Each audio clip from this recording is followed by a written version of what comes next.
deals in 50 states in 50 days for the second time, all live on YouTube. Now this time I'm going to be using leads from a few different places, but one of the places I want to talk to you about is LeadZolo, where they generate all of their leads from YouTube ads that are specifically going after motivated sellers to come to us, so we don't have to pull lists, we don't have to cold call, we don't have to talk to people that aren't interested in selling their property. We're just able to close motivated sellers. Now, I've actually closed their leads before live on stage at Wholesale and Live, where I won that belt right there. So has Seamus Goss, Max Jimenez, Naaman Taylor, Eric Klein. Some of the biggest names in this industry have all used LeadZolo. And hands down, we say it's one of the best lead sources for any wholesaler out there. So now it's your turn. The LeadZolo guys have reached out to me and said, hey, we want to give your audience a chance to try out a lead on us. For a limited time only, you can go to leadzolo.com/titanium and you could get 10 leads for only $1,000. Usually their leads cost about $300 a lead. So this is a hell of a deal that they're giving to anyone that comes out and watches the 50 deals in 50 states in 50 days challenge. If you want to check out the quality of these leads, come watch me close them live Monday through Thursday, 10 a.m. to 6 p.m. Central, where I'm closing LeadZolo leads all day, every day.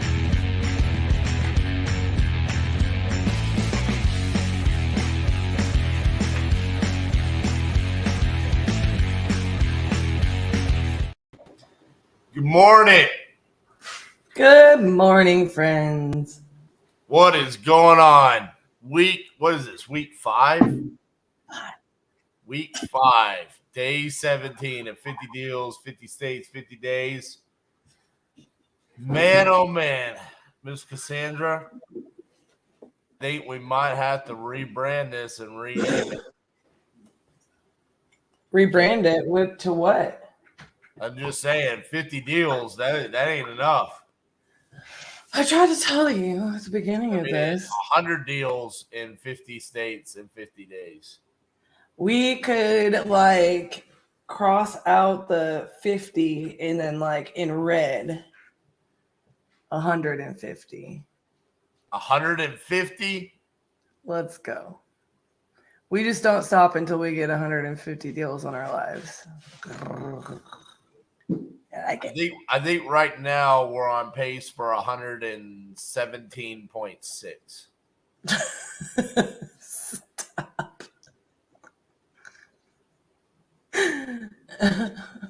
KPIs matter. KPIs do matter. That's precise numbers right there. Right. Morning, Randy. Good morning, Lisa. Good morning, Anna. We love you, but not the rest of that comment. Everyone's riding high after Vegas Golden Knights. Lucked out. Golly. Our Dallas Stars. Good morning, Jamie. Monday Madness. What's up, Patrick? Cassie with the massive goals. I mean, if I could get better over the next 33 days, they're not that massive. Well, here's the thing too, is you're counting that off of signed deals. And we could totally ramp up that number, Yeah, so if I'm correct, last Monday we were at 41 contracts sent and 22 signed. Are you ready for this? Mm-hmm. We're at 41 and 22. Now we're at 58 and 40. We got 18 signed contracts.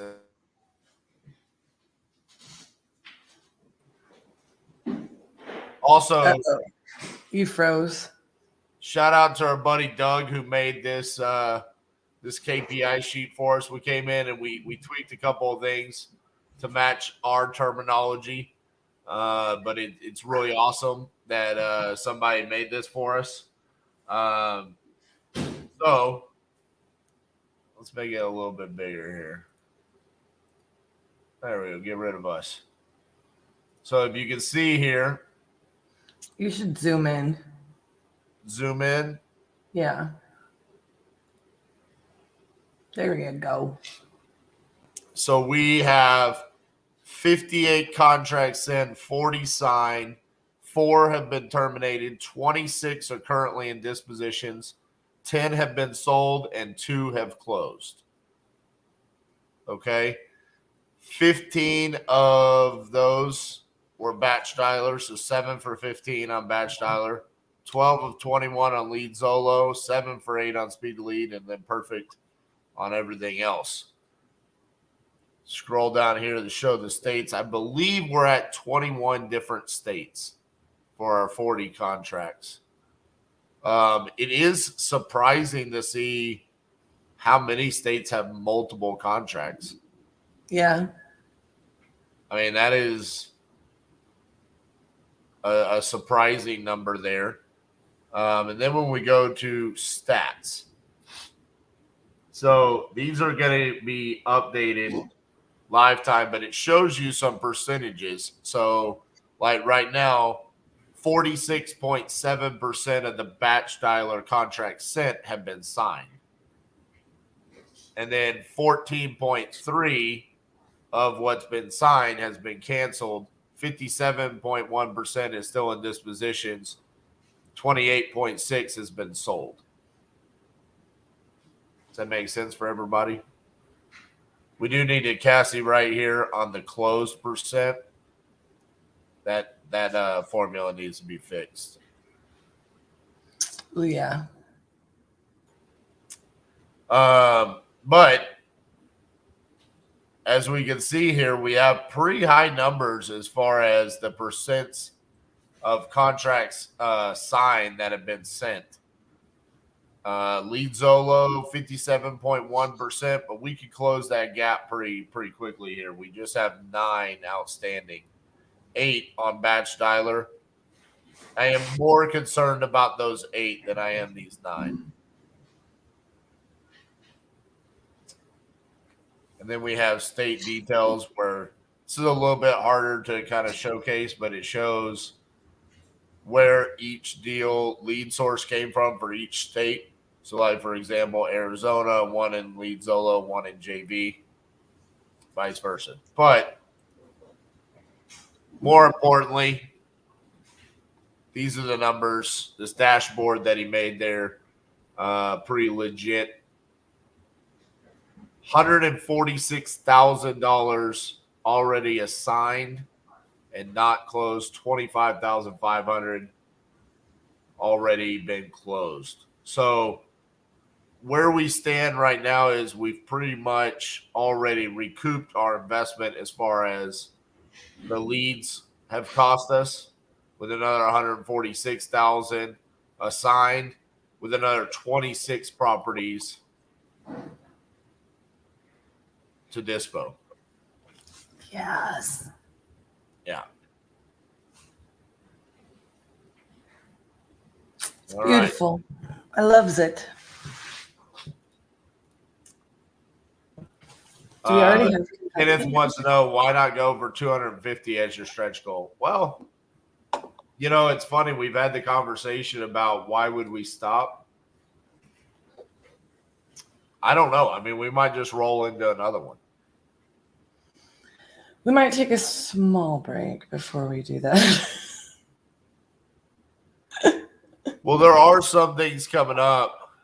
Like, there's going to be some weeks where I think I'm probably going to have to take some time off. I've got some travel hockey tournaments that I'm going to be going to. So I don't know exactly what the schedule looks like in June, but June's going to be pretty chaotic.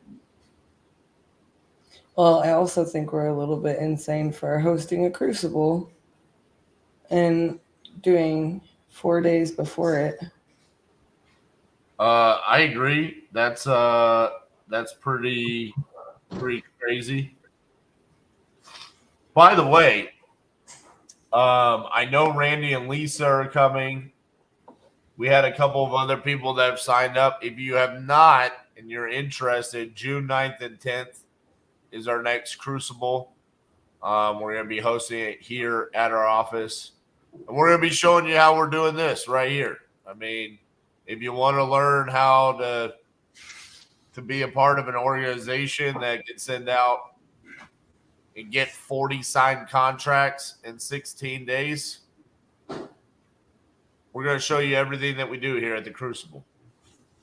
And if you think that you're going to be able to learn that just by watching the lives, you're incorrect.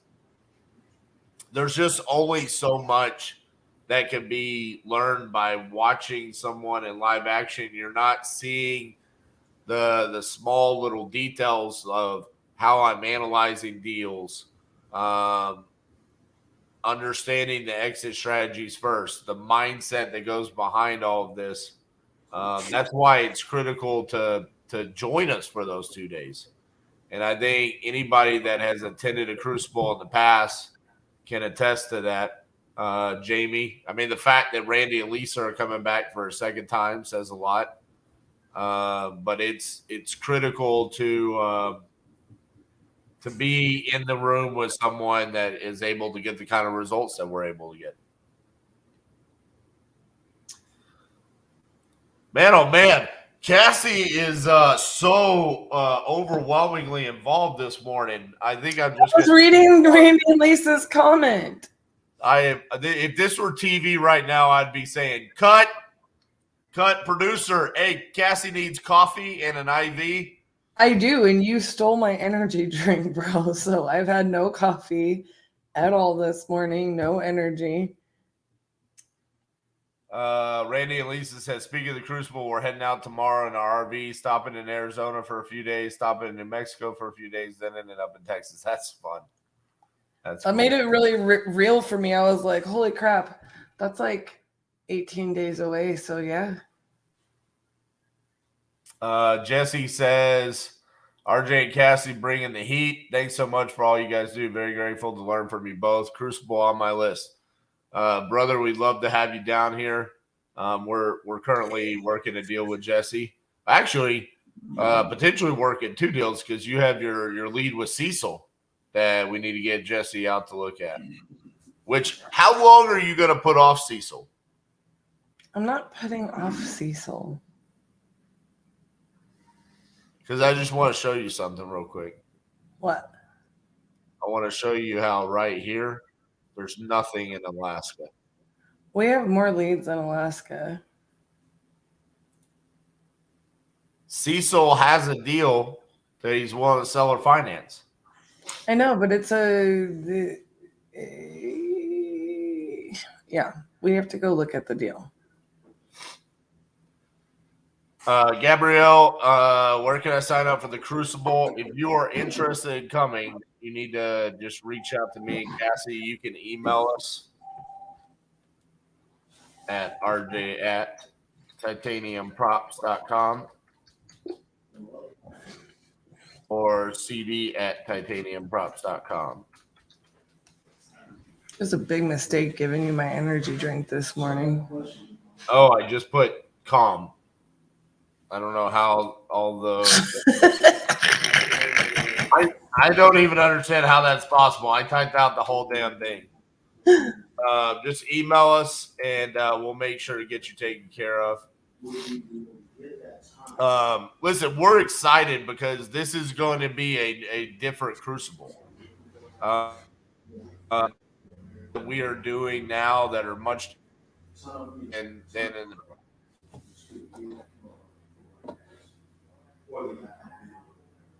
Can somebody go tell him he's frozen?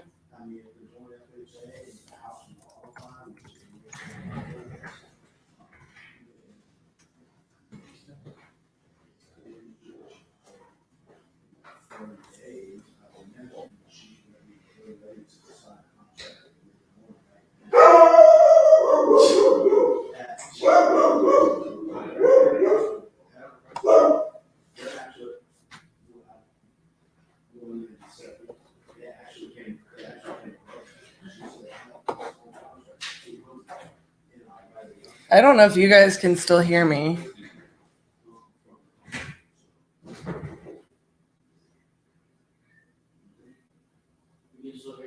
So I don't know what's going on with RJ's computer, but yeah, you can sign up for the Crucible. It is going to be a different Crucible than the previous ones that we have had in that, like, it's Crucible 2.0, right? Like, so we are updating a lot of things. Our original Crucible had a lot based around SMS. You know, and we're just throwing some extra things in there. It's just RJ and I, so that's exciting. You know, we're able to sit there and just pour everything from our knowledge, our experience over a decade, you know, of real estate to get us where we are, and hopefully, you know, help everybody who attends either level their business up or start off from the right foot. So it is something that we completely pour ourselves into. And so it is exhausting. That's why I said I think we're crazy for doing it, you know, 4 days on the 50, and then immediately jumping into a Friday, Saturday Crucible. You know, it's just one of those things where 100% I'm going to need a break after the 50 days. But if RJ is going to, he's going to have a couple of hockey tournaments in here, so we might like extend the amount of weeks and then, you know, have like 3-day weeks that we do this, you know, things like that, so that we could still be here and pour into you guys and do our lives, and then also so that we can kind of continue somewhat of a normal sense of life. Well, hello there, Mr. Bates. Glad to have you back. That was a cool way to start out the day. Amazing. You know, were you playing one of your YouTube videos in the background? I was not. I lost all internet. I don't know what happened. So let's hope that doesn't happen throughout the day. Yeah, I'll reach out to our internet peeps and see if our equipment is in anytime soon. Yeah, I mean, we only pay like what, 3 small children and a car payment a month. You forgot the goat. And a goat.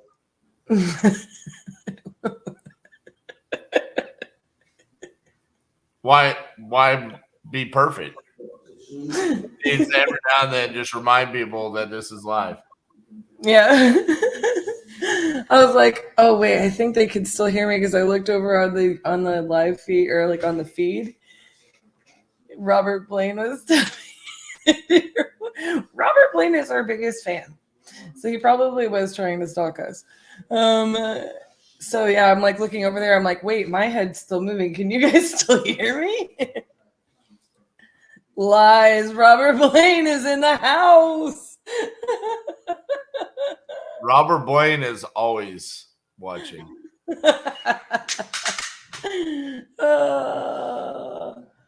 Good old Robert. We miss you, buddy. We miss you. All right. Well, I guess I should start calling some leads before the internet just decides to pass out. Don't jinx it, bro. And I'm going to email and see when our stuff is going to be ready.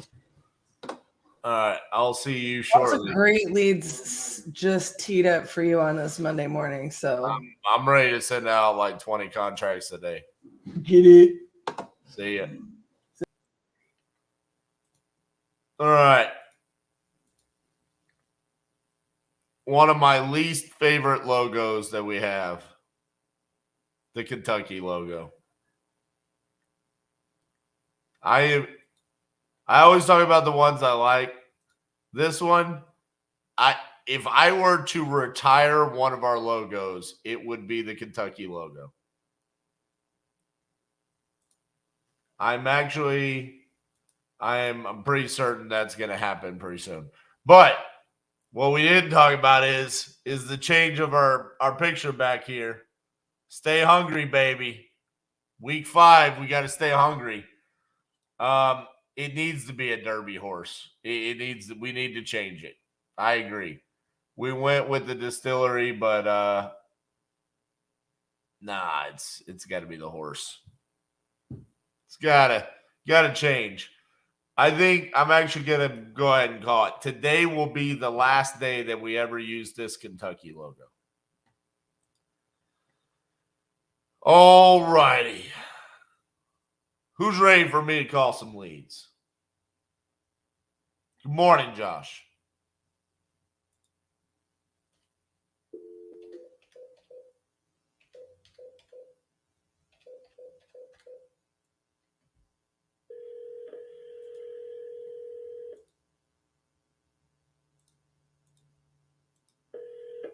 Hello, Hi, is Deborah there?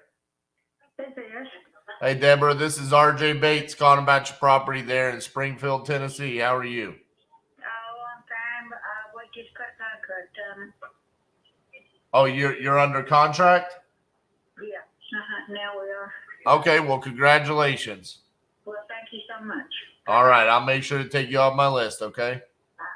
Thank All you. right, bye-bye.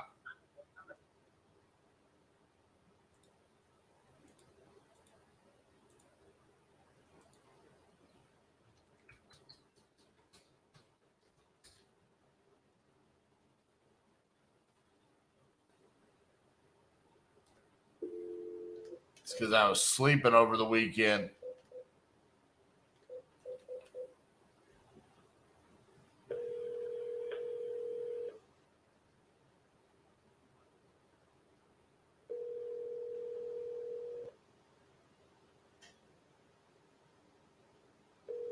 Your call has been forwarded to an automated voice messaging system. 91885 is not available. At the tone, please record your message. When you've finished recording, you may hang up or press 1 for more options. Hello, this is RJ Bates calling about your property there on Penderbrook. You had entered it on my website saying that you're looking to sell. If you could, give me a call back at 817-710-8689. Thank you. So, speed to lead, you would get a refund. Lead Zolo, you do not. As far as Randy, you getting that same lead this morning, that should not happen. So, curious if that means they went and filled it out multiple times or something like that. Clearly, she's under contract with somebody, so she was probably filling out all kinds of information.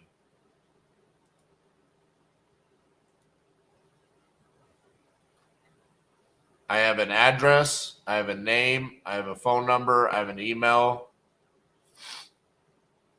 I have the occupancy, property type, if it's listed or not, how soon they want to sell, and the reason they're looking to sell.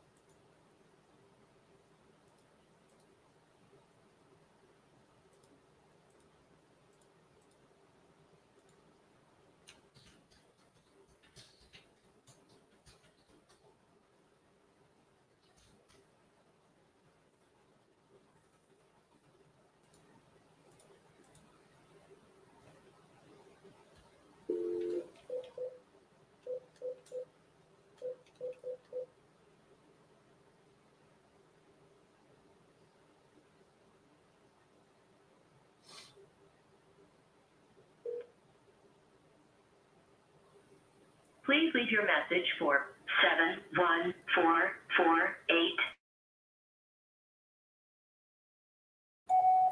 Hey, Jane, this is RJ Bates calling about your property there on La Mesa Way. You entered it on my website saying that you were looking to sell that property. So if you could, give me a call back at 817-710-8689. Thank you.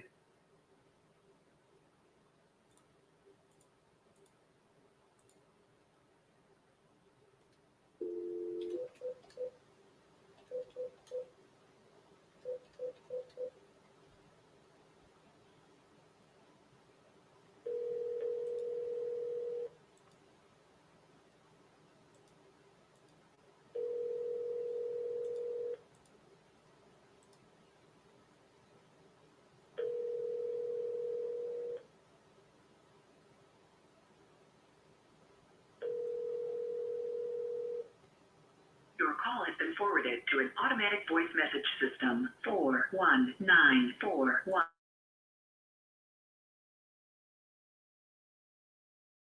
Please record your message. When you have finished recording, you may hang up or press 1 for more options. Hey, Ryan, this is RJ Bates. Either because you were not speaking or because of a bad connection. To disconnect, press. Okay.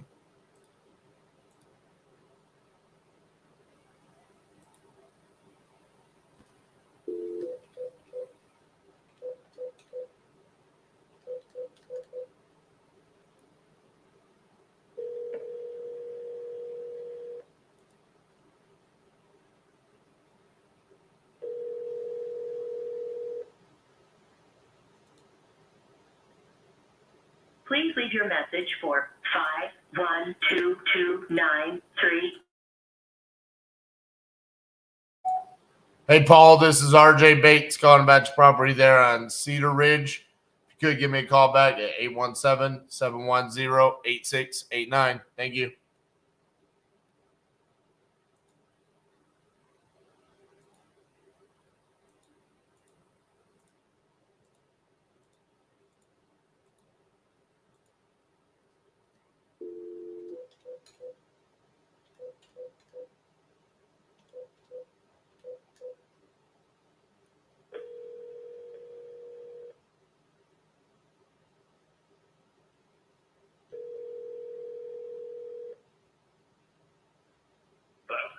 Hey, is Dan there? Excuse me? Is Dan there? I think you might have the wrong number. Is this the owner of 10231 Costello? No, sir. Okay, sorry about that. Yes, Bye-bye. sir. Have a nice day.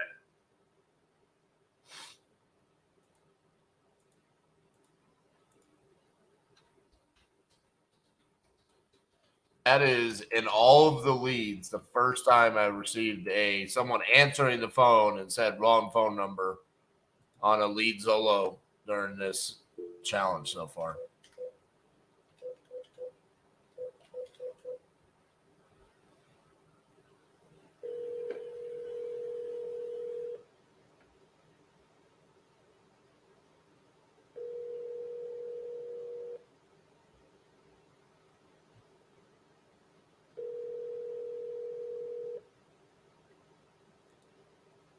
What's up, Justin? We sent out a contract to Kentucky. Or no, I made a verbal offer. He wanted to think about it. I need to call him back today. Right outside of Lexington. Please leave your message for 31041.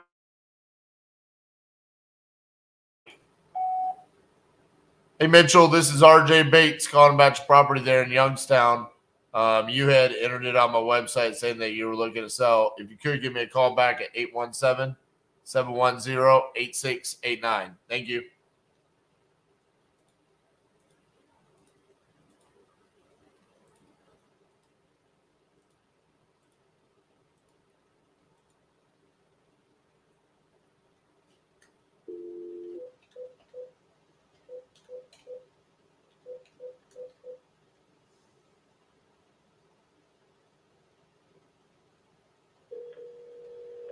Let's see what that one was.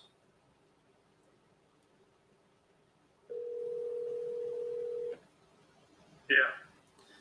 Hello, this is RJ Bates calling about your property there on Farmington Avenue. How are you? Let me call you back at 12 o'clock, okay? Okay, sounds good. Thanks, man.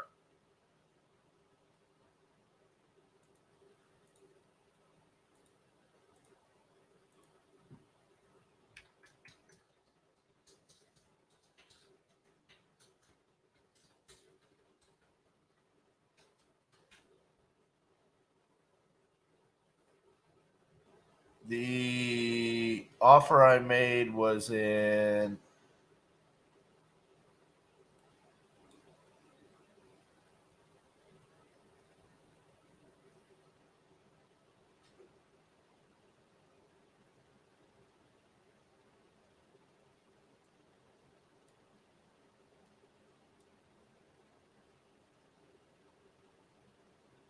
Where is it?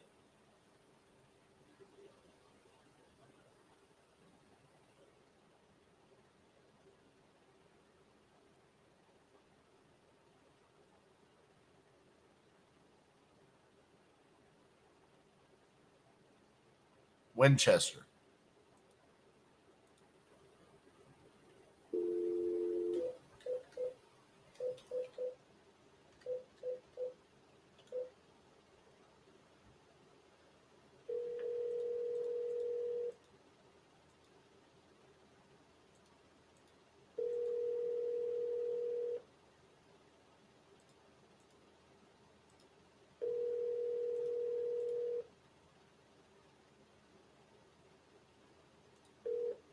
Your call has been forwarded to an automatic voice message system. 3802320. Available. At the tone, please record your message. When you have finished recording, you may hang up or press 1 for more options. Hey, Michael, this is RJ Bates calling about your property there on Church Street. You had entered it on my website saying that you were looking to sell that property. Could give me a call back at 817-710-8689. Thank you.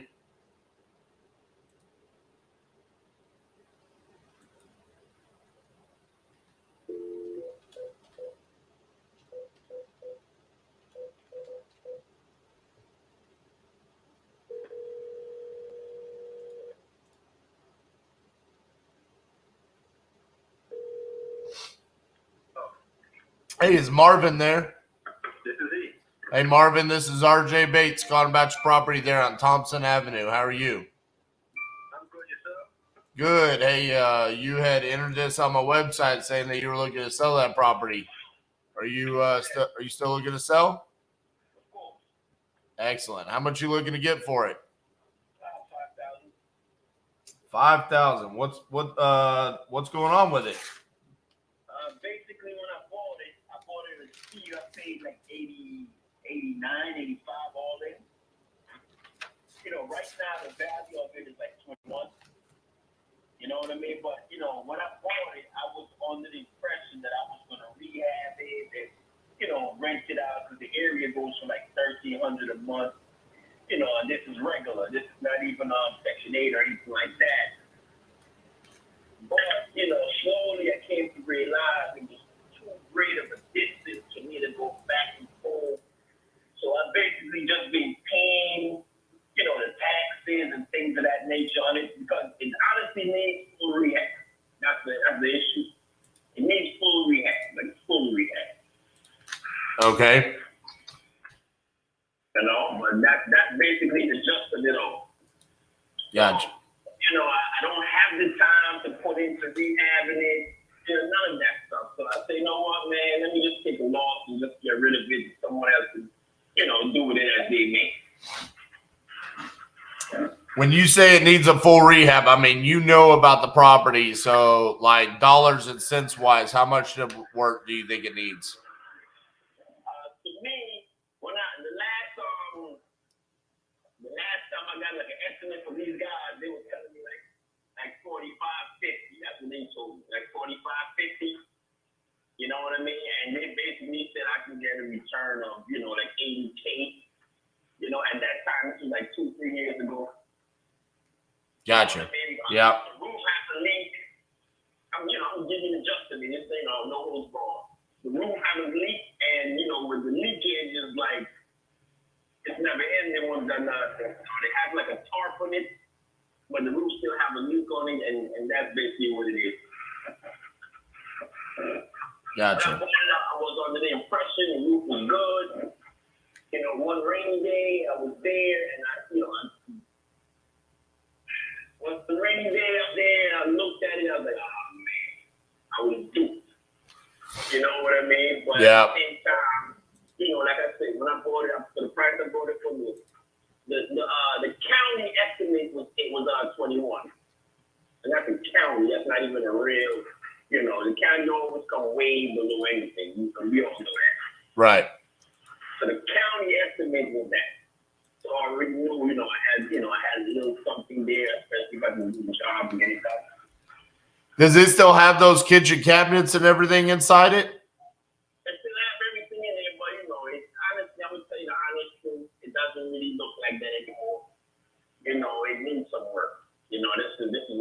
selling it so cheap. So anyone can go in there and put that 50 or 60 and still get a return on their money. But they Right. can find it at 5. You know what I mean? But like I said, you would have to go and do your own, estimate and things like that. I had a roofer give me an estimate. He said for $6,000, he would have did the whole roof for me. This is what the roofers were doing in that area.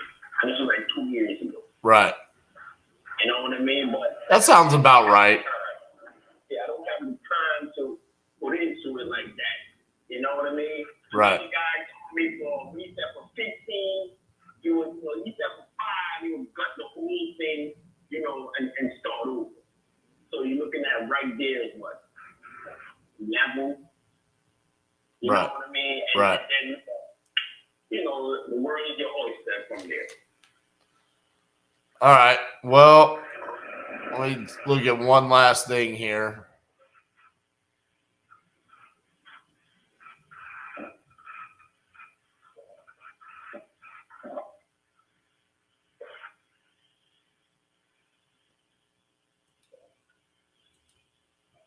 And I was ready to move on it, and then all of a sudden, man, and I bought it right before COVID.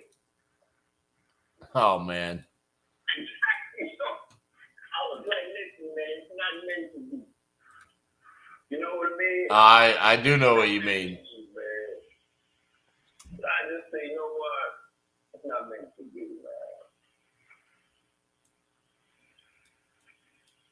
man. Let's see here. Are the other little buildings right around there, are they vacant or do they have tenants? Some of the properties in the area, they have, and most of the properties have people living there, like actual, home owners. I don't know if it's tenants, but home owners. Right, but I mean, it's occupied is my concern. Yeah. I had one gentleman I met when I went up there to do some lawn work. He bought a big property across the street, and he was in the process of rehabbing it and getting it back. And he said, he's gonna buy a few more in the area if possible. This was 2 years ago. You know what I mean? Right. So a lot of the properties in the area are occupied, but that property is 20 minutes from downtown. Right. Their Home Depot, the big store Lowe's, the shopping area, everything. That's why another thing that drew my attention to the property. You understand? I do. Like I say, you can Google it yourself and see, it's just all there facts. Yeah, I see it. I mean, yeah, everything you've told me is true. So, all right, what I want to do is I want to send you over a contract for the 5,000. On your email, what I have is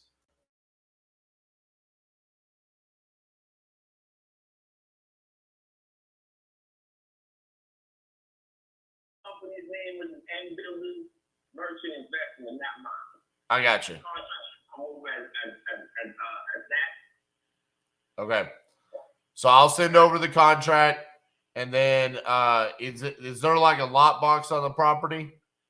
No, there's no lot box on the property. Last time I went there, I had to replace the lock. So I went to the town lock and I had to replace the entire the lock of the front door, put a new lock on, and I basically have the key. Okay. Are you available for us to be able to come out and see the property? Not today, but like later this week. I really have to get down there because I'm in New York. This is one of my issues. I see. I'm in New York. The property's basically in Pennsylvania, so it's like a big travel thing with me. And that's the only way we can see the property because you're the only person with the key. Right. It might be easier, man, just to like have you mail a key to somebody or to us or something like that. You know what I'm saying? Right. I mean, dude, I don't want you to have to drive all the way down there just for we're literally going to walk the property for like 15 minutes. You know what I'm saying? Yeah, I know exactly what you're saying. 100%. Like, that's a huge waste of time. I don't want you to do that. All right, we'll figure that out later this week.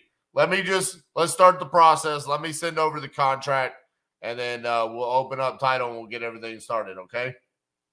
No problem. So how fast you think you guys will close? Probably somewhere in the range of 3 weeks.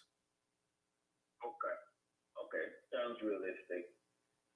Yeah. So you actually gonna buy. You're not gonna try to hold stay lanes and all this extra stuff, right? Well, I'm not gonna lie to you. I mean, we do wholesale as well as buy properties. So I don't know exactly what I'm gonna do with this. That's why I'm gonna go out there and look at it. But we'll be upfront with you and we'll let you know. I mean, we're not gonna waste your time because we don't make any money wasting anybody's time. You know what I'm saying? Yeah. The whole thing with me is, I've been saying to anyone, I'm not trying to deter you from doing anything, right? I basically am taking a loss, and I know I'm taking a loss. But Yep. whoever is buying a property, I know they also have a lot of work to do. Right. So, I'm trying to close on this thing. Like even if someone say, listen, man, 4,500, no inspection, nothing, I'm willing to do that just so that, let's get this thing over with. I don't care if I have to come. I just am not willing to do that. I don't care if I have to meet them there sometime this week and just. Yeah, I mean, my thing is that's why I'm not even trying to beat you up on price. I think you're being more than fair. I see where you're coming away. If it was completely fixed up, there's $85,000 properties around there. But you're telling me flat out it needs $50,000 worth of work. That's a fair number. So, I mean, I think you're being more than fair. So we just got to get in there and just see, make sure it's still standing, that there's nothing too crazy going on. But, I mean, listen, we do a lot of properties, so we don't waste people's time. We'll get this taken care of for you. All right, I appreciate that. All right, Marvin. Well, let me send over that contract. Will you have access to your email today to get that signed? I have access to my email. Okay. Give me about 15 minutes to write that up, and I'll send it over to you, and then we'll get the process started, okay? No problem. All right. Thank you, Marvin. Thank you. Bye-bye. Also, please put your contact information in the email. Yes, will do. What's your name again? RJ Bates. All right. Thank you. Thank you very much, RJ. All right. Talk to you soon. Bye-bye. All right. Bye.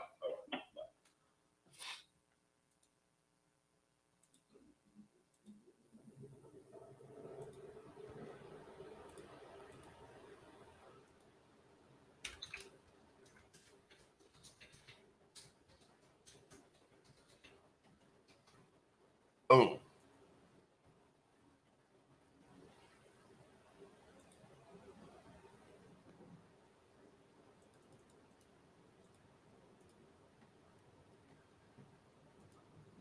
All righty. Where are you at, Keaton Sherman?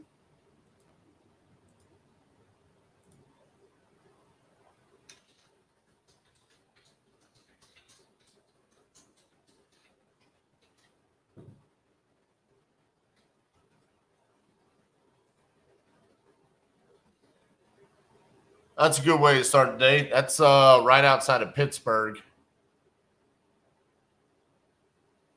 I mean, the ARV on it is 85,000. We're getting for 5,000.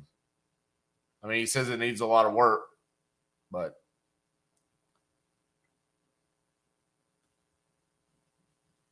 I mean, it is what it is.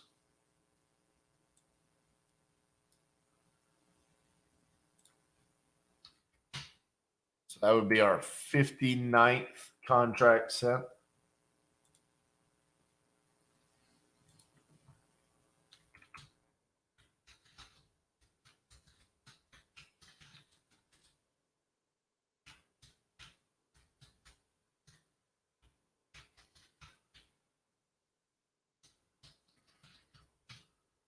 All right.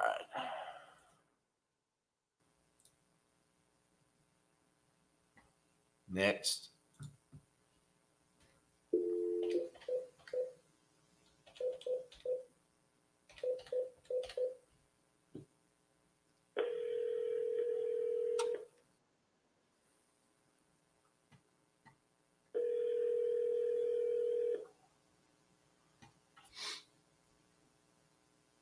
Hello. Hey, is Eric there? This is Eric. Hey, Eric, this is RJ Bates calling about your property there at Liberty Mills. How are you?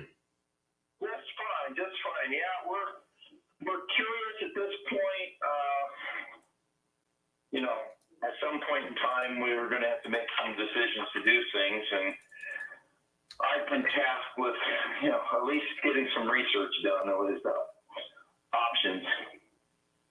Understood. So it's a inherited property?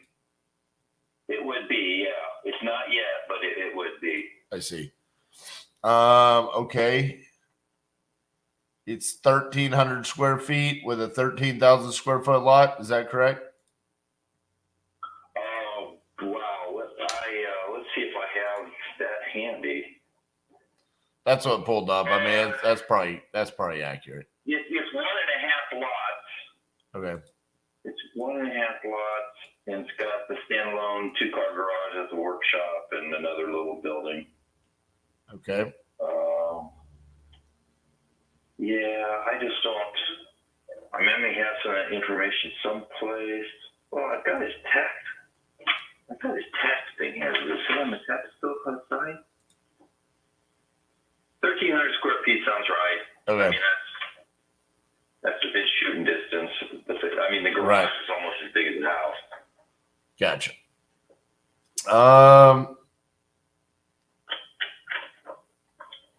Let's see. There's not a whole lot of sold properties around there.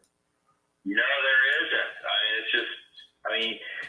My parents lived there since 1962, so. Right. And some of the neighbors in the same thing, so. Yeah, I mean, within a mile, I saw 2 properties that popped up as sold. I'm going to pull up a different system and see. Yeah. And quite frankly, some of the properties around there are not all that great compared to his property. It's a small little, I don't know what you call it, a town, 3 blocks by 3 blocks, so. Right. You know what I could do is, I mean, what's the condition of the property like? I mean, you said it's in pretty good condition. Yeah, the garage is unfinished, but I don't know, it was built 20 years ago, 25 years ago. I don't really know, but it's in great shape. The house is good. It needs new flooring. It was floor replaced in the bathroom and in the bathroom. It's got a small basement. Finished basement, but it was never really ever used other than to store things. Right. It's really a 2-bedroom. It has what would be considered a 3rd bedroom, but that's the door to go out the back of the house. So, when we were kids, it was a bedroom, but it hasn't been a bedroom for a long time. It has a large front living room. Large for that house. It's a big kitchen, not like a little galley kitchen. And the master bedroom is fairly large. I don't know the sizes of anything. I didn't know what resources you had to look at to make any determinations. So I've got different sites that I can look up comps, and then obviously I can see Google Street View of the property, and I can see the size of the property and stuff like that. Yeah. I mean, just being honest with you, because we're investors, and so in this case, looking at it, I don't know if there's a whole lot of value there for us, because this is probably more of like if we wanted to hold it as a rental, and then it's like who is really going to be needing to rent a property there? You know what I'm saying? It's such a small town. Yeah. Well, there is quite a bit. I mean, it's close to North Manchester, and I know rental is pretty, like a lot of places, there's not a lot available. My nephew is just this coming weekend going to move in because my dad hasn't been there since like January.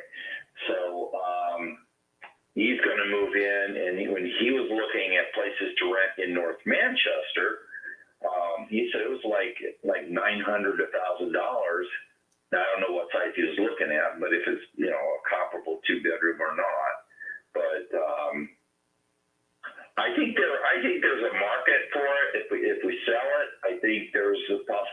if it's rented, especially somebody that wants a 2-car garage with, 8 foot of space for a work shop area. Right. It's it's not a huge property. It's not a huge property, but and are you? It is a lot. It is a lot and a half, but the half lot kind of down over the hill, and it doesn't really. Years ago, they had a big garden down there, but it hasn't been that for 15, 20 years. So, Are you only interested in selling for cash? well, what's the other options? I don't know. The other option would be that, and this can be a little bit tricky with an inherited property, but where you sell or finance, where you essentially become the bank and just receive payments over the course of time. Well, I think I don't want to be a landlord. I don't think my brother does. My sister, she said, well, one possibility might be that if Tyler, her son, is moving in, if he wants to stay and he decides to start, he'd have to get the finance and stuff to do it. Because I said, well, I would want my third out of it, so to speak. Right. So, and she would have, it would really end up, whatever we value it at to sell to him, he'd only have to finance 66%, because my sister said she would just let him have her third of the, as far as equity in the house. So it was loan. How she worked out with him, I don't know, but that was her comment. If Tyler decided, he'd like to stay there. My other nephew was interested in it, but they have had another baby, and it just doesn't have enough bedrooms. Right. For him. So, I mean, it hasn't even been discussed until just the last 5 months. Gotcha. Yeah, I mean, realistically, maybe, there's a buddy of mine that buys properties heavily in Fort Wayne. I could put a filler out to him if you want me to see if it's something that he would be interested in. For me, if we to pay cash, I would be so much lower than probably other people. I think you get more money just because it's so far out there. I mean, I think I saw yours. He got something in the mail from someone in Fort Wayne. He got something in the mail, and I'm not exactly sure where it is right now, but when you talk about things, and then all of a sudden when you put it on your cell phone, it starts. Yep. It's exactly. I mean, they listen to everything we say. Although I still can't get naked women playing football. That's never pulled up. So Marty Feldman joke. But it popped up, and I thought, what the heck? I'll bill out, and who knows? I just don't know. I mean, we can have a realtor from North Manchester realtor would cover that area. Right. Yeah, like you say, there's not a lot of turnover of homes there. I mean, I haven't lived there for 43 years when I was, left to leave for college and stuff. But a lot of those neighbors are the same people, or their kids have bought their houses and moved in, that kind of thing. So not a lot of big turnover. So that's why I was saying is like, for me, I'm going to be super conservative because there's not a whole lot of sold properties, right? But exactly, yeah. But you could call a realtor, and that realtor could be like, hey, I know for a fact we could get probably more than this property's worth because there's no inventory in all of Liberty Mills, and that's where, I think that's probably where you're going to get your most value. Doesn't sound like there's a super big rush. You guys have time. So I think that's probably better fit. It might not even happen. Exactly. We would have to come up with a value, and that's But the only reason is it popped up on my phone. I thought, oh great, I talked about it, and it popped up on my phone. So I would give you guys a shot what I would do if I were you, I would call 2 or 3 different realtors in North Manchester and just ask them. I'd probably pick 2 out of North Manchester and call someone in Fort Wayne and just get different opinions. Yeah, that's kind of what we figured. It just, we really just started talking about what these options are going to be in the last 2 weeks. So I said, well, they're doing some research, Right.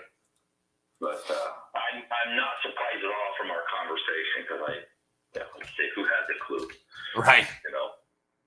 Unless you find a person that really wants to live there for whatever purposes, really doesn't want a big yard, likes the big driveway and all that fun stuff.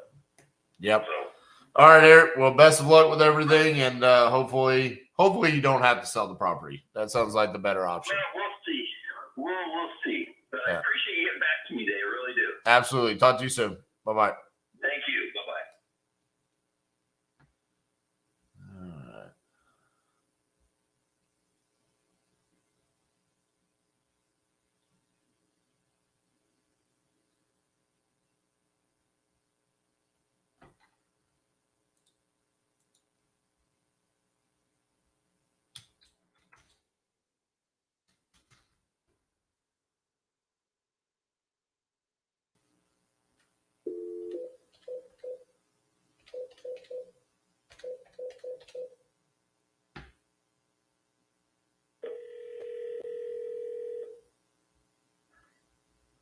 Hello. Hi, is Michael there? This is. Hey, Michael, this is RJ Bates just calling you back about that property on Church Street. How are you? Yeah, doing well. How are you doing? Good. All right. So you had entered this on my website saying that you were looking to sell that property. Is that correct? That's correct. All right. How much you looking to get for that property? Well, I put in 60 on the online. Oh, okay. Sorry. Maybe that was a different site or something. I don't have that on my site, so I don't see that information. All right. So you want 60. Tell me a little bit about what's going on with the property there. No, so we went through. There's multiple. It used to be like a mixed use commercial zone, mixed use, right? So there's multiple residences, and then there's a commercial space, like a 20 by 40 commercial space, and then an office for the business. So there's 2 apartments, a studio in the back, and then a 2-bedroom, 1 bath on the top, and then the commercial space that either can be utilized as an apartment as well, but they're all separate entrances and separate spaces. Okay, so 2 apartments, a studio, commercial space, and then you said upstairs is a 2-bed, 1 bath? That's correct. Okay. And then how much are the tenants currently paying? Oh, there's none. There's none right now. Okay, does it need to be fixed up in order to rent that out? Yeah, it would have to get finished. Gotcha. Yeah. So there's a majority of a lot of the framing done and the drywall up there right now. Okay.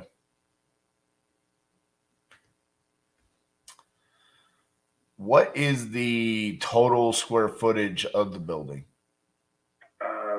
18, I believe, 1,800, if I'm not mistaken. Let's go look it up. 1,800 square feet. That's what the other space is not deemed residential, shall we say, right? The other spaces were separate at one time, so I don't think that they looked at them the same, if that makes sense to you, with the mixed-use space. Uh-huh. So the residences themselves, like there's 600 square feet in the studio. There's 700-800 square feet in the apartment upstairs with that same square footage. That kind of plots over, I think it's almost 1,000 there because it plots over the office and then the commercial space. So I would have to just go and do the calculations. I got a laser measure. I can go next door over here and look, but. All right, so from Google Street View, when I'm staring at this, I see 415. I see the white door right there from the sidewalk. Yep. Where are I guess the other entrances are on the back? So there's 2 entrances, front and back. Everything else has its own separate entrance inside of the building. Gotcha. Okay. And then what happened here on the front? It's like there's siding that used to be brick. Do you know? It used to be shake siding, and then went to traditional siding. Gotcha. Okay. Yep, it used to be the shaker siding, and stripped it all off, and then went and put regular siding back up there. Gotcha. Okay. So what were your intentions with this? What were you going to do? Were you going to hold it long term and rent it out? Yeah, I was going to renovate it all. I got married. My wife's in Ohio, so my life's not really here anymore. So I'm looking to get rid of the properties. I got another one actually on the market across the street as well. So what do you think this could rent for on a monthly basis if you had everything rented out? So I was working with a veteran advocacy program, looking to build it out and do it with them. And, the studio was going to rent for $700 a month. So, that times, multiple locations and going up from there. Right. One bedrooms. So you think the 2 apartments I could get like 700 as well, and then the commercial I could probably get more, right? That's what I'm thinking. Like I said, if you give me the email address, I got a PowerPoint I can send you. It has more pictures of the interior, where the statuses of things are. At least you can see, what it looks like from there. Yeah. You want me to give it to you right now? Yeah. Hold on 1 second. Let me put it on a speaker and then turn it down real quick.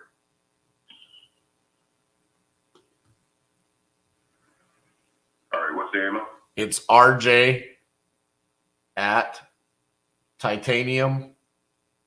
That's TITANIUM props PROPS.com. Yes, sir. All right. Once I get off of here, I'll hop on my laptop and then email those over.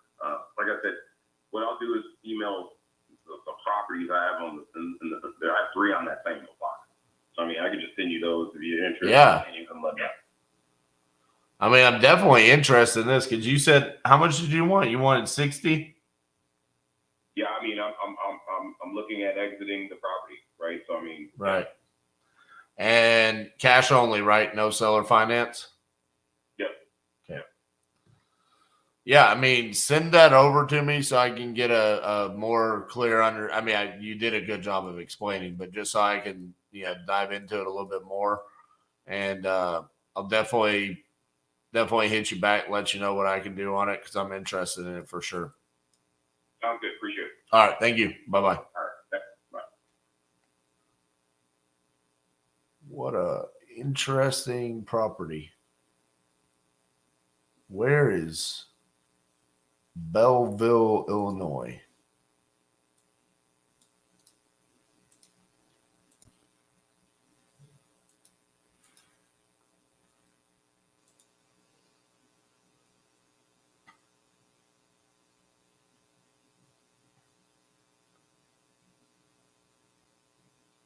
Oh, it's right by St. Louis. Oh, bro. This one could be filthy.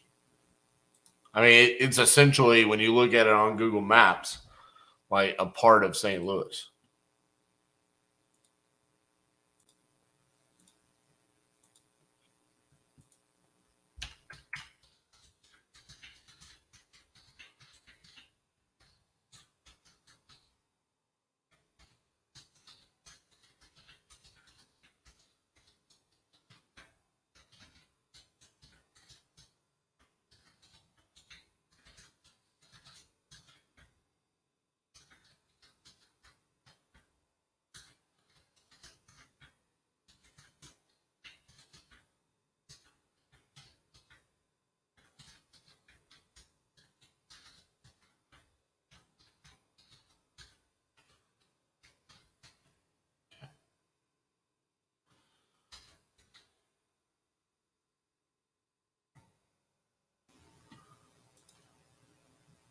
check out that email when it comes.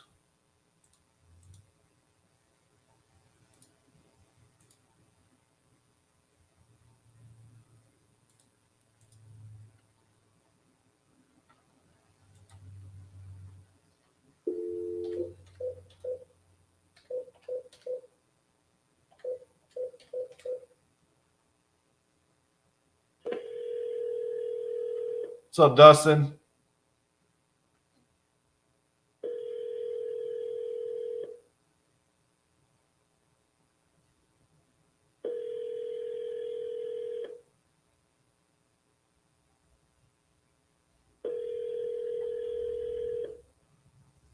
I'm sorry, but the person you called has a voicemail box that has not.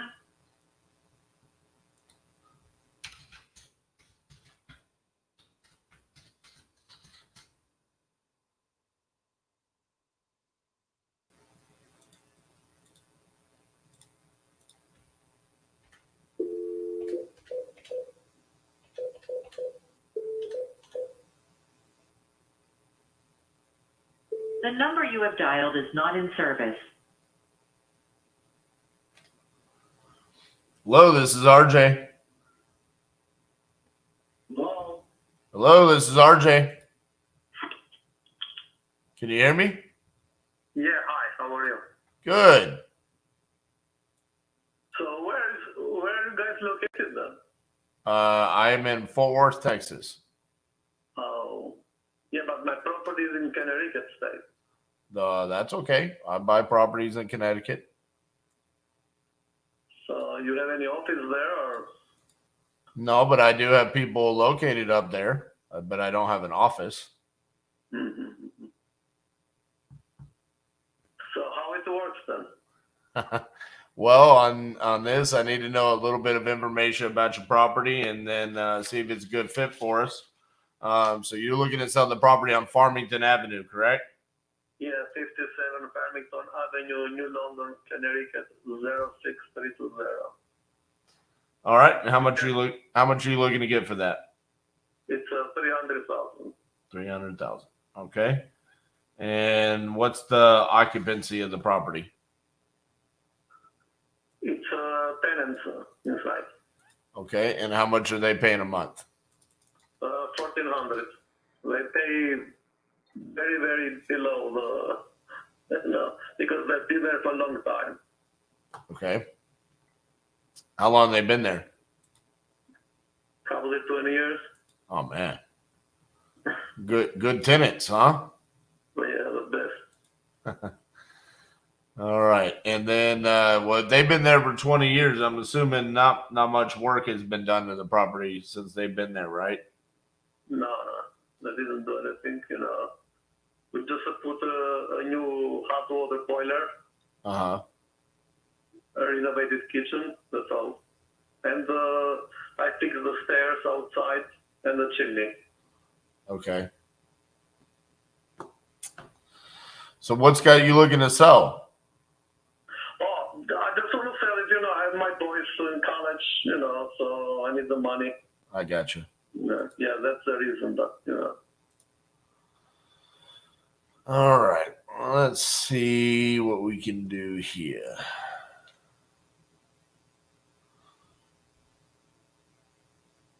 You can see on Zillow the picture. It's nice property, the zoning can be different, What could the zoning be changed to? It's in a residence, right? Yeah, because across the street are all condominiums, So what would we change the zoning to? Condos? If you can knock it down, or you can change it, to the condominiums, build a large units or something, or like. Yeah. Let's see. So how did you come up with 300,000? Because right now it's 310 by the Zillow.com, Right. So the problem with I don't like to have a realtor to get me 5%. So the problem that I'm seeing is properties in the area have sold anywhere from inside of a quarter of a mile from you in the past 12 months. Properties have sold anywhere from 230 to 325. The 325s includes a 2,300 square foot house. Yeah. You know, we got another one that was 1460 that sold for 325. But it looks like that was, you know, fixed up a little bit. And then also the other issue that I have is the rent rate of $1,400 a month. I mean, I like that they're good tenants, but I can't pay $300,000 and only be collecting $1,400 a month in rent. You know, that's. So as soon as you become the owner, you can raise the rent. You know, that rent right now should be $900 according to the law. It should be how much? $1,900. $1,900. Yeah. I mean, I still would, even if it was $1,900, I still wouldn't want to pay $300,000. Not saying you don't have a $300,000 house, just with tenants inside, you know. And then also just there's other properties that have sold for less than $300,000. Not on the neighborhood. No, it's all inside of 0.2 miles. I mean, they're. Yeah, but 0.2 miles change a lot, you know. I mean, there's literally a property right behind you, you know, that, I mean, I sold for $230. I mean, it's on the other side of the street. So, I mean, not to argue, but 52 Farmington Avenue sold for $230. It was smaller than you know. Last year. What's that? Was it sold last year, no? No, that sold April 17th. Yeah. So last month. You know, I mean, realistically, I know you don't want to hire a realtor, but I mean, for an investor standpoint, I don't see my exit strategy. There's not equity there for me to fix it and flip it. There's not cash flow to keep it as a rental. So it's not really a good fit for me. Unless you're willing to come significantly down on price, but I don't think you should. I think you could sell it for close to what you want with using a realtor. I know you don't want to pay the commission, but so what's your price then? I mean, realistically, I mean, nowhere close to 300,000. I mean, I'm struggling to even if it's been tenant occupied for 20 years. I mean, it's going to probably need quite a bit of work. If I were to remove them from the house, and even with the cash flow. Just to maybe, like to sand the floors and to paint it, that's all. Nothing else. I mean, when was the last time the bathrooms were remodeled? Hold on, let me see the paper here. Like 9 years. Yeah, I mean, that's what I'm saying. I mean, 9 years of a tenant. I mean, I'm gonna have to do work on that stuff. I can't. But these people are not like to consider tenants. They consider like home, you know. Right. They keep everything. They never call me for anything, ever. I understand, but like I said, I don't think it's a good fit for me. I mean, I think you could get close to what you want by using a realtor, but from an investor standpoint, this is it's not a good fit for us. Okay. All right. Thank you. All of that. Bye-bye. I did not want to break that guy's heart with my offer. My offer is going to be like $150,000. Sir, you're not going to accept. Been doing this for a long time, sir. I clearly understand where your lead is. It's in Connecticut.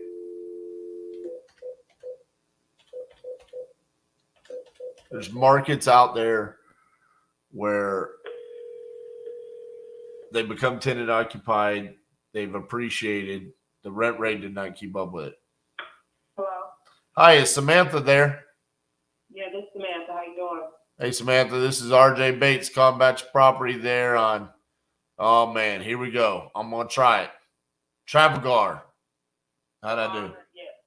I did pretty good? Yeah. All right. Solid 5 out of 10 on the trying to pronounce that random street name. All right, you looking to sell that property? No, wow. Oh, somebody entered on my website saying you were looking to sell. You said somebody put it on your website? Well, it sounds like it wasn't you. I got your phone number, your name, email, your address. Says owner occupied. You want to sell without a real estate agent. That wasn't you? No, it wasn't me. That's, What's the name? What's your name again? my name is RJ Bates. You would have seen the ad running on YouTube. Oh, okay. What? On YouTube. Oh, no. Mm-mm. Can you please delete that out of there? Yeah. Oh. Okay, thank you. You know what? Is your name really Samantha Jackson? Jackson? Yeah. Yeah. Huh. I was wondering, I'm sure you've gotten this your whole life. I was wondering if it was a prank because it said Sam Jackson, and Samuel L. Jackson. And so I thought it might not be real. I just wonder if it's a coincidence. But yeah. All right. I'll make sure to take you out of our system. Okay, thank you. All right. Bye-bye. There's no way in the world that woman has never gotten the Samuel L. Jackson thing before. I don't think she appreciated it.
You being my guard dog? Y'all want to meet Polar? Let's see if I can get her up here. Polar, come here.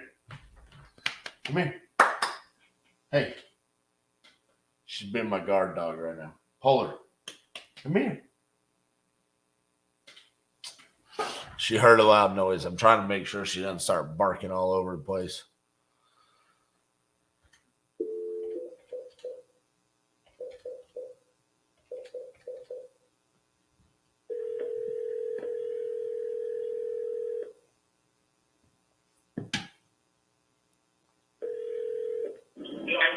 Hey, is Robert there?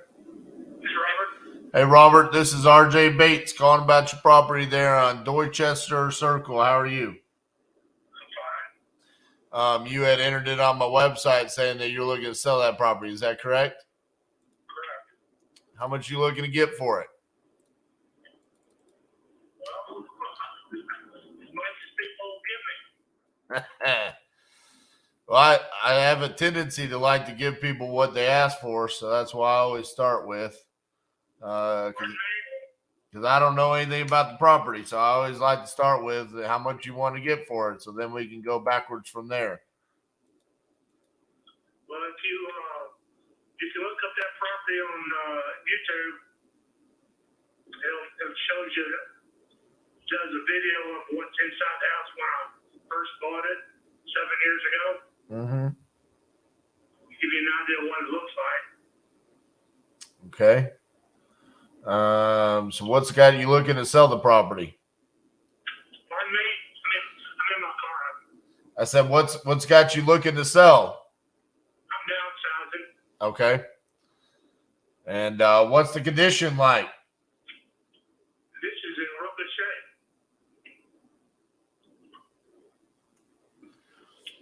All right. Which company are you representing? Because I've got the report. People looking at it. My company is Titanium Investments. You came on my website from a YouTube video.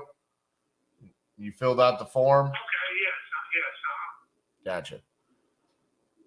All right. So you want to sell, it's in really good shape. You don't have a price, and you're downsizing. Well, I'll tell you what, my price starts at $400,000. Okay. Seems like a pretty reasonable price for the area. Are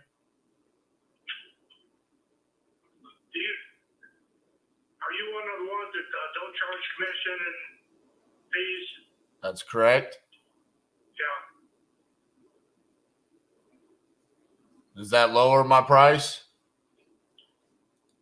Does it lower you? No, that's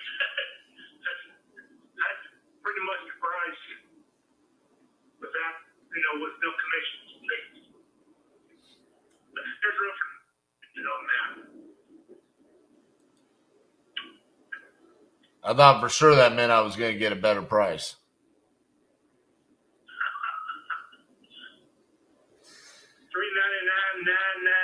$399,999. Damn. Hey, you know what? I asked the guy one time. He said he wanted $105,000. I asked him to give me just $1 just so I could say I won, and he refused. So that $1 can mean a difference. But nah, man. Look, I mean, just being honest with you, you have a $400,000+ house, but I mean, I'm an investor, so I mean, what would I do with it? I mean, if I pay full retail and it's $400,000, I can't rent it out or anything like that. I mean, it's not a good fit for me, but I mean, I think you could get more than 400 probably, but it's probably right around there. If I went to a realtor, I'd get more than 400,000. Yeah. So. All right, man. Well, best of luck with things. Like I said, I think you could get probably 420, 425. But yeah, it just looks like probably best route is either one of these other companies or hire a realtor or something like that. Yeah. Okay. Okay. All right. Thank you, Robert. Bye bye.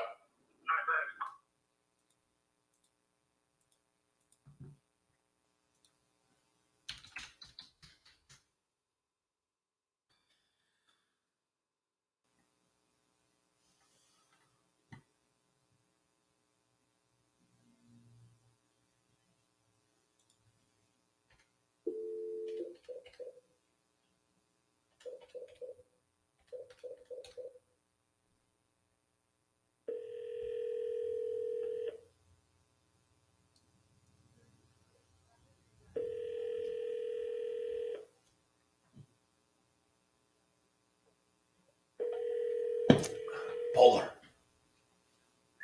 Come here. Come here. Yes, my name is Edward Plains Keller Williams. I'm sorry I missed your message. You can please leave me a text. Keller Williams. Oh, what? Polar, come here.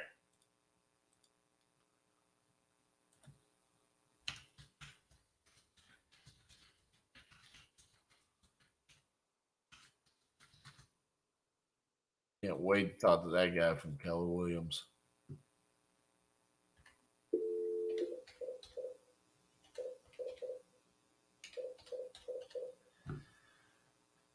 Polar. Are you camera shy? People want to see you.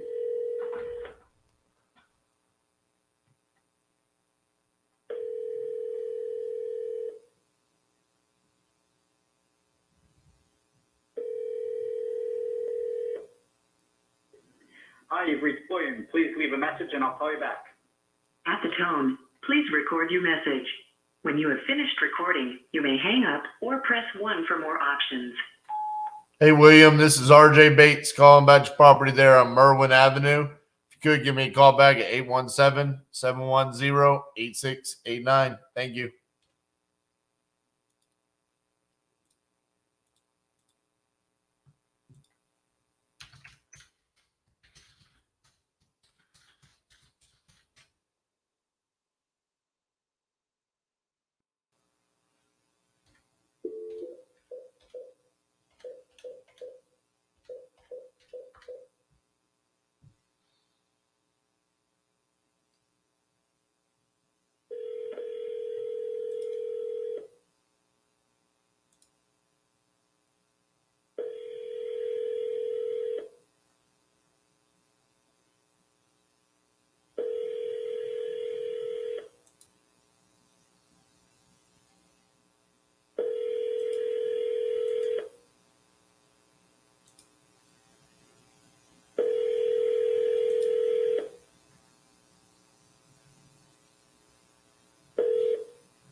Hi, this is Carrie. Leave a message and I'll call you right back. Have a great day. Bye-bye. Hey, Carrie, this is RJ Bates calling about your property there in Brighton. If you could give me a call back at 817-710-8689. You had entered it on my website saying that you're looking to sell, so give me a holler back. Appreciate you.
Hi, this is Juana. At this moment, I can answer your call.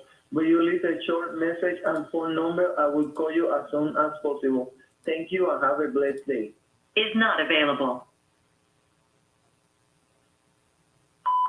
Hey, Juana, this is RJ Bates calling about your property there on Hardy McManus Road. If you could give me a call back at 817-710-8689. Thank you.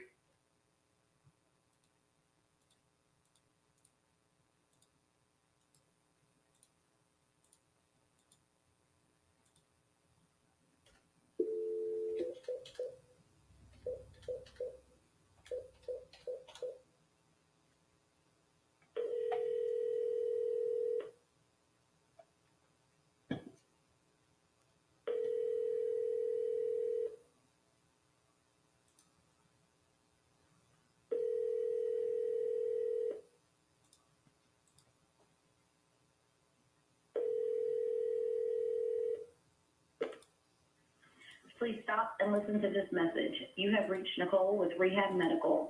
Today is Tuesday, February 21st. I'll be on vacation starting today, returning on Tuesday, February 28th. Until then, for any cares or concerns, you can reach Courtney at the office at 251-327-8529. Once again, that's 251-327-8529. Otherwise, leave me a message and I'll get back to you. Y'all have a great week. Thanks. At the tone, please record your message. When you have finished recording, you may hang up or press 1 for more options. Hey, Nicole, this is RJ Bates calling about your property there on Hamilton Creek Circle. You had entered it on my website saying that you were looking to sell. So give me a call back, 817-710-8689. Thank you.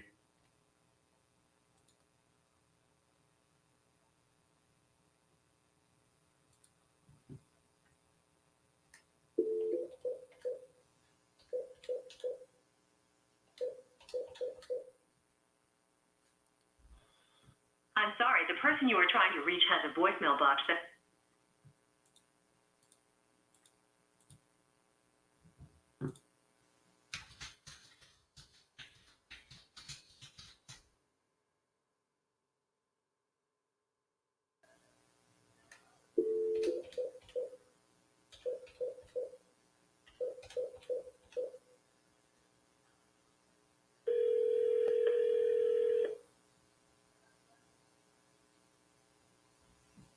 Hi, this is Mindy with Grooming Gals.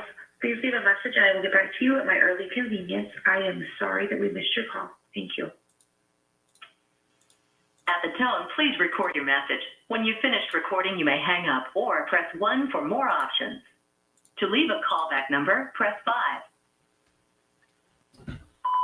Hello, this is RJ Bates calling about your property there on Art Avenue that you entered on my website saying that you were looking to sell. If you could give me a call back at 817-710-8689. Thank you.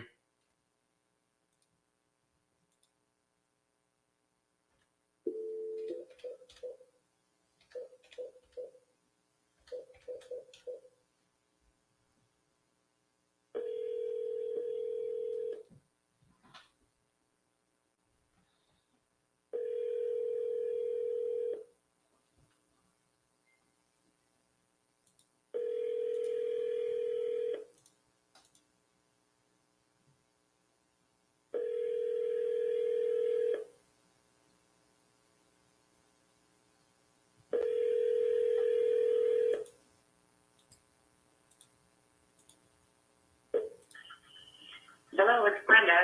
Sorry I can get to you right now. Give me a call back. Thank you. Have a good day. The mailbox is full and cannot accept any messages at this time. Goodbye.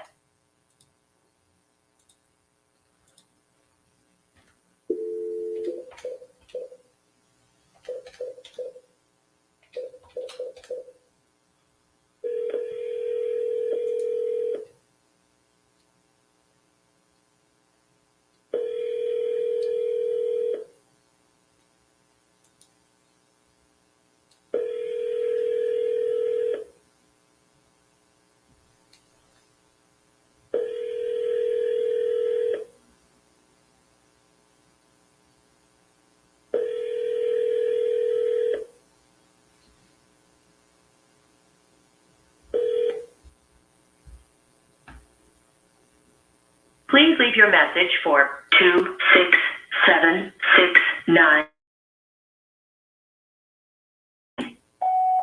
Hey, Quincy, this is RJ Bates calling about your property there on Church Lane. You had entered it on my website saying that you're looking to sell that property. So if you could give me a call back at 817-710-8689. Thank you.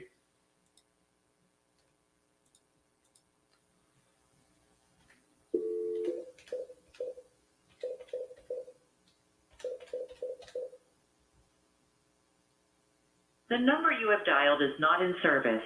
Please.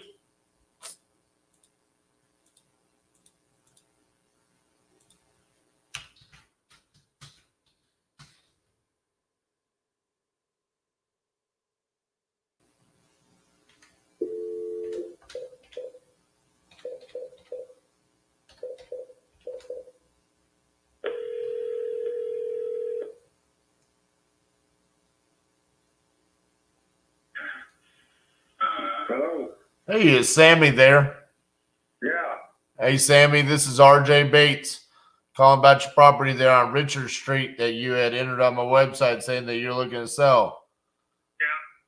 How much you looking to get for that property? I don't know. I figured y'all said y'all would give me a cash offer on it. Yeah. I don't know much about the property, so I might do some digging here. So tell me a little bit about what's going on with it.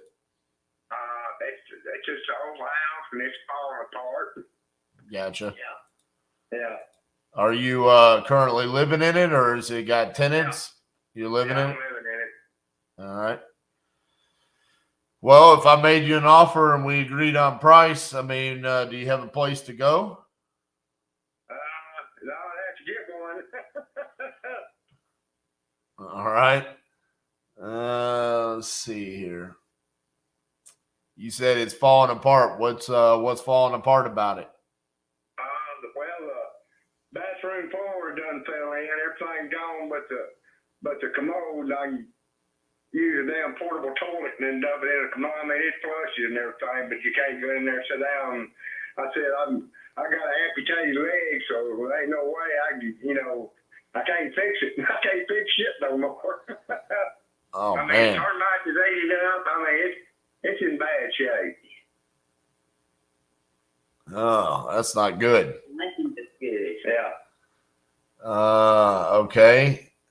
One guy said that the house that they didn't want to mess with it. Said the lot said they could give me $7,000 for the lot, but it's worth more than $7,000. It's right here by the school, right here close into town. It's worth more than that. Yeah, but I mean, it just depends on, if it's not functional, and it's got to be torn down, then that's where but it does become a problem, Yeah. All right. It's like 780 square feet. Something like that, yeah. All right. 2-bedroom, 1 bath, or whatever left of the bathroom.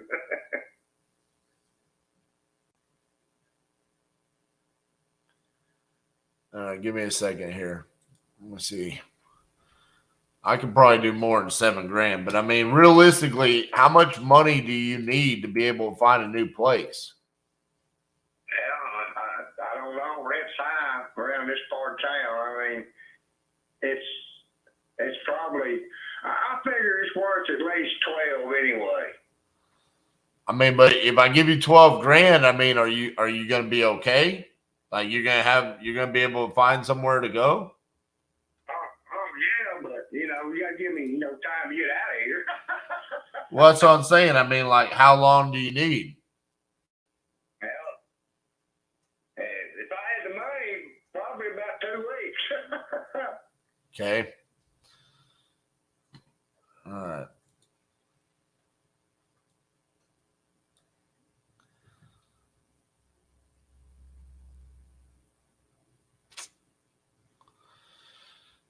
What else is wrong with it? You said the bathroom's on. Is anything else, like, does it have an air conditioner? Does that work? It's got a window unit. I got a little bitty one, and that's all it does. It's no high central heating air in here or anything like that. What about the roof? Does it need to be replaced? It probably does, yeah. Everything needs to be flat. Everything. That's my wife. Yeah. Okay. Let's.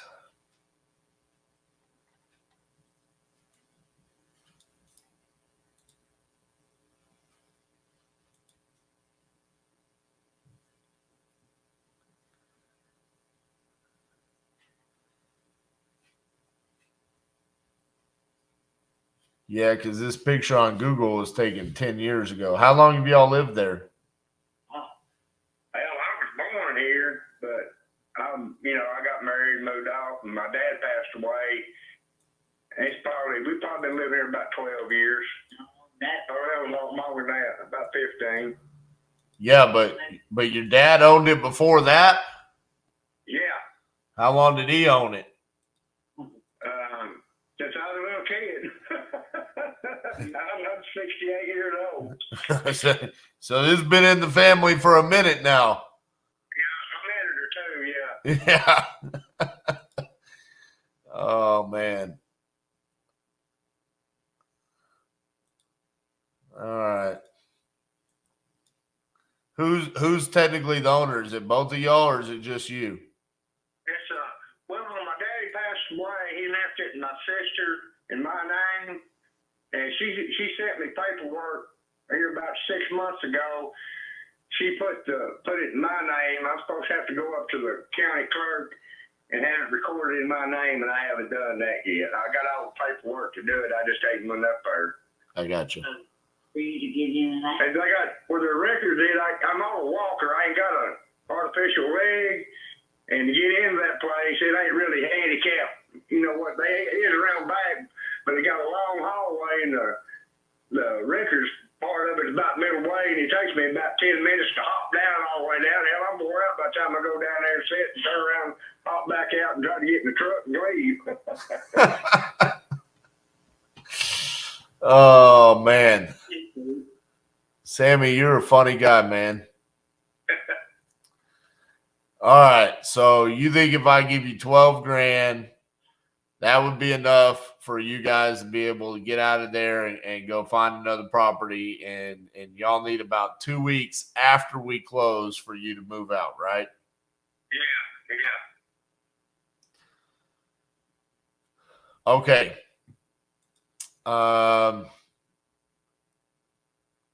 I think I can do that. I think I agree. I think the guy that said 7, I think he was being a bit aggressive there. I think you can get more for your property there.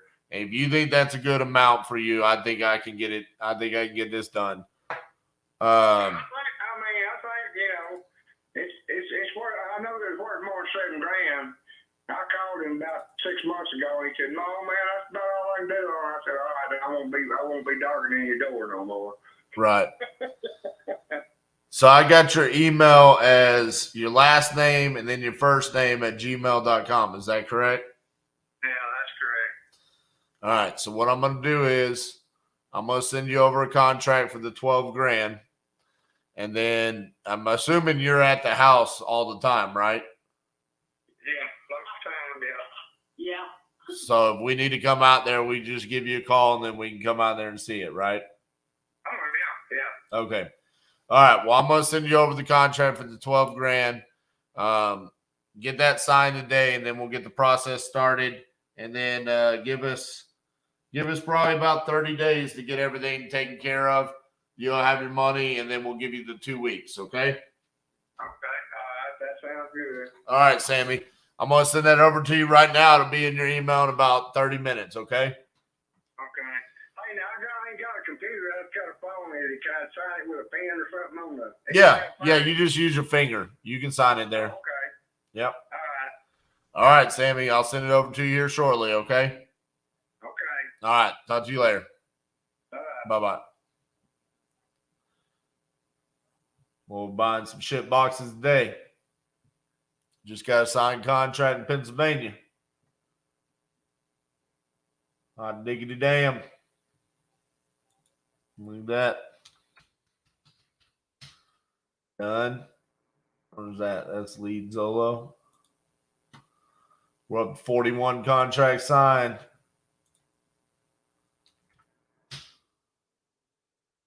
Now we're sending out another one. What's this? Lead Zolo, Arkansas. Woo! 60 contracts sent. Woo!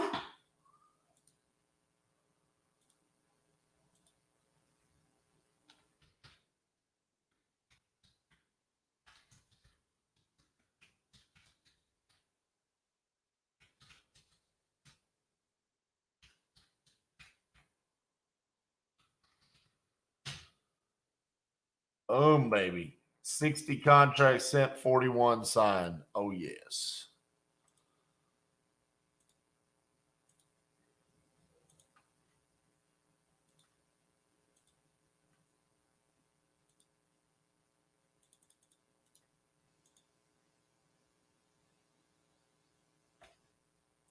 Hello, this is RJ. How you doing? Hey, is this Quincy? Speaking. Hey, Quincy, this is RJ Bates. I was calling you about your property there that you entered on my website saying that you were looking to sell. Yeah, lately I've been getting a lot of offers, and that's what kind of made me, be interested in actually seeing what can I get for the property. I kind of already got an idea already based off the offers and just what's in the area. So I figured, I'll take a step further. So you've been getting offers? Yeah. Why didn't you accept any of them? Say it again? Why didn't you accept any of those offers? Right now, there's a few private offers. So I'm seeing actually what's the difference between private offers and what's on the market? Okay. Well, I mean, just to be honest with you, I mean, I'm not really interested in being a part of that. I mean, Okay. you got multiple offers and you're just going to be shopping it around. So, I mean, sounds like you're in a good spot, but no reason for me to join the party. All right. All right. Appreciate your time. No. Hard pass, bro.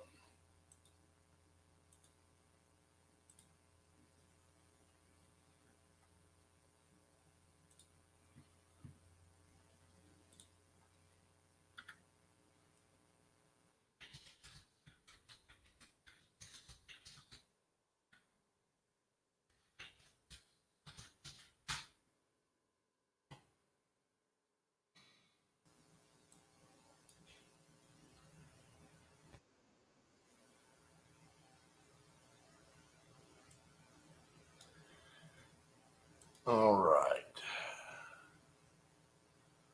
Let's see. Carrie Maddox.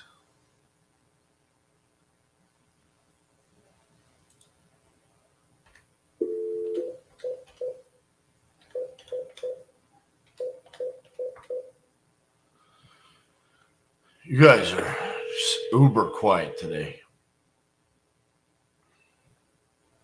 You want to say hi? This is Carrie. Hey, Carrie, this is RJ. Hi, RJ. How are you? I am fantastical. How about yourself? Oh, you know what? I'm right there with you. Having a good day today. I think it's a good day for you to sell me a property in Brighton, Colorado. How about you? I think everybody wants the listing. We've got a pretty property here. Of course, everybody I know says that. But we're owners. We take pride in our ownership. So we like to keep up. So Right. I had a realtor in probably, I think it was last Friday, and she gave me a quote of what she would list it for, and I like it, I have to admit, but, realtor fees are astronomical, so I'm trying to figure out ways around it just to save as much money as I can. Well, you can start off by telling me how much you want for it, because I'm not a realtor, so I have no fees. Okay, so tell me about your program then. Let's start there. My program is you tell me an amount and I tell you if I'm willing to give it to you, and then if so, about 30 days from now we close and there's no commissions. I'm just a buyer. I'm an investor, so there's no realtors, there's no third parties. It's just cash, no inspections, sell it as is. Sounds like you've got a beautiful home, so just being real with you, more often than not, these deals don't work. Just because it doesn't sound like you have a ton of motivation. But if you throw out a number that makes me excited, then maybe we can do some business together. Well, she wants to list it for $680. That is a beautiful number for you. That's a beautiful number for me. Yes, it is. I think she's being very aggressive. Because she showed me the comps. I mean, she gave me a whole market analysis. Are you at 1,300 square feet? No, we're I think 40, 50 with the basement. Oh, okay, because you have a massive basement. Is your basement really big? It's like 1,300 square feet. Okay, so they have these numbers flipped. I got you. So your house is 2,700, and then your basement. Oh, okay, now that makes more sense. Yeah. I was like, wow, she is being very aggressive. No. I mean, if you look on Zillow, you can see at least the front picture of the house. Yeah, I see that. Okay. So yeah, I mean, just being honest with you, like I said at the beginning, I mean, you're wanting full retail. I mean, I'm an investor. I mean, we're not going to be anywhere close to that. And honestly, there is no number that I would really offer you on it because I think you deserve to get that, you know.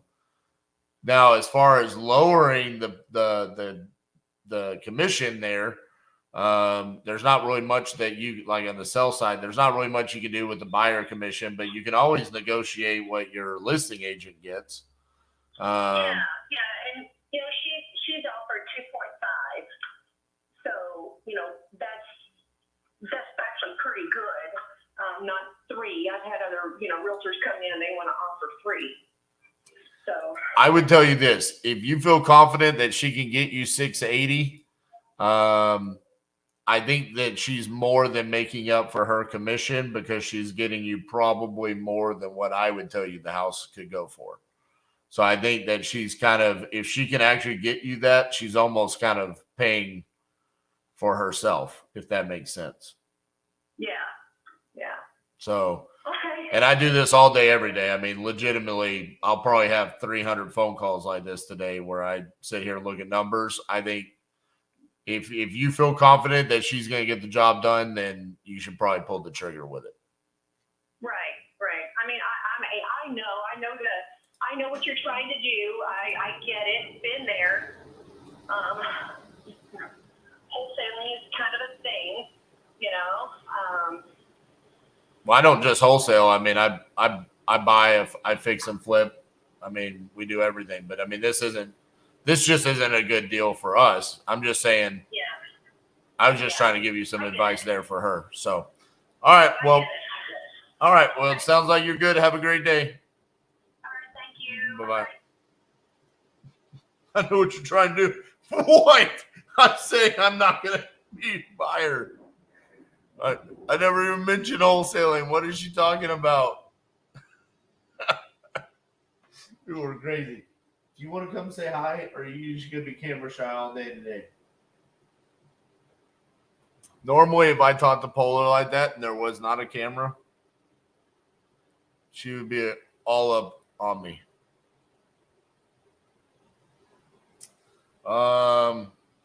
There's always ways around. They're a little. It's not that wholesaling is illegal. It's that they want to get rid of the assignment. So in some places you have to do a double close. There's always ways around. At the tone, please record your message. When you've finished recording, you may hang up or press 1 for more options. Hello, this is RJ Bates calling about your property there on Sycamore Lane. You entered it on my website saying that you were looking to sell that property. If you could, give me a call back, 817-710-8689. Thank you.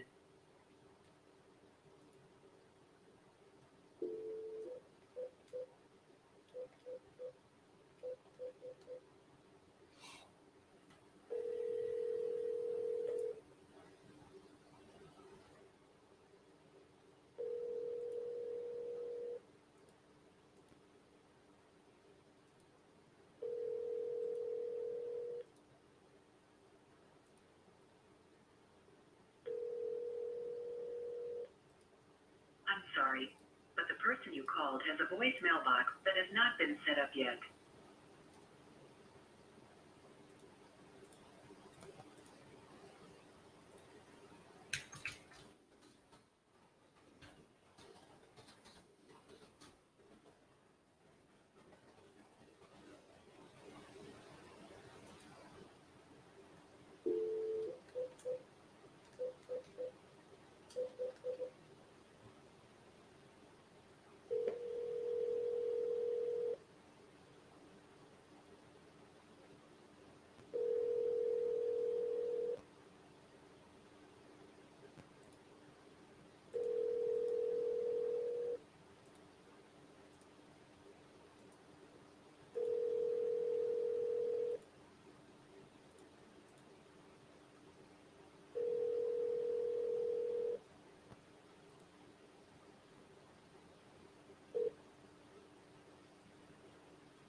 Please leave your message for 804821. Hey, Brian, this is RJ Bates calling about your property on Monticello. If you could give me a call back, 817-710-8689. Thank you.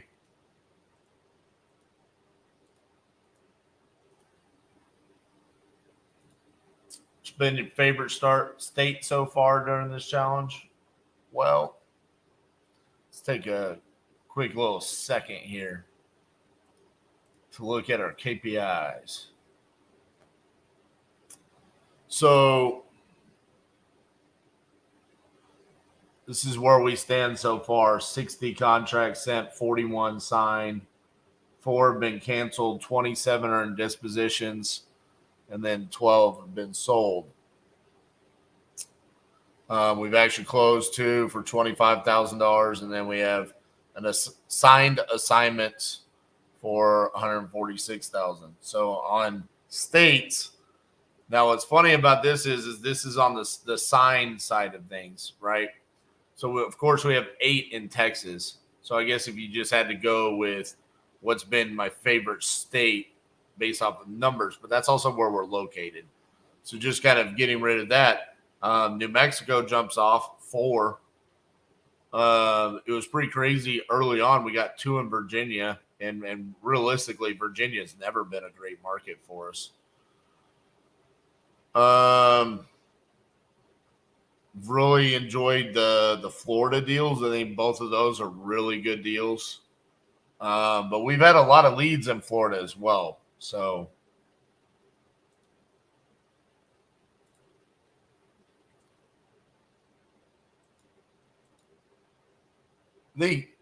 realistically, what I love about going to different markets is seeing how different deals can be analyzed.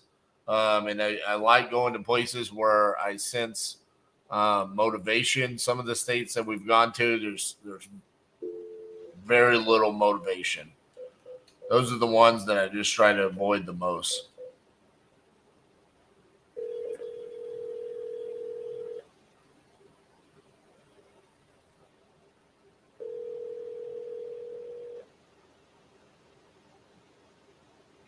Hello, Hi, is Rashonda there?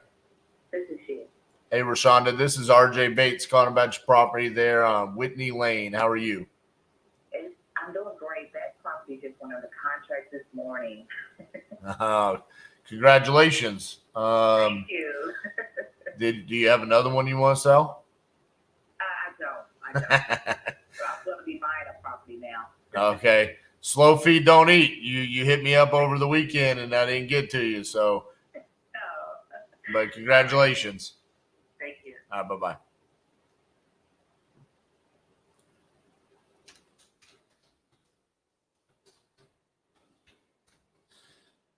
People will find ways to solve their problems.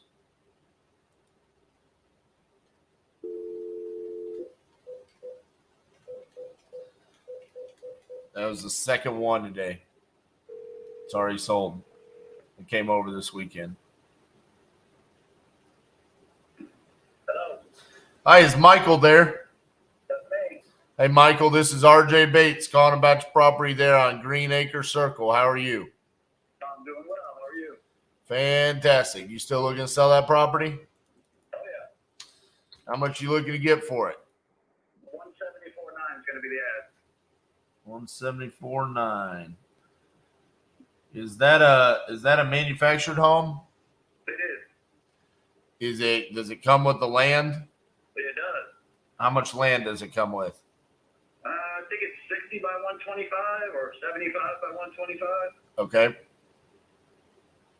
There's a shed in the backyard. Everything's finished. Everything's drywall. This is not a mobile home anymore.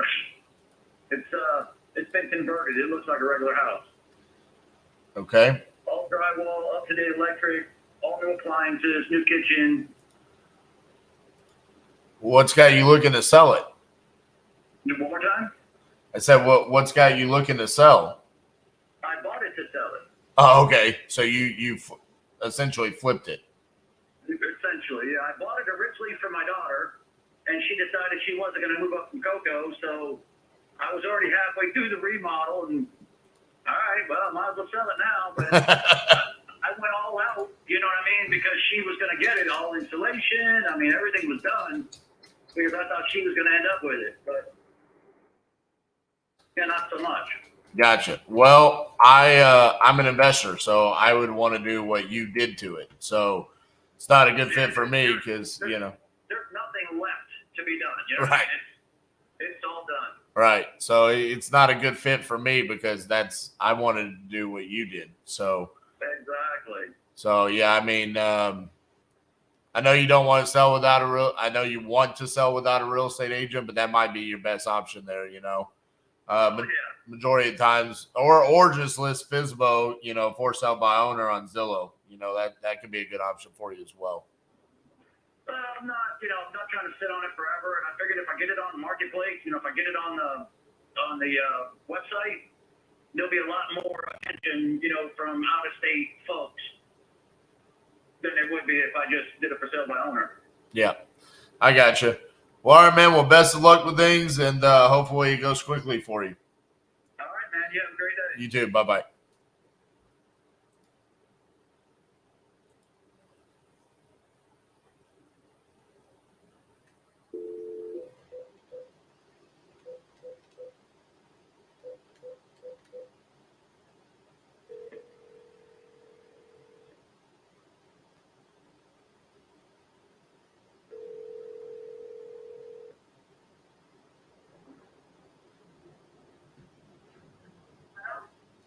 Hi, is Maria there? This is she. Hi, Maria. This is RJ Bates calling about your property there on Carl Street. How are you? Oh, wow. I'm glad you called. I didn't know if you all got all that information I put in. Yes, ma'am. I apologize. I took the weekend off, so just getting around to catching up with everything. How much were you looking to get for that? It's appraised at almost 70. It's over 70,000. But I'd like to the least I could get is 65. If we could go 70, it's good. It's a really nice wooden home, but I was living alone with that, and I couldn't finish repairs it needed to have completed. And I thought, well, I'm getting older, not well, so somebody else can take over and fix things up. And that's why I needed to sell before it, starts to go down. It needs attention and stuff.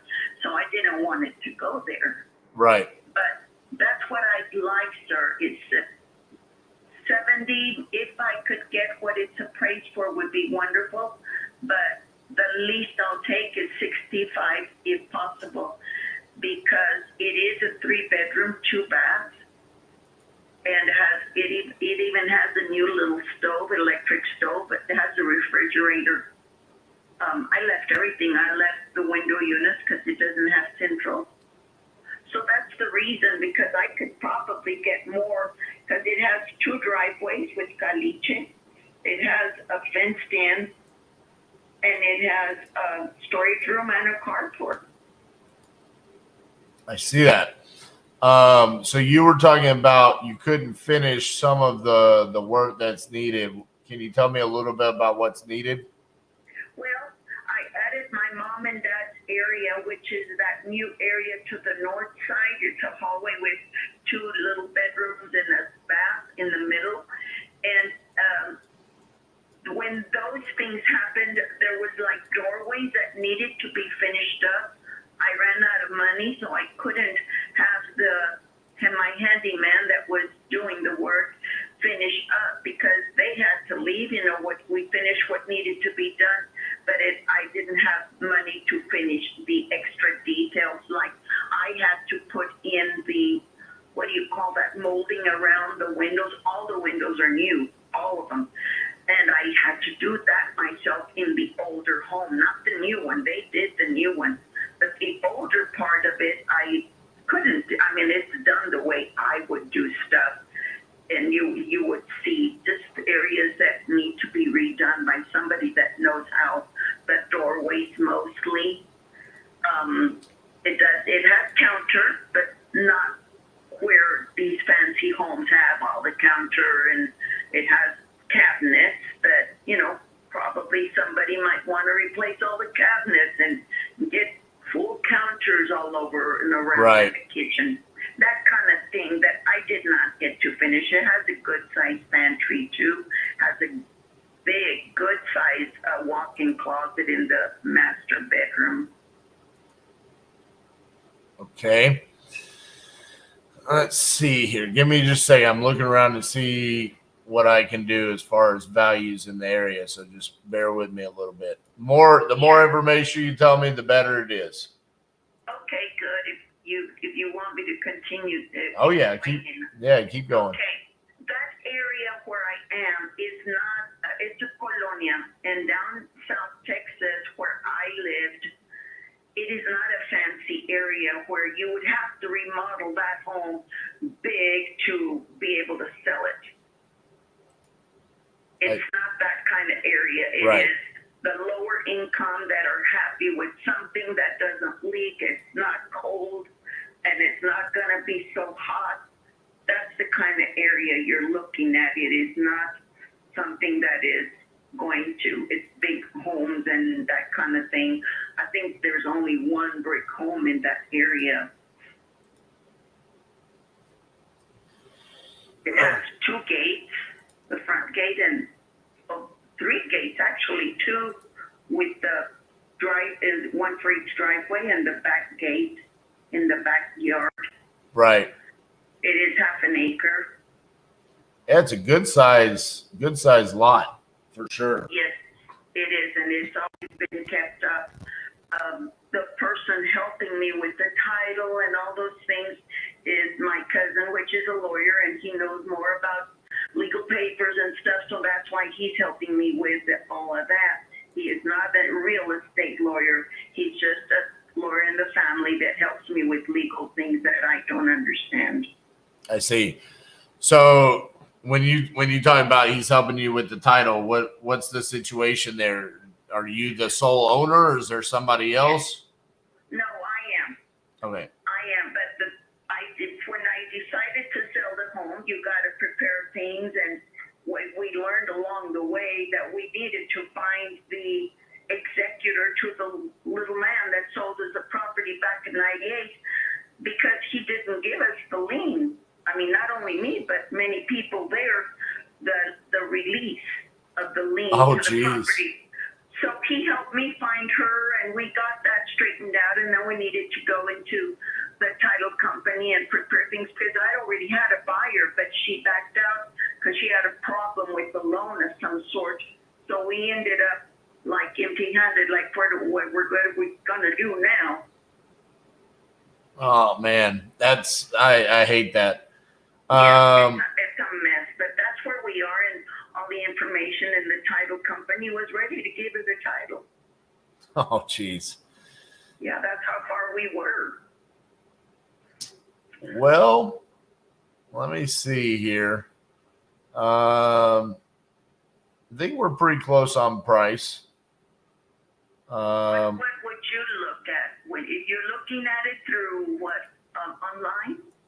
Yeah, so I have multiple different systems that I use to be able to pull up values on properties, and then I can see pictures of other properties that have sold in the area. Yeah. And just kind of, I mean, this is what I do all day, every day. You know, this is how I make my money. So I wish you could see the inside. It is a livable place. It would rent right away, but I can't rent it because I have benefits and I cannot have that extra income. I'm curious. How much do you think it could rent for? Well, in that area, you could easily get, I mean, like you're people around, but lower income, it would easily rent for at least, my goodness, it's I would say about 700, 800. If you really put it up to speed and you fix it up better than how I have it, you could get more than that. Right. Okay.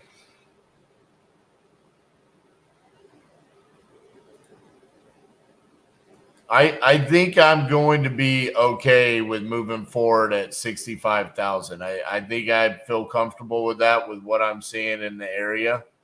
Yes. I think I can make that work. What I can do, I do need a little bit of information to be able to write up the contract. You said you already have title open. Do you know the name of the title company? I'll give you the number to my cousin that is taking care of those papers and all that other legal stuff, and he'll let you lead you to where you can go and get more information on that, and he'll inform you on those kind of things that I don't know about. I'll give you his office number. Okay, well, real quick, because on that, all I need is the name of the title company to put on the contract. I don't need to have the conversation. I just need the name of the title company. Okay. Goodness. If I remember right, because that's why I wanted you to call him, because I don't remember the exact. I could call him. I could call him if you want me to. Check with Valley Land and Title. Valley Land and Title. They're on Pike here in Westlaco. Okay. Valley Land and Title. Okay. Yes, check with them. If I remember right, that's where we were. Okay. And then It's under Maria Irma Rios. okay. And that's what I was gonna say. The email that I have is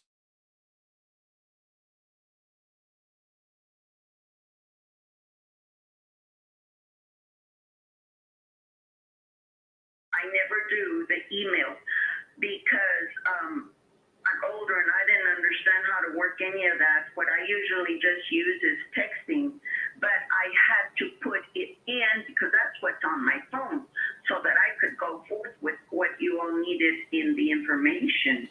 correct. And I can't text you over the contract. I have to email it to you. Would it be better if I sent that over?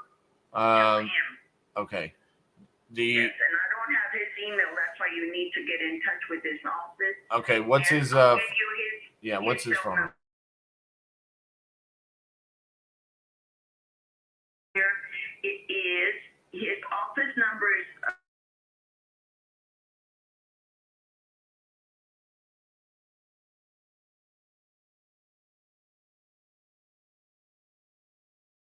Okay, and what's his name? his name is Juan Gonzalez. Okay. Juan E. Gonzalez. Okay. And his cell number is 9.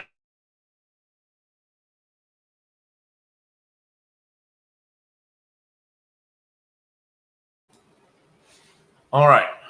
Well, I will give Juan a call here and tell him, that I would like to present an offer to you guys and see if I can send that over to him so then he can present it to you.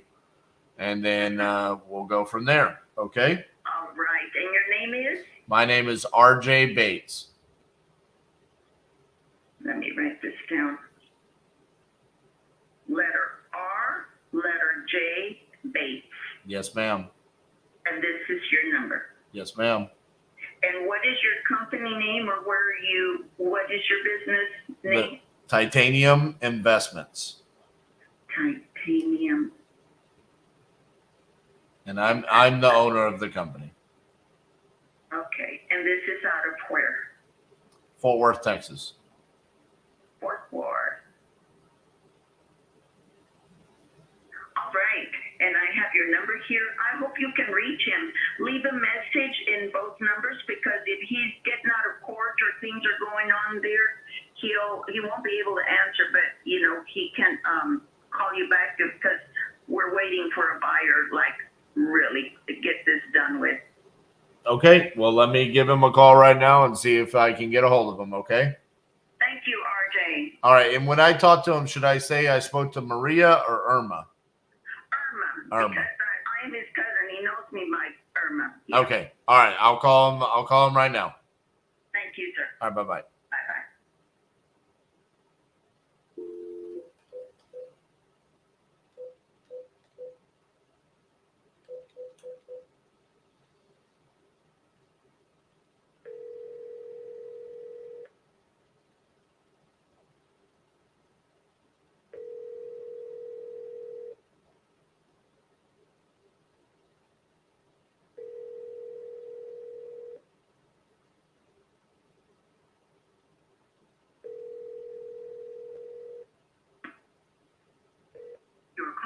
forwarded to an automatic voice message system. 9562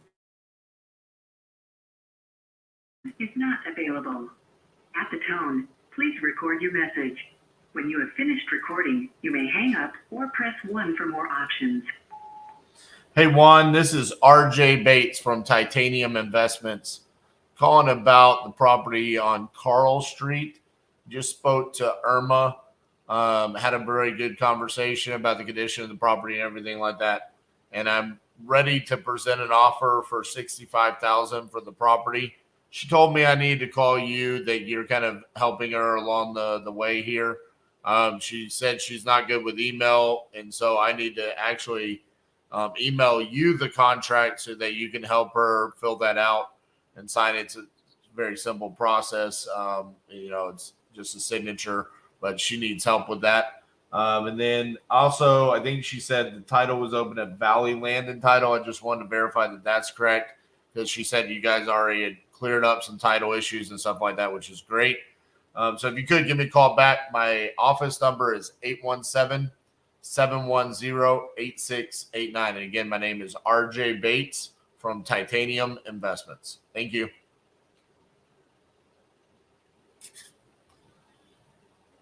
All right.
Please leave your message for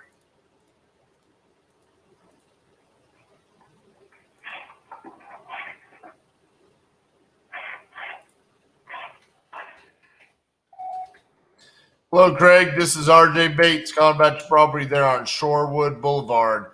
If you could give me a call back at 817-710-8689. Thank you.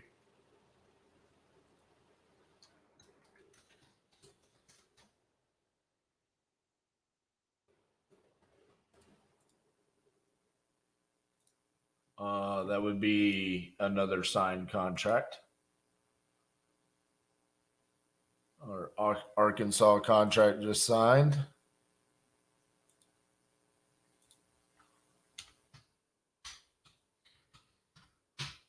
Boom. That brings us up to 60 signed and 42, or 60 cent and 42 signed. Yeah, buddy.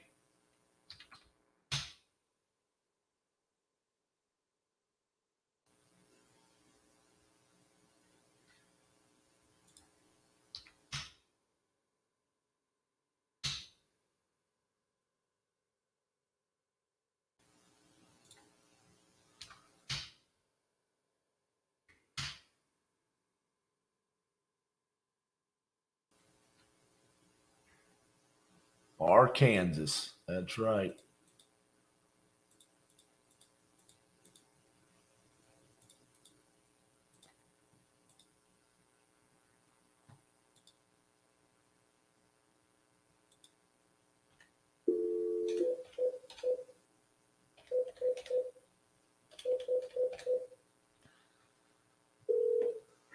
Hi, this is Teresa with iClean. Please leave me a message and I'll return your phone call as soon as I can. Thank you for calling and have a great day. At the tone, please record your message. When you've finished recording, you may hang up or press 1 for more options. Hey, Teresa, this is RJ Bates calling about your property on Candice Drive.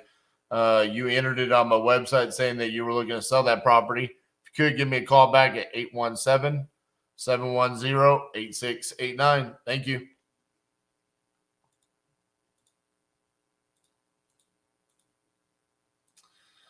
Just popped in to say hi. What's the live stream about? Well, we are calling motivated sellers to buy their houses. So people that we've either cold called and they said they want to sell, or people have gone to our website through various marketing efforts, whether it's YouTube lead, Facebook leads, Instagram, PPC, whatever.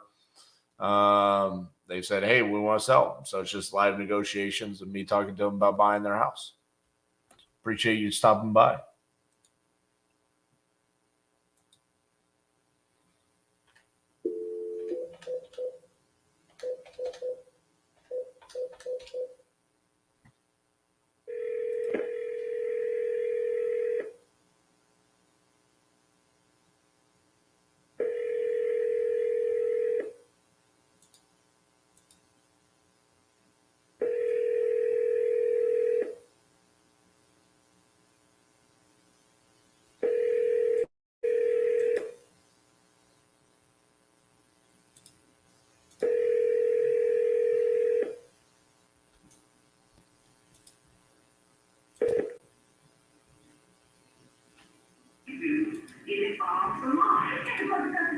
Sorry I missed your call.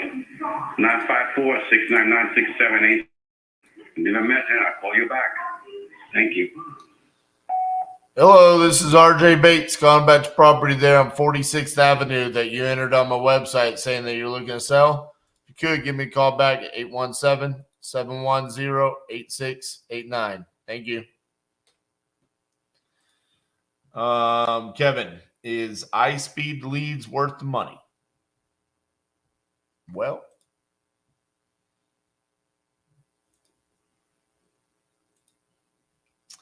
you can see here, we have sent out 8 contracts from Speed Lead. 7 have been signed. 4 are in dispositions. 3 have been sold, and our expected profit is $83,500 on those 3 that have been assigned. I can promise you I've not spent anywhere close to $83,000 on Speed Lead.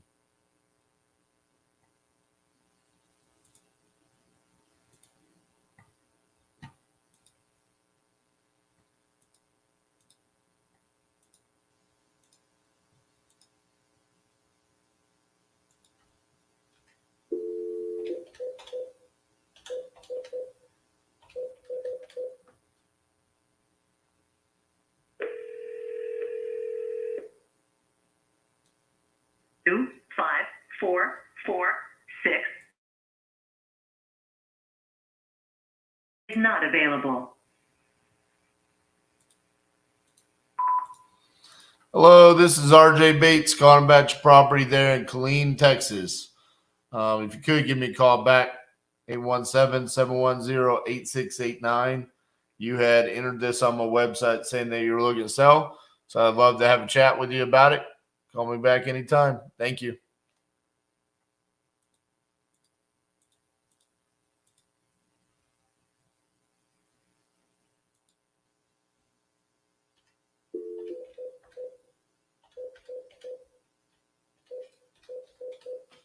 You want to come here?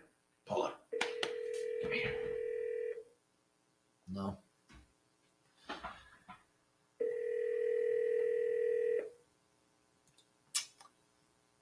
That's true. That will even out, though.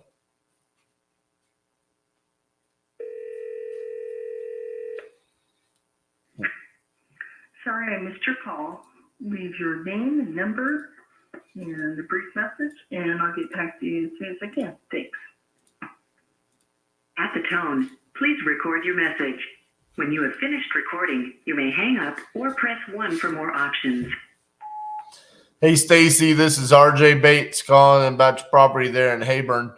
If you could give me a call back at 817-710-8689. You had entered this on my website saying that you were looking to sell, so give me a call back. Thank you. Thank you, Kip. Yeah, Jeremy, that will even out to be closer to even there.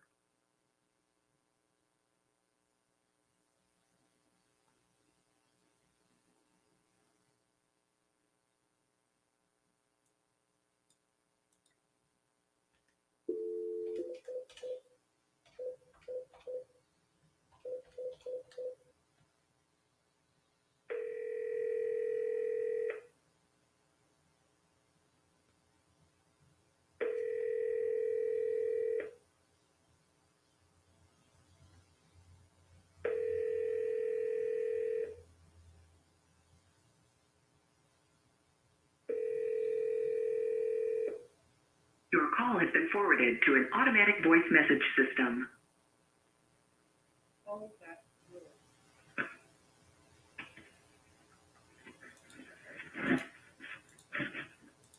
Is not available.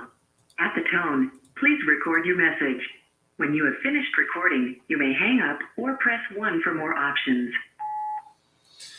Hey, Olga, this is RJ Bates calling about your property there on Garden Avenue. You had entered it on my website saying that you're looking to sell, so give me a call back, 817-710-8689. Thank you. Oh, that's pretty cool. Checking out the lead service. There you go.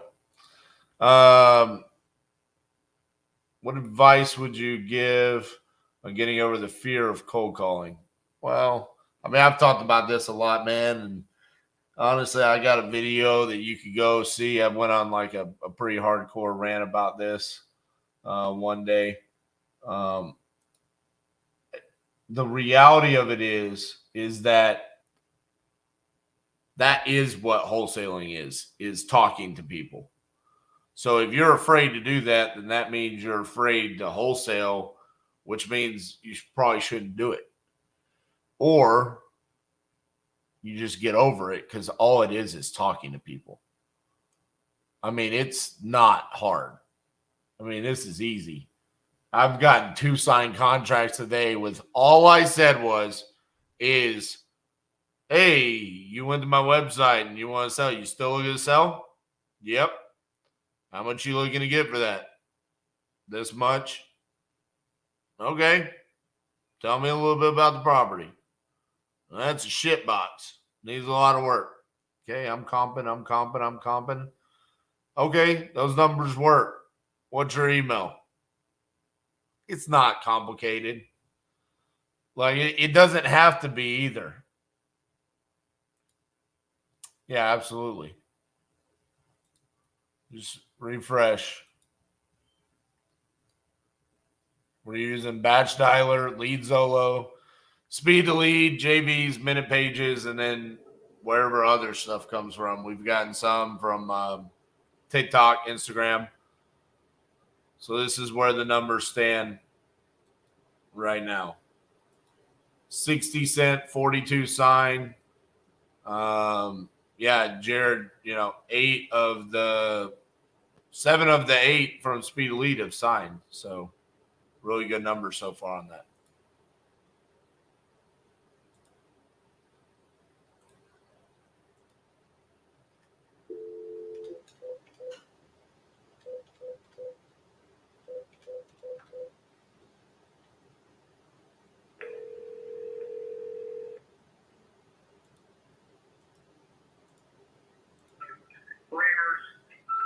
Hey, is Rick there? This is him. Hey, Rick, this is RJ Bates calling about your property there on 12th Road. How are you? Good. This is who? RJ Bates, you entered the information on my website saying that you were looking to sell? Yeah.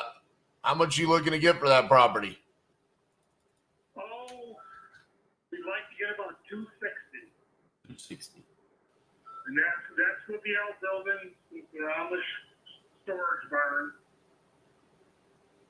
And our appliances, one of our appliances still got warranties on them even. Okay. And how big is the property? It's 1 acre. Okay, and there's no house on it. It's just vacant land. No. Our house is on it. Okay, that's what I was saying. How big is the house? Oh, the house is about 1,300 square foot. Okay. And are you currently living there, or what's going on with the property? Yeah, we're living there and building a house down the road. I see. All right. How long is it till your house is finished down the road? They actually just started it today. Oh. Okay.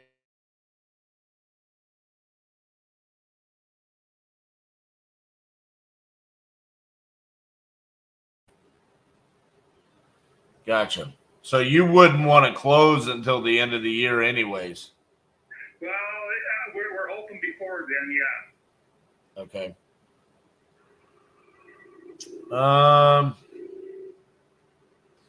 I mean, realistically, I might be interested if we were closer to it, but I mean, that's so far away. I mean, that's kind of hard to let me know, like, how much I'd be interested to pay for something, 6 months away from now, Yeah. A lot could change in our economy in 6 months, Yes, exactly.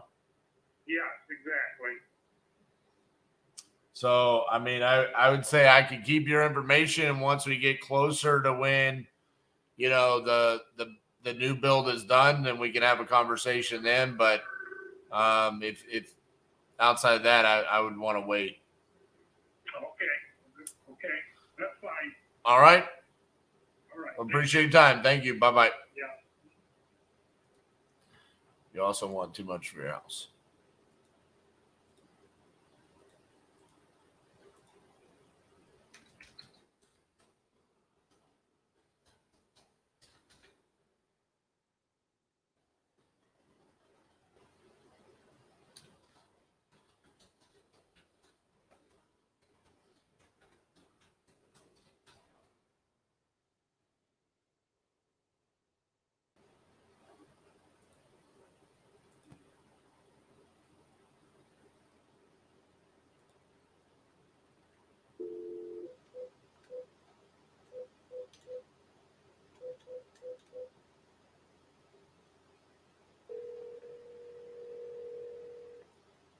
I think on lead Zolo, we're up to like. Hi, is Chandra there? Can I help you? This is RJ Bates calling about your property there on Perry Drive that you entered on my website saying that you're looking to sell. Oh, yes, I am. Excellent. How much you looking to get for that property? 220. All right. Tell me a little bit about what's going on with it. 5 bedrooms, 2 full baths, half bath and garage. Garage is brick glaze. Very bonus room down there, fireplace and the bonus room. Has a foyer, has a first floor laundry, 2 bedrooms on the first floor, 3 bedrooms on the second floor, full bath on the first floor, full bath on the second floor. Has a galley style kitchen with a breakfast nook, enclosed foyer, former dining room, living room, and that's where the second fireplace is.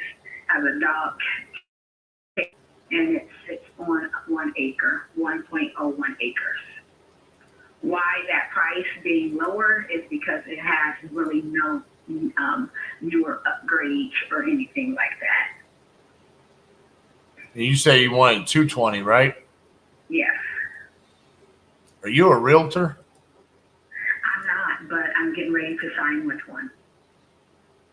I was gonna say you speak like a realtor. That was like one of the more impressive rundowns of a house a seller's ever given me. Oh, wow. Oh, and let me ask this. There's a 3-car garage and has a deck. All right. Let's see here. The basement, the garage is heated, and so is the foyer. So how did you come up? How did you come up with 220? And also it has a shed. I'm sorry. How did you come up with 220? when I looked at the different comps in the area, there really isn't anything comparable. So when I considered the square footage, when I considered the property, the acreage that it was on, and then when I looked at the Zillow and the estimate, and I thought, okay, then this is really where I'm at because there's nothing like that in the neighborhood. This property can be divided. The lot can be divided and sold separately by the new owner. It's something that I could actually do too. I just don't really want to take the time to do it. But it's because it's on that large of a lot. I'd already talked to an architect friend that I had. And he looked it up, looked at the zoning, looked at everything, and said, yep, you would just have to go and actually go through the process and do it. Let's see. Now, who are you guys? Because I think that I just saw your ad on the internet. Yeah, you saw it on a YouTube video. Yes, that's what it was. Yeah. I happened to be looking at something else, and I was sitting near my husband. I just think I should reach out and just see. Because right now we're just like cleaning things out and getting ready to take up the carpet and different things like that. And that's when he said, yeah, I said, well, maybe I'll just see what they're talking about before I sign on with the realtor. Yeah. I mean, if the realtor feels like she can get you 220, I mean, that sounds like a hell of a deal for you guys. Because I've got this pulled up on multiple different systems. I can't see anything within a reasonable distance. I mean, I guess I go out 3/4 of a mile. I can see one at 215. You got a lot of square footage and you got a lot of land, and there's just not anything to compare it to. So from an investor standpoint, that's like the worst case scenario. We want something where you can point at it and you can say, that's my comp right there. That's my blueprint property. And I don't have it here. So, I mean, so it's just not a good fit for us. Yeah, that's what I ran into, like there's no comps really right near it. Yeah. I mean, because we use different systems that have direct access to MLS comps, and it's just like everything is in like the 150, 160 range, but yep. Everything is at 1,100, 1,200 square feet. Exactly. So that's what we ran into. And I'm like, but it's like double that, Yeah. Well, we refer to that as big man on the block, and it's not good for investors. It can be good for you. I mean, obviously you have more house to sell, so it can be a great thing. So, right. Well, I appreciate the call back. Absolutely. Best of luck with the realtor there, and hopefully it goes quickly for you. Thank you. No, bye-bye. Bye-bye.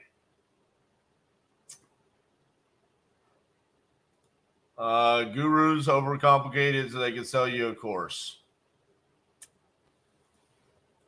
I looked into speed of lead and it doesn't say it, but when you buy a lead, how much leads you? For example, I'll buy a lead for $230, you get a lead. Chuck, yes.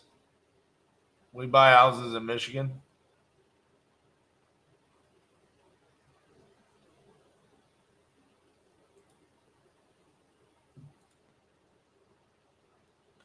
All right, Cassie, I'm going to call Craig back here, and then I'm going to want to take a break. Are you good?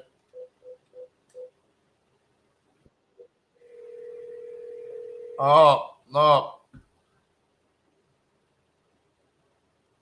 Sorry, we're time for you to come. Yeah, as I called it, Garrett then sent the message that said he's selling, but is at work, and it would be better to text him. Sorry, say it again. I had you kind of turned down, so I didn't get feedback. It's not a big deal. What up? You got one contract going out? No, we've already sent two, got two signed, and sending a third out. What the? French toast. You need a break. Bro, I'm not gonna lie. This is fucking light work over here. Like, this is just. I don't even know. I bought 2 houses for $17,000 total today. It's crazies, I say. With I think a combined ARV of 200,000. It's crazy, man. And I think I'm being conservative on that 200,000 as well. Well, that's super fantastic. I mean, here, please. Sorry. If you want to call some of these leads, I mean, it's like it's not difficult. Yeah, I mean, I'm all for that. Thanks, boss. I mean, this is fire. Lead Zolo is just hand them on a platter. No, I love them. I working on the other end of the process over here. What? That other end of the process is gotta get ready for the choo-choo train that's coming. Woo, woo. Yeah, we're working on it. Home skillet. I need you to get Leon out to that property. Oh, yeah. Leon G. Barnes, because Saeed finally signed. Woo-hoo. Yeah, I'll get on him. Thank you. All right, you go have fun. There's a lot of people watching, so go do amazing. I'm excited. I need to see how many people we have watching right now. I've got 51. All right, well, you need those numbers to go up significantly while I'm on here so that we can take away RJ's. Technically, there's more. It's just 51 on YouTube. Okay, more than 51. I need those numbers to go up because RJ has a theory that whenever he's not on, that the viewers go down. And I'm like, listen, no, sir. No, sir. It's because you always put me on at the inopportune times of the day. Are we willing to buy sub 2 that has foundation issues, needs an AC, Fort Worth, 220 purchase price? Horacio, please do send that to us. We absolutely are. And I would love to run the numbers on that. So I'm going to go ahead and pop my email address in the chat. Maybe. Boom.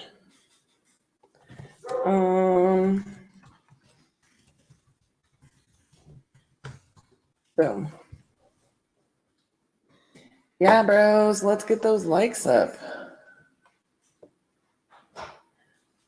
Also, if anybody wants to volunteer to come build me like a partition wall that is movable, that also gives me some soundproofing. It's either that or I'm going to get stuck in a room without the view for the rest of the 50-50-50, and then I'm going to be really upset about that situation. Because, see, this lake view, it makes my soul happy. You know what I'm saying? It makes my soul happy. We went down to 40, 43. The heck, guys? I said get the likes up, get the viewers up. What do I gotta do? What part of Michigan? Ooh. Okay, so guys, we're over here. Just we got a lot of recon to do on these contracts. By recon, I mean that we are getting a lot of the photos and initial walkthroughs and access set up on these. So let's see, we've got 14 properties that we're working on that on. Although 2 of them, not so much. To be perfectly honest, the Forney property and then the Round Rock property, not so much on those. So I would say 12 that we're working on. Are you cutting it short tomorrow for the game? The Stars need your support. Listen, tomorrow the game is at 7. So we may or may not. I believe we're going to cut at 5:30 today if I don't just get on there and call people or call people on Dispo or something like that. But I also have to run out to Northwestern Hills to pick up a lockbox tonight, you know, all kinds of fun stuff. So we may cut it short tonight by half an hour, and then tomorrow, I don't know that we will. I mean, that's an hour is plenty of time to wrap up the day, and it just depends on what we get done tomorrow, I would imagine. So, the Stars are going to absolutely take the next 2 games by a landslide. I feel like we just didn't play like ourselves. We did more so in game 2. But game 1, oh, man, definitely not. In game 2, so frustrating as a Stars fan. But I think obviously they have to wake up at this point. Like, hey guys, you know we're in the playoffs, right? So we shall see. We shall see what happens. What do y'all think? You want me to call on some leads here? I guess I'll call on some leads. I'm not getting any other requests, and my viewers are going down. I need you guys to like and share and figure something out for me there, because now RJ's just going to talk crap to me. Where are we at? We're going to call on Liberty Trail. And I've never heard of this little town, and I'm a little bit excited because it's not very far away. So that is interesting.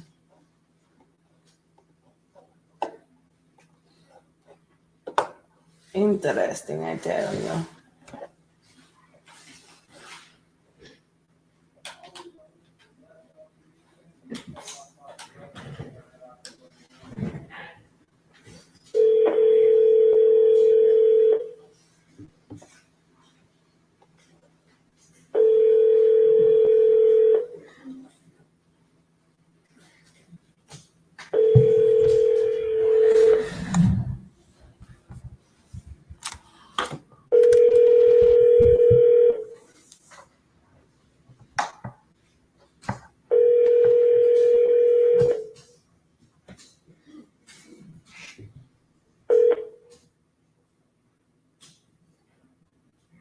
Please leave your message for...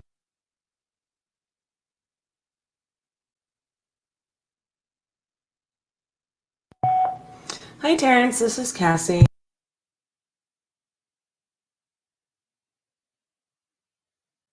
If you would, please just give me a call back whenever you get a chance.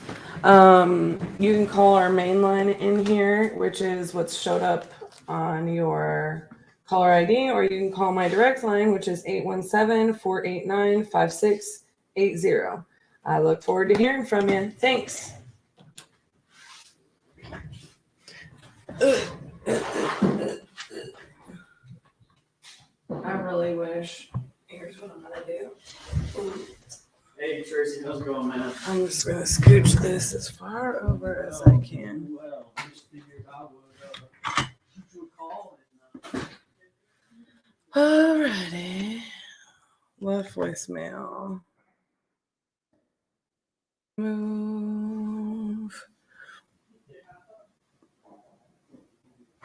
Are you not entertained, people? Are you not entertained?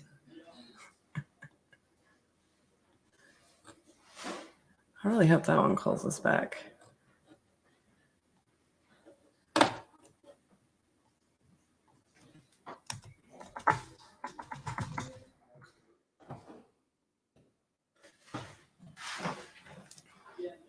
I really wish I could get that a little bit closer. All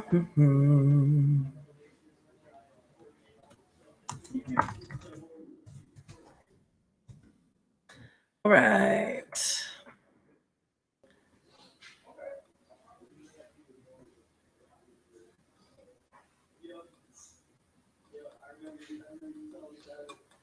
Oh my goodness.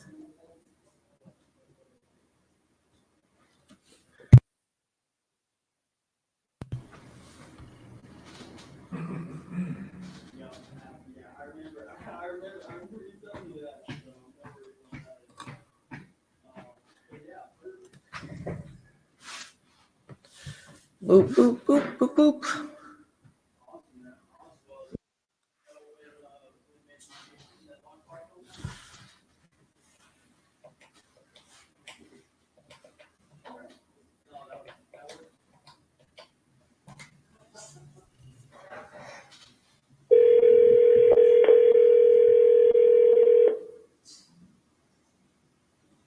Hello? Hi, is this Farah? Hi, Farah. My name is Cassie, and I'm calling you about a property website or ad. Yes. Your name's Kathy? Cassie with S's. Kathy? Yes, ma'am. Oh, okay. That's different. Okay. Yeah.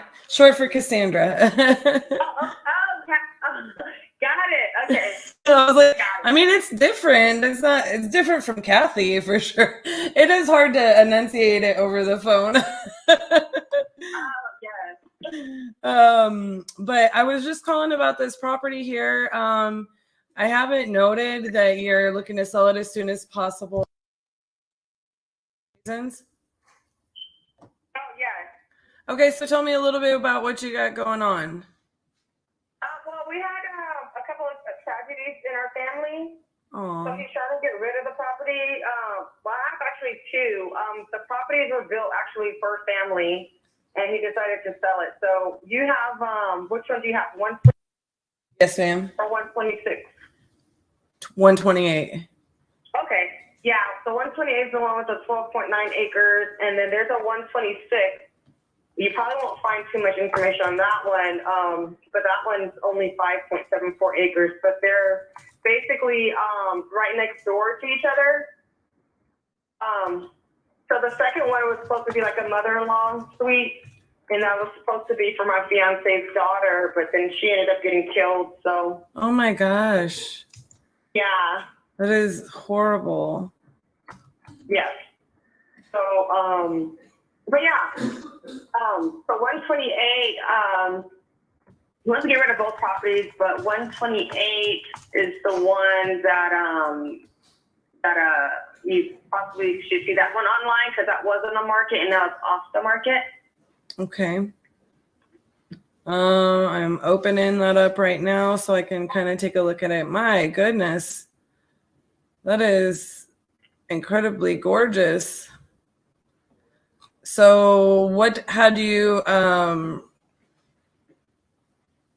just reading this. It has it listed for sale by owner. What had you guys take this off of the market? Well, we took it off because he decided that he wants to sell it, but the realtor that we had it listed for almost $2 million when it was on MLS. Right. So we had a few offers, but people didn't qualify for the home, and it seemed like due to the interest rate and stuff. Yeah. So he decided to, since we had that realtor for at least 6 months, so he decided to let go of that realtor. So he'd rather sell it on his own. Right. Gotcha. Well, just gonna be real honest. I'm gonna have to take some time to really look into this and see. So what we are is we're investors. So I would have to look at this property and look at some different exit strategies, and kind of figure out what I have going on. I have it listed for sale by owner for 1.6 million here. Is the I mean, that's a huge house, over 9,000 square feet, right? So, Well, that house, the 9,141, it's with 126. So 128, Gloria living area is 4392. okay, let me note that really. You said 126 is 4392? No. So the total for both is 9141. Let me do that. 128 is 4392 living area. Okay, gotcha. And then corner to corner is 6,043. Okay.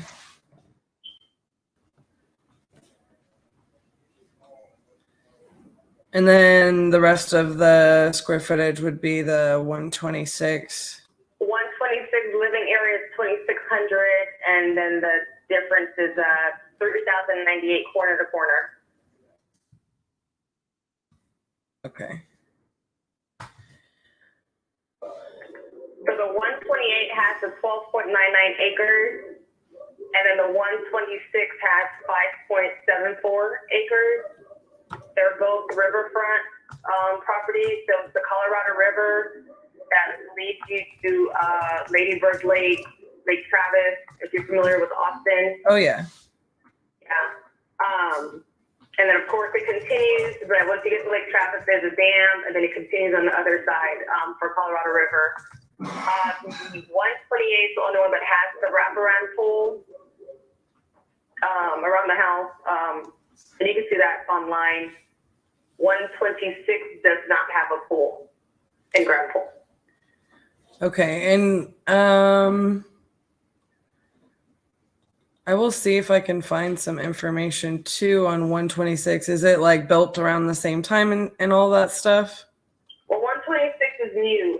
That's why you won't find really too much on 126. I can send you information on 126 via email. Sure. 128 was built last year in 2022. 126 was built this year. Okay. So 126, it was appraised for about 740. So I have that online for sale by owner for $599. So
If we're turning it into like, a vacation rental situation, then, it takes me a while to basically get the direct numbers on that.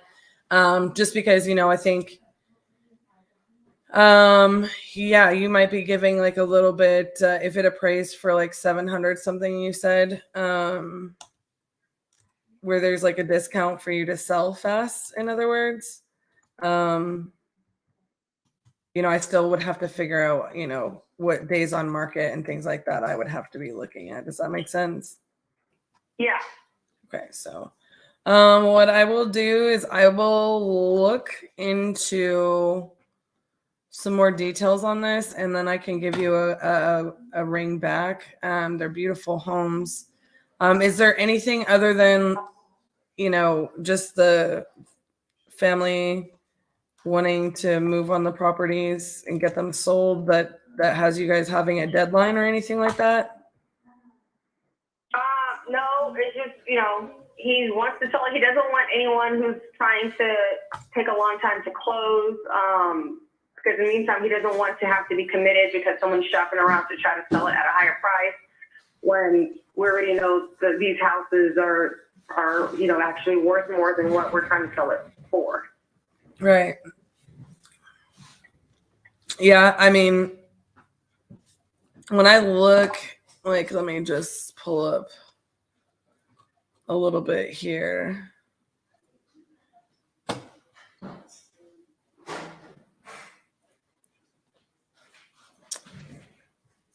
When I look at like the days on market that I'm going to average is going to be, I don't think that is like, the best situation anyways. Like the ideal buyer in that scenario is a short-term, for somebody to do short-term rental or an owner occupant, Yeah. So, let me just do this. Squeeze this out a couple of miles. Oh my goodness. And do all.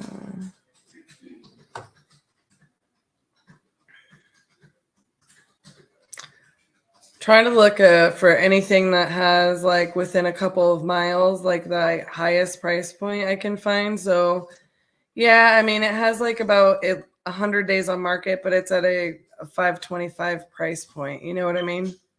Mm-hmm.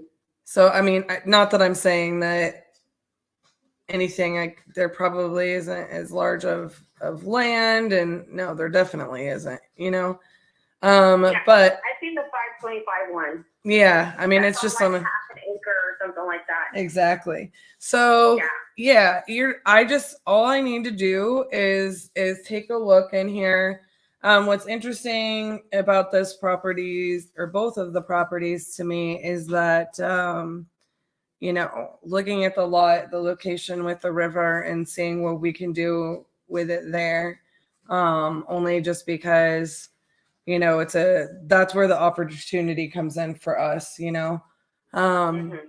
So I will definitely take a look into it and see what I can do for you guys, and get back in touch with you when I've had some time to kind of dig into it and, get some of those kind of oddball numbers. Cause like I said, I'm going to have basically one way to, make money with this. As far as we're concerned, I have a brokerage, but being based out of Fort Worth, like I could technically, close on it and have the opportunity to list it, but I would still end up accruing, 2 closings, and then,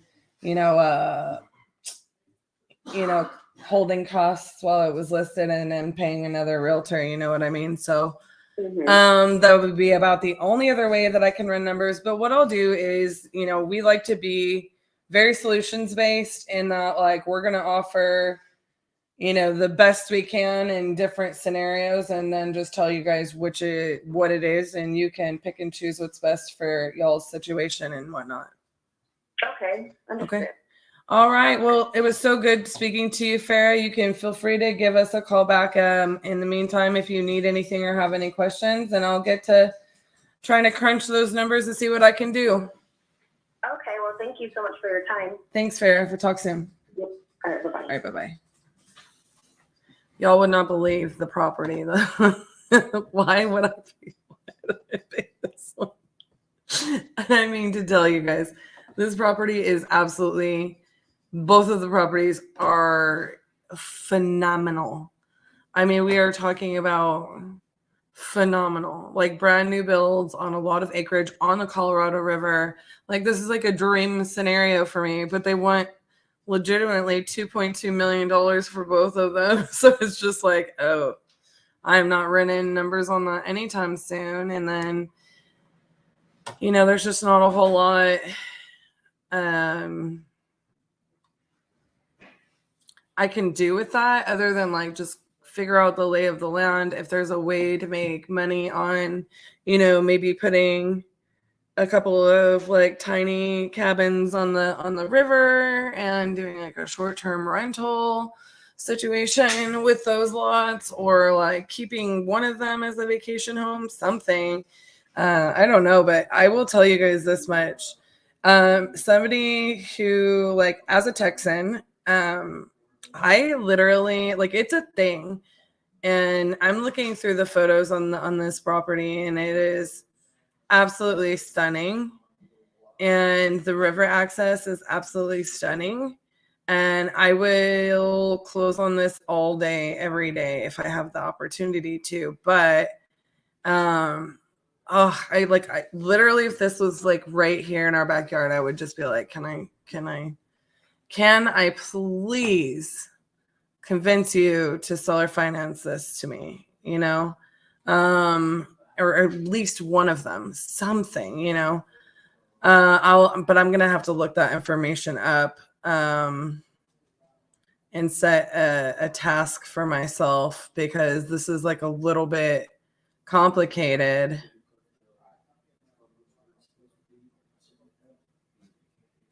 And they had it listed like at 3.5 million in 2021. So I'm not sure. I need to look into a little bit more of the history there. You know what I mean? So I'm going to assign this to myself. Set myself a task and call again. Ooh, y'all. It is me. It is I.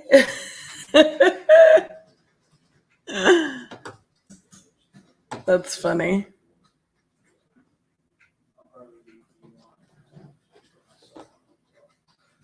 I am a little bit famous, I guess. A little, not incredibly.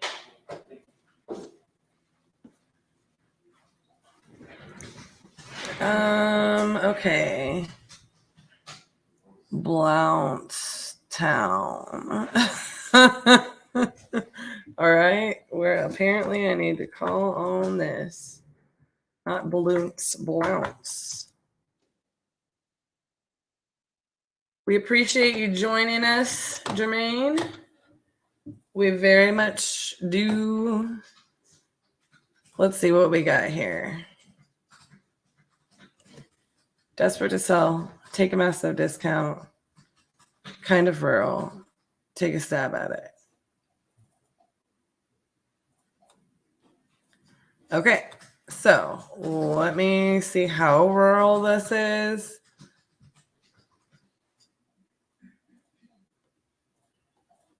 This should be interesting. This seems like extra rural. We're So Koi Inc. is right next door, so that's fine. Oh man, this seems like super country. I don't see a lot of buildings. And it's on highway. I'm not going to say it. Yikes. Yikes. I mean, let's take a swing at it. I'm going to say really fast. This was like a referral to us. So, yeah, guys, like the video, share the video. As you can see, Jermaine knows I'm a little bit famous. Maybe. I mean, that's not the important thing. We're right here trying to help people, but I need to get my viewers up. I started at 51 and it's down to 32 right now. And that just breaks my stinking heart. It makes me want to cry. I mean, do I need to cry on here to get my viewership up, or was YouTube really wrong? What we're going to do is I'm going to go into our investor list and I'm going to see actually how many buyers that we have in this like town, in this county, because there's like kind of a lot of like smaller towns around it, and it just gives me a good idea of you know what we can do with this property. You know, sometimes when we're acquiring a deal, what ends up happening is Blountstown, Florida. Oh my goodness, it's not even coming up. Blountstown.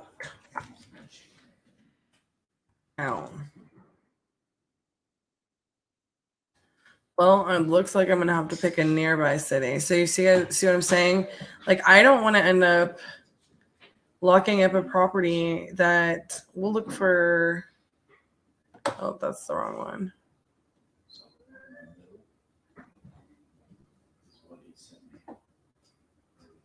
Oh my goodness.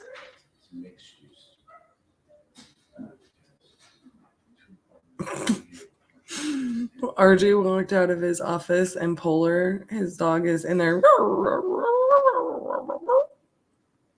It's really kind of cute. Maybe if I look by the zip code. So that's the thing about it is if oh, there we go. Blountstown did pop up.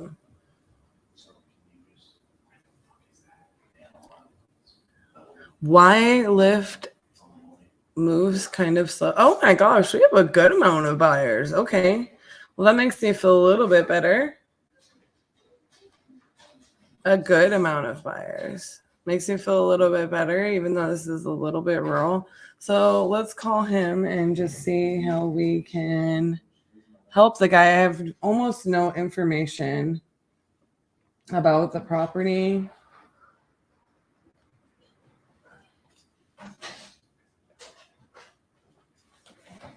Other than he's desperate to sell. So let's see what happens. Please leave your message.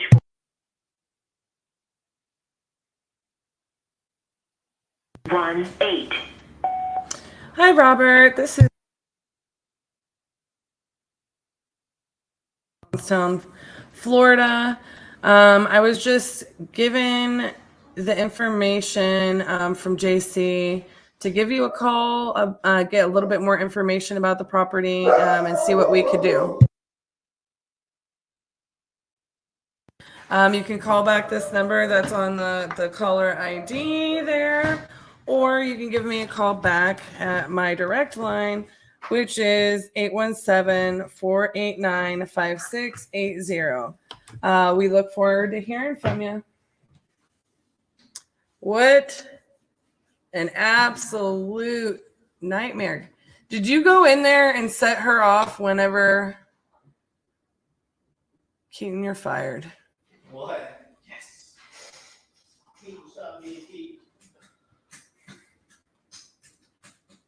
Making Polar bark and go nutso. I'm trying to leave a voicemail and it's just chaos in the background. I need to get partition walls put up.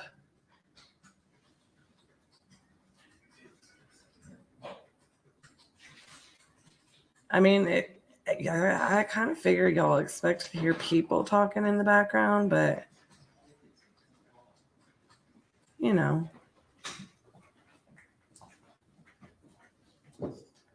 Oh, praise Jesus, there's food. Thank you, Kristen. You're welcome. I feel like Chick-fil-A is going to be like our food of the 50-50. We should get sponsored by Chick-fil-A. Yes.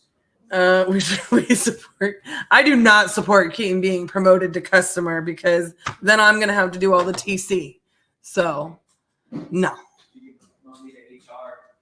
I will not promote you to HR. I have the qualifications. You do, according to whom? In a few minutes, I can write up a document. Uh-huh. Do y'all think we should find a way to take the 50-50-50 on the road? That would be challenging. Your call has been forwarded to an automatic.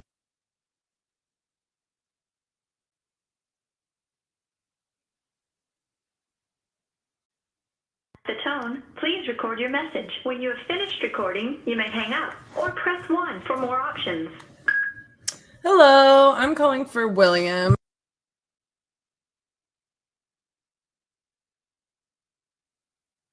If you would, please give me a call back when you get a chance, either at the number on your caller ID or my direct line is 817-489-5680. We look forward to hearing from you. Boop, boop, boop, boop. Okay, 50-50-50 on the road, and somebody, you know, our buddy Doug Lovett, okay? Love Mr. Lovett. Did such a great job helping us build out that bomb ass KPI sheet, okay? And it was so much more complicated than the one that I had just barely put together. And realistically, that one, look, I have a production crew in the background. That's how famous I am. Anyways, so my point being, if anybody figures out how we can play a little music, and that person is not named RJ, that would be real dope. I don't want elevator music. We're gonna have to go get the soundboard from the golf course, from the clubhouse. This doesn't get me hyped. This isn't like hype music. I need something like a little bit more like upbeat.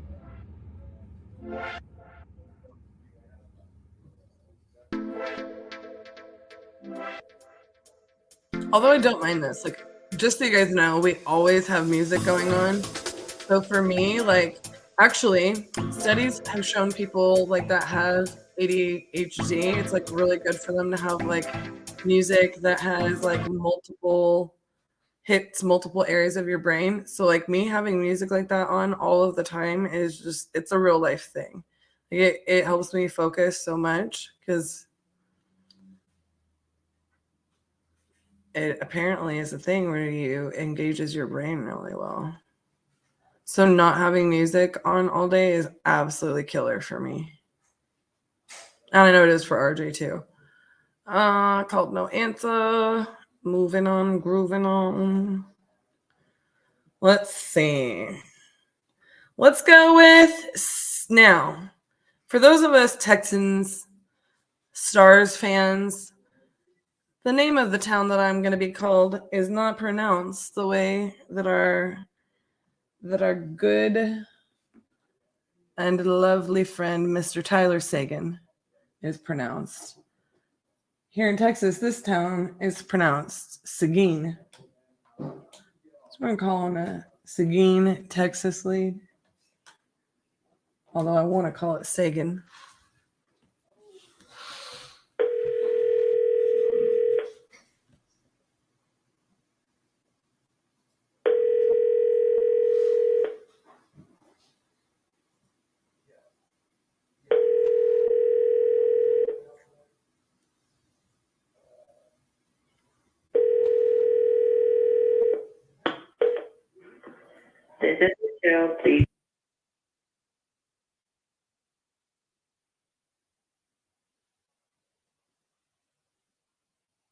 more options.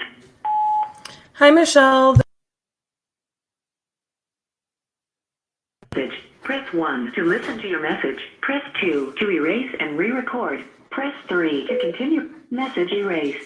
At the tone, please re-record your message. At the end of your message, press 1. Hi, Michelle. This is Cassie.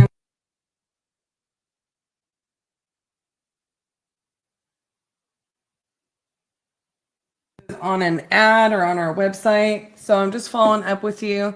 Give me a call back when you get a chance, either at this number on your caller ID or my direct line is 817-489-5680. And we look forward to hearing from you. Ba-ba-ba-boom. RJ gives me the voicemail hours. No, I'm just kidding. RJ, you should come get your food.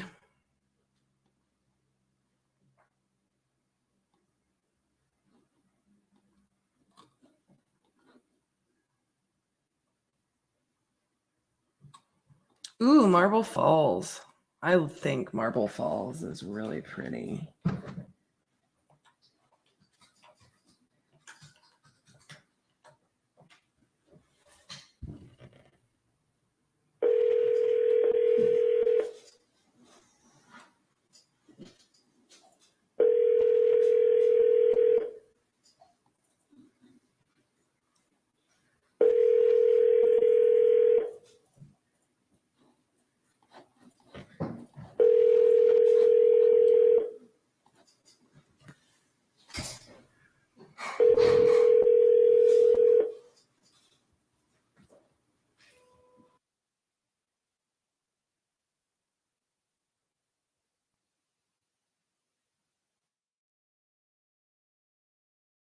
The mailbox is full and cannot accept any messages at this time. Goodbye. I'm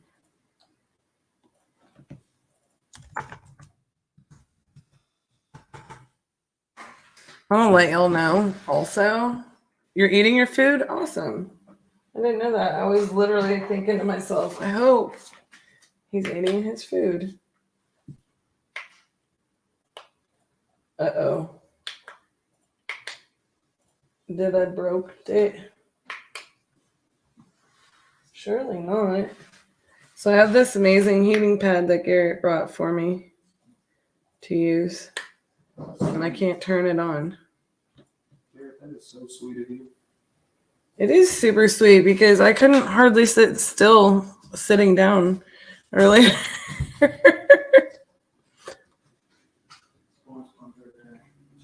Sure is.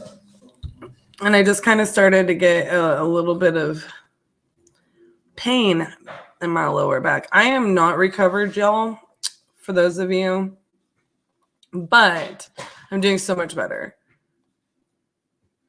I'm just, this heating pad made my life so much better. I was really uncomfortable. And I mean, I was on like the lower pain level, the lower pain scale.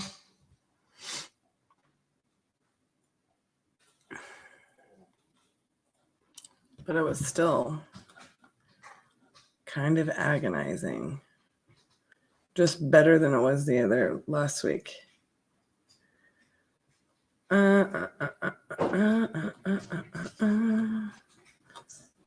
We're just going to randomly call people.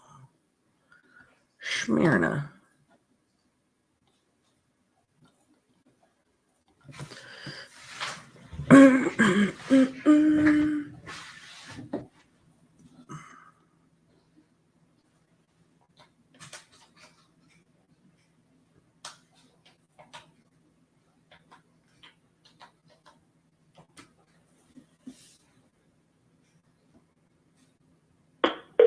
Your call has been forwarded to an auto.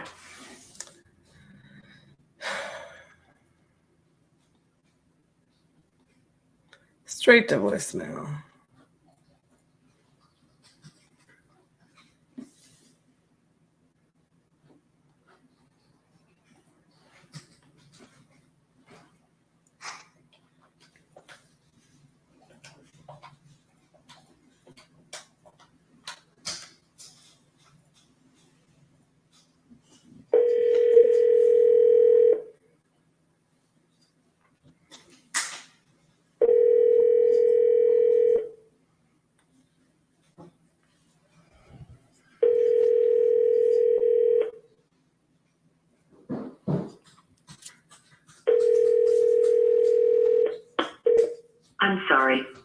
person you called.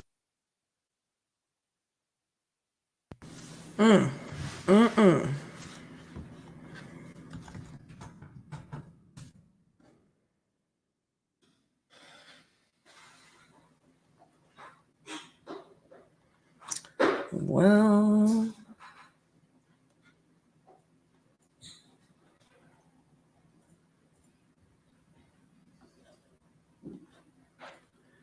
you know what I'm gonna do?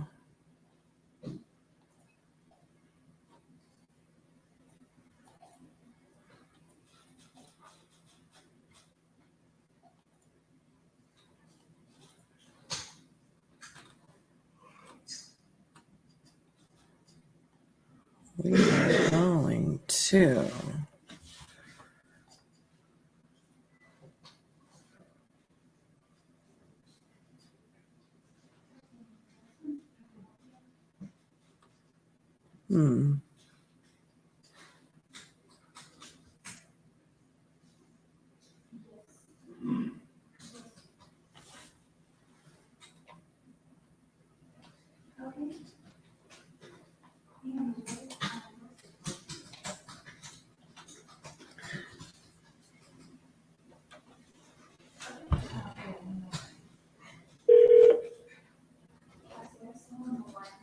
Please leave your message for 6786.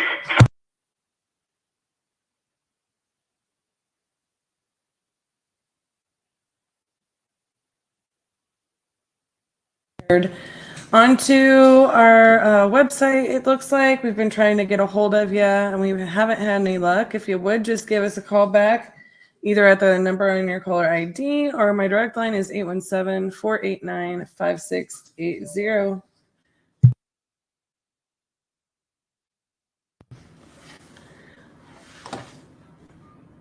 Kristen, were you trying to say you got somebody on the line for me?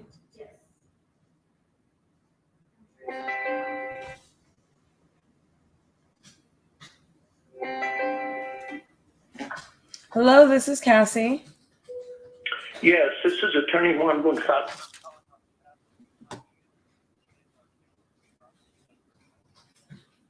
On the behalf of whom?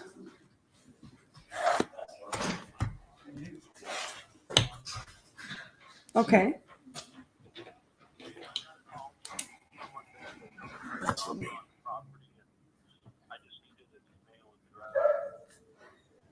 Okay. I think that it was probably for my business partner. Yeah. Let me talk to him.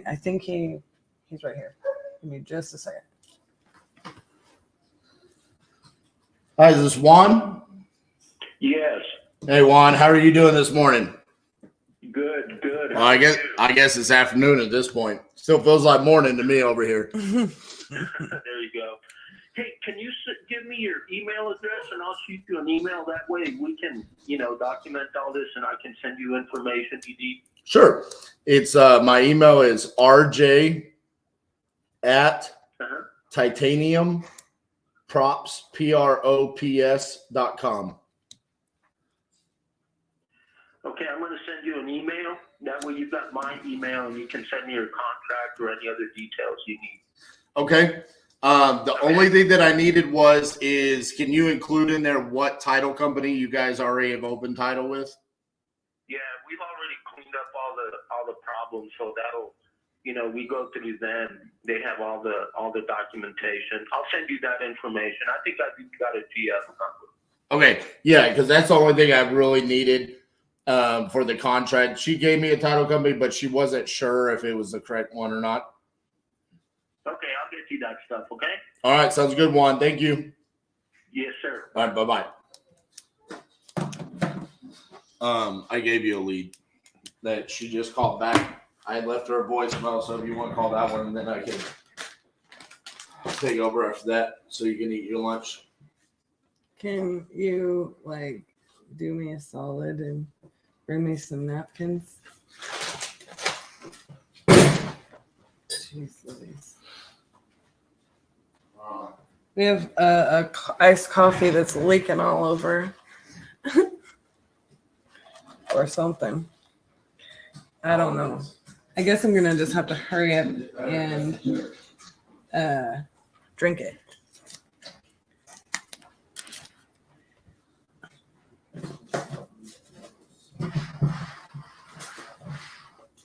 Just take that thing and throw it in the trash.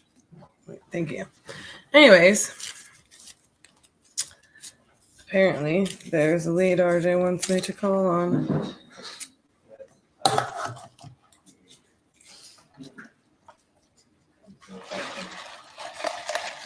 I'm gonna drink this amazing iced coffee first. Somebody make sure to take the trash out. No. Do it and you like it.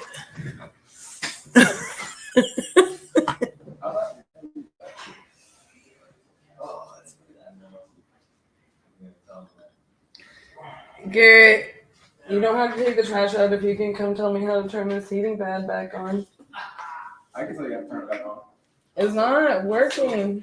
I'll still take it out, but I'm pretty sure you just gotta turn it off and turn it back on. It turned off by itself, I'm pretty sure. Yeah, it does after a while. I know, but now it's like all cold and I need it again. Do I have to unplug it? Is it too soon? Huh? Is it unplugged here? No? It shouldn't be. Yeah. You break the heat pad. I don't know how I'd break it. I haven't moved. I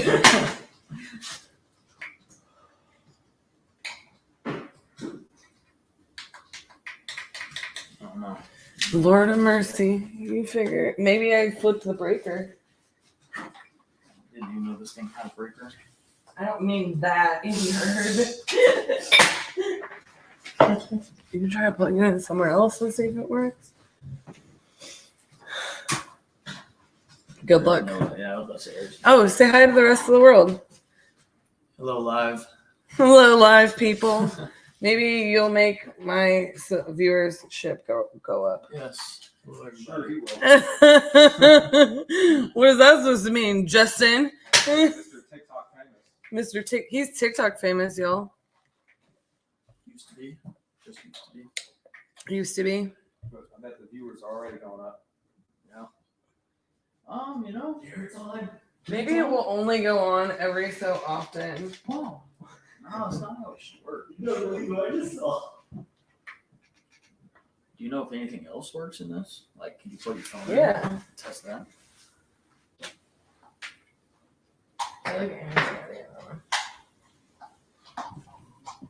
Maybe that came unplugged. That's why stuff like it makes somewhere else.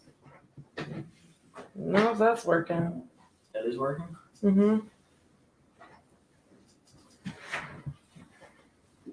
Maybe it has like a safety setting. I was about to say it might. We're gonna hope it has a safety setting. Because they giddy damn Garrett hot AF.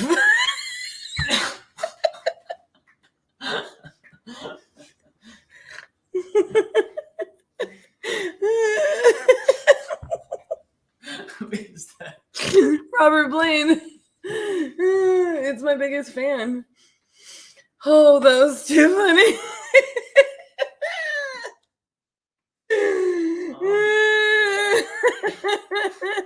You might have to let this sit for a while. Okay, yeah. I mean, I'll try and plug it into the wall later, but I bet you it has a safety feature. Goodbye, live. Goodbye, live. I'm Garrett's #1 fan. What? My #1 fan. Appreciate it, Robert. Yeah, my Appreciate #1 it, fan turned into Garrett's #1 fan, just like that. Robert, congrats for shooting your shot. He's available and we accept dowries. I'm gonna auction off Garrett and his hockey butt on our live. That should get viewers up.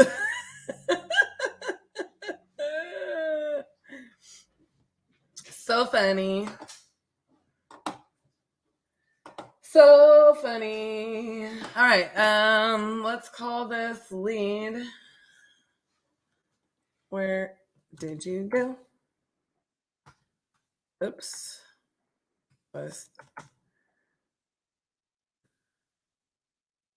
Hayburn.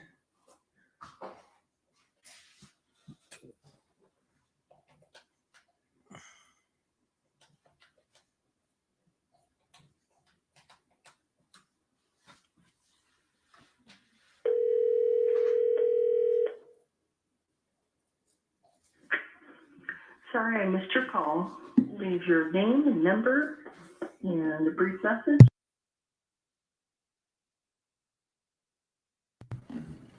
Well,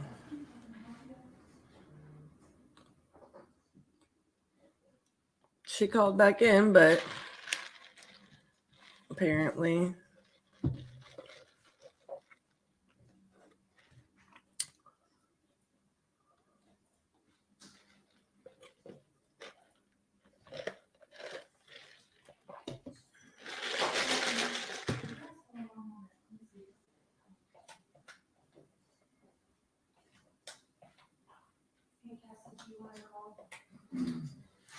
well, who is it? It is Craig. He has some properties in New Orleans he wants to talk about. Okay, yeah.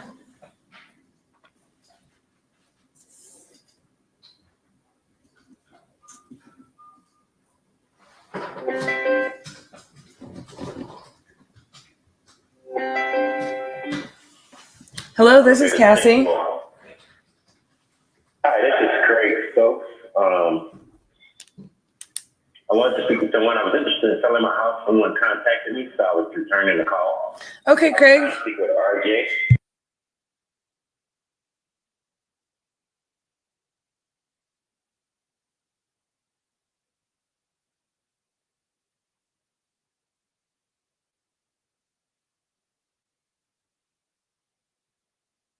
Just a second to get that pulled up.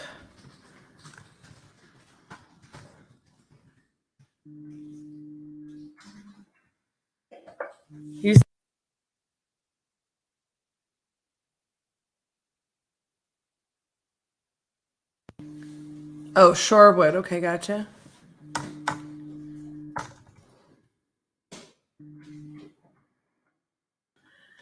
Here you are. Okay, so what I'm showing here. Are you from Dallas? No, I'm from New Orleans, Louisiana. Oh, I have a 214 number. I currently live in Dallas. Oh, okay. Born and raised in New Orleans. I moved to Dallas with my job. Oh, fun. All right, so I have you have tenants in here that are not paying their rent. Is that correct? Yes, Okay. I'm currently wanting to sell. Gotcha. How did you get that information from my mom, perhaps, or? No, you entered your information either on an ad, looks like an ad on YouTube. Oh, yes, I did. I filled out an app last night. Yeah, so that gets ported to us. Okay, no, that's fine. I'm just, because I haven't talked with many people, that's why I asked. I gotcha. All right, I'm just looking up a little bit about the property and pulling up some information. Right ahead. I have this as a 2-bedroom, 1-bathroom, 1080 square feet. You say 3-bedroom? I'm showing 2-bedroom, 1-bathroom on county records. It's actually a 3-bedroom. Okay. There's a den. It could be a 4th bedroom, but it's actually listed as a 3-bedroom. That might be an error. Okay, so is it 1,080 square feet? Square feet. Ah. 1,200 square feet. Okay, so is there an addition at some point in time, or? No, it's always been 1,200 square feet. When I purchased the house, the garage had been already converted into a room. Oh, okay. So you have a garage conversion. Gotcha. Yeah, now I see it. Yeah, it was like that when I bought it. Gotcha. Well, they probably just never changed it at the county tax records, you know?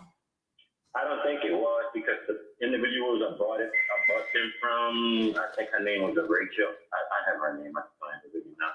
She said when they done the upgrade, it's because they came into some money and they just had somebody to do it when they got the inspection, and they didn't go down there and change or do anything. Gotcha. Pretty much what they did was they just closed it in, spruced up the concrete concrete floors, you know. Yeah. Added a back door because I wanted the back door on. I wanted a closet. They added a closet, and I got it because I did use it as a fourth one. Gotcha. Okay. So do you know what is going to be? And so I'm asking for a couple reasons. I know you said you talked to a lot of people, so who knows what they've already kind of like discussed with you or whatever. With a non-performing tenant, do you already have a vacancy plan, or what's the situation there? I told them that I'm putting the house on the market, and they know if I find me a seller, someone who wants to buy the house, a buyer, they're gonna have to move. They know that already because I've had the house since 1996. I bought the house when I was like in my 20s.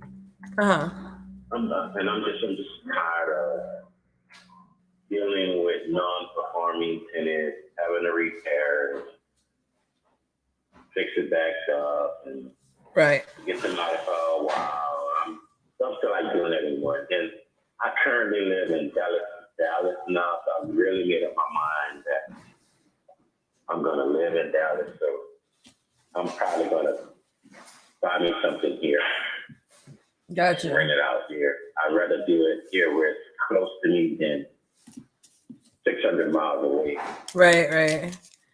Yeah, especially if you're not doing it full time as your business, it does become a little bit easier, especially if you're self-managing them, right? So I get it. Yeah.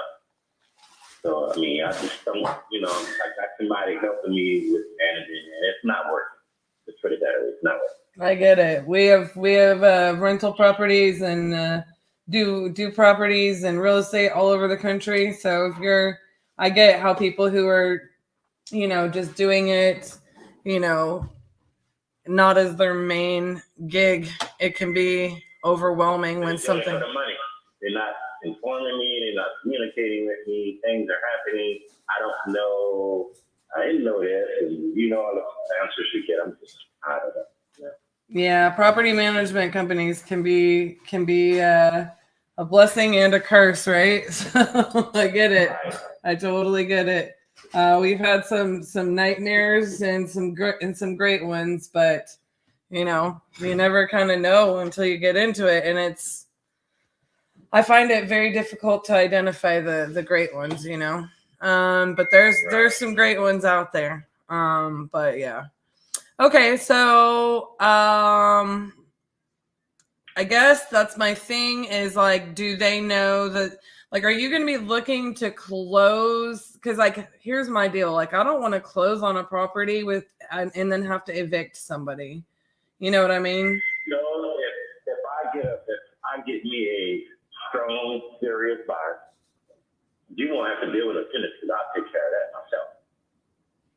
So when you get, let's say if it was you guys, when you get the house, ain't nobody gonna be in. Okay. Because I'm gonna tell them I would have them moved out. Okay. Moved out already. You would come into an empty house. So I would either be able to update it and list it on the market, or, if there's things that need to be fixed about it, I would be able to fix them up and put a tenant in them, right? Yeah, that house is livable right now. I can tell you right now, the only thing what's wrong with it right now, you'll need some more tile in that. I'm gonna say 4th bedroom, but the room that was the garage, we'll need to do that. You'll need some fresh paint. The tiles on there are old tiles because I haven't updated. And the outside could use some paint, but everything else you can live in that house right now. It's perfectly. The air conditioning is new. I got solar panels on it. Bills are low and not ideal. We could live in it right now and be comfortable, and not have to worry about it. Yeah. The cabinets were new. The sinks were new. All that stuff has been replaced because of Hurricane Katrina, and then right after Hurricane Rita came. All that stuff now. brand new, but it's in good shape. No, yeah, that helps me a lot. Yeah. That helps me a lot.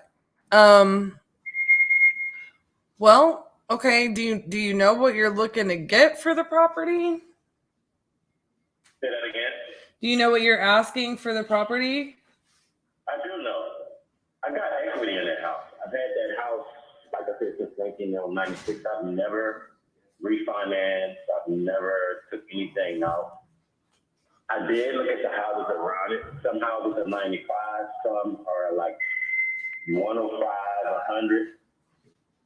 The houses that are on my style, on the same setup, same number of bedrooms, one bedroom, they're going for 95. I was really wanting between 85 and 90 because I put so much time into the house.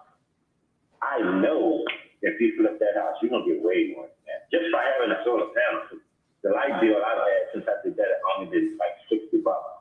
That's running the air conditioning full blast. Ain't gonna get many houses doing it. So I definitely know if you were to do that and stuff there, because I'm not doing it anymore. I'm done with it. I've done it like 2-3 times. I'm not doing it. I'm tired of it. I got to make trips down there. I'm not doing it.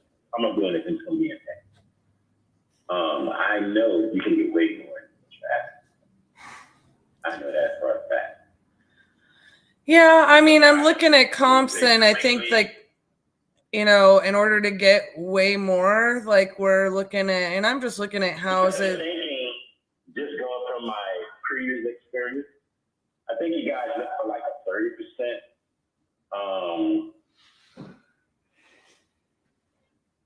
markup rate you're expecting to get when you buy a house. You want to buy it at the best price out there. And you want to be able to, I'm sure you guys are trying to buy it to where you don't have a whole lot of stuff to do. And when you get to it, you don't run into a whole bunch of problems. But this, I know you won't run into a whole bunch of problems. Like I said, the stuff that's wrong with it, to me, I know every so many years, you have to do that stuff because it just gets old. The paint gets old. You're going to want to upgrade to something more modern. Okay, well, I don't know who gave you that information, but I'll just tell you how we run our numbers. We run our numbers where we're giving you the best price that we can give you for the property in as-is condition. So we don't run some 30% margin or whatever you were talking about there. If I'm going to flip the house, I run it at the maximum ARV. I include 2 sets of closing costs because I'm going to be buying it and selling it. Plus paying realtors when I sell it. And then I subtract the repairs and my holding costs and then my contract price to figure out what kind of profit I can make or profit percentage I'll have. If I'm renting it out, I base it on the rent rate because that's going to be not going to make sense for me to put all of my cash into a single property. So I'm going to get loans where I kind of can cash out my cash out of them at the very minimum, right? So I look at it one of 2 ways. If I have to list a house on the market, just because you say it's livable doesn't mean that there's things that aren't going to need to be fixed to qualify because they're not updated since the 90s when you bought it, So you might have an outdated or out of code water heater situation, or, the roof with the solar panels might not qualify me for certain kind of loans. I don't know, right? So for me, when I look at properties, I look at the comps, right? And I look at comps where the current condition and then the maximum potential value. And I look at current rent rate or maximum potential rent rate. And then I have to run the numbers, what I would have to do to the property to facilitate one of those situations. As in it's very property specific. So I don't really run numbers based on some random number I'm just shooting out in the air type of situation. With that being said, if you're winning 85 to 90, and I have to do pretty much anything, it doesn't work for me either way. I'm looking at comps, and yeah, I think you can get a lot more for the house, but those houses are pretty updated. They have covered parking, things like that. So I'm only looking at everything between, I'm not crossing any major roads. I'm looking right here, in this specific neighborhood, and then the one right next to it, So, I mean, yeah, I see comps everywhere from, going much higher, but realistically speaking, those are really done out to the max. You know what I'm saying? And they have like better situations. So like if I go get this property appraised, I automatically get knocked off. That square footage for a garage enclosure it's not, even though it might be livable square footage, I still lose money on an appraisal for not having covered parking. Even if I have a comp that comps the same as it,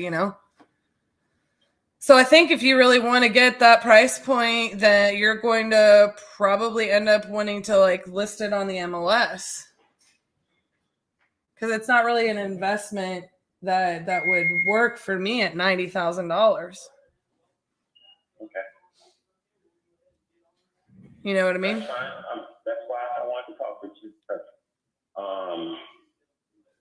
I'm not selling it for like 60 or 70 because I got a mortgage on it. I need to be able to pay that mortgage on, so I won't go lower than that. Say that again. I said I have a mortgage on the house, so I need to be able to pay that mortgage on. Yeah. No, I completely understand. I can't go no lower.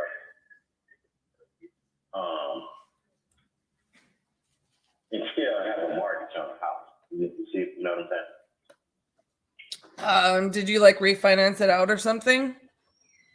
No, it's just when you get loans from like FEMA, oh, like that. Gotcha. You know how they factor that stuff. Yeah. I didn't think about that. Their own way. They give you the money to help you fix it, or what you can't fix. I was able to cover a lot of the cost of repairing it back, but not all of it. Yeah, I gotcha. So I still have a mortgage on it that I have to pay back. I gotcha. Yeah, I mean, it's not that I'm saying it's gonna be, a $60,000 offer necessarily. Mine is totally based on the condition, right? And I'm looking at comps in the price range that you're asking. Let's do this. Want you to go back, review it if you need to. Think about it. Just make me an offer. Let's see where we're at. Well, I need to know a little bit more about what's going on with the property. Like I said, I'm looking at comps like straight up, in the range that you're asking, and I think that maybe if it sounds like you might be getting $90,000 as is appraisal. It looks like I might be getting. I mean, what are you getting in rent? $1,000 a month? Yes, 1,000. So, let's just say I have to do $5,000 to get it rented out.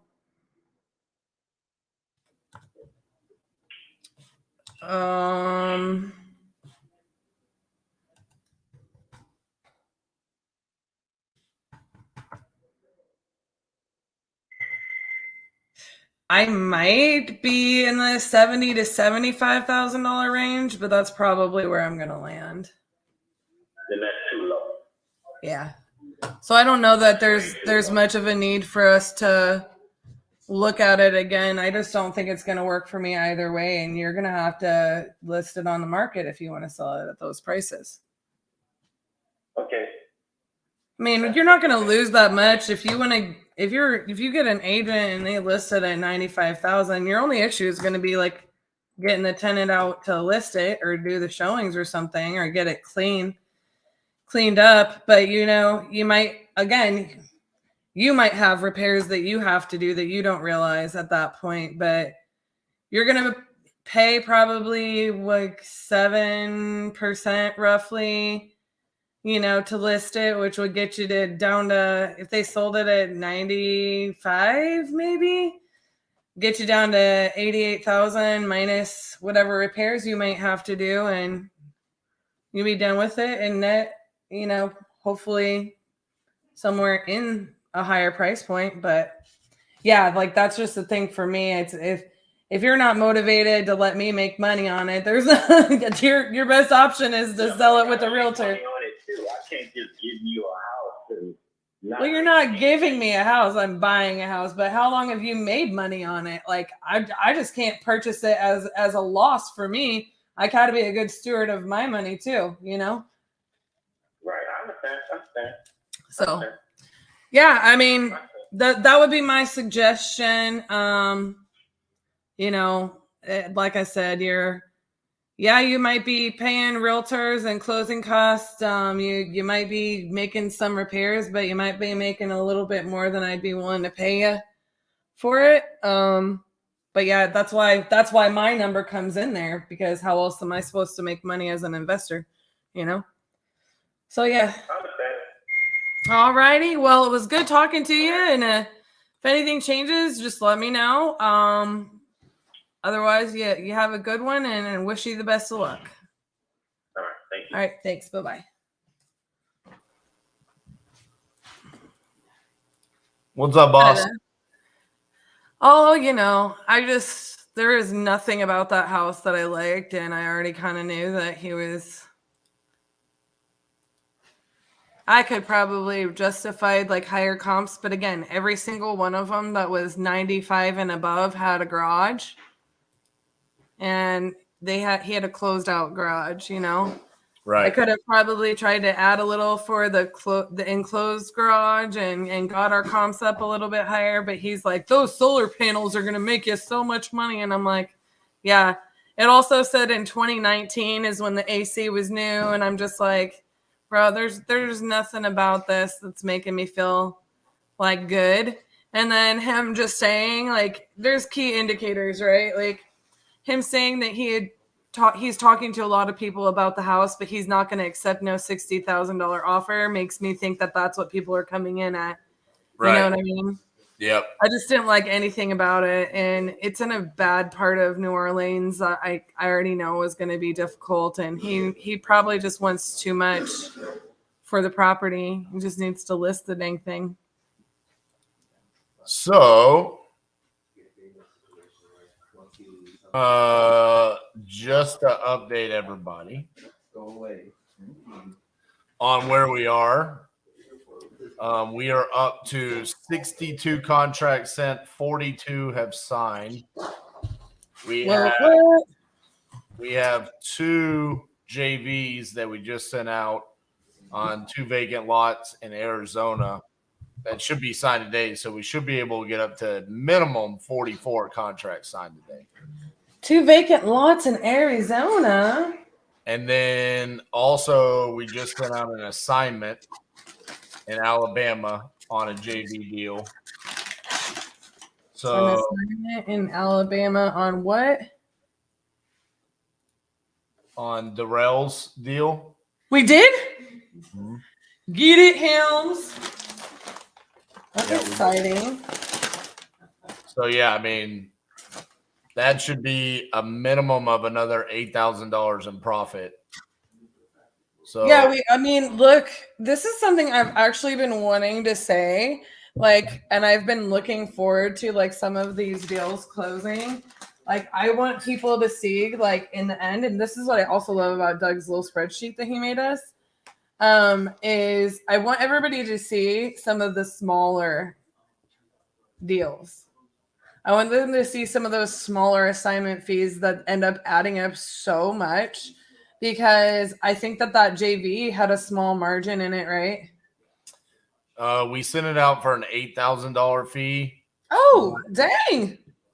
But we already had talked to Darrell about getting a price drop.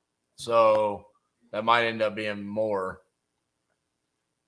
But Head to the yes. yep. I wonder how quickly our buyer can close. I'm really excited talking about Justin about that and eating this lunch. Well, I will let you go eat your lunch. I'm Thank going to you. get back on phones. See you. All right. Let's get back on the phones.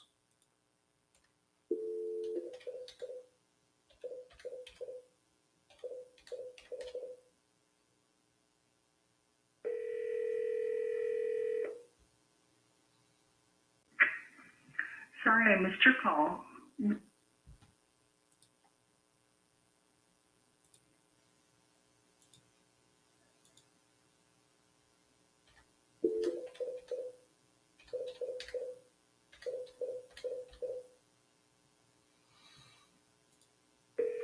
Minute Pages is a website.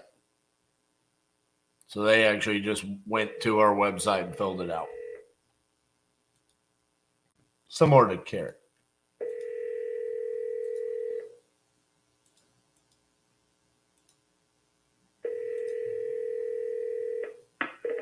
Your call has been forwarded to an automatic voice message system. 815540 is not available. At the tone, please record your message. When you have finished recording, you may hang up or press 1 for more options. Hey, Kenneth, this is RJ Bates calling about your property there at Loves Park. If you could, give me a call back at 817-710-8689. Thank you.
Your call has been forwarded to an automatic voice message system. 2398320. Available. At the tone, please record your message. When you have finished recording, you may hang up or press 1 for more options. Hey, Matt, this is RJ Bates calling about your property there on Helmsman Drive that you entered on my website saying that you're looking to sell. If you could, give me a call back at 817-710-8689. Thank you.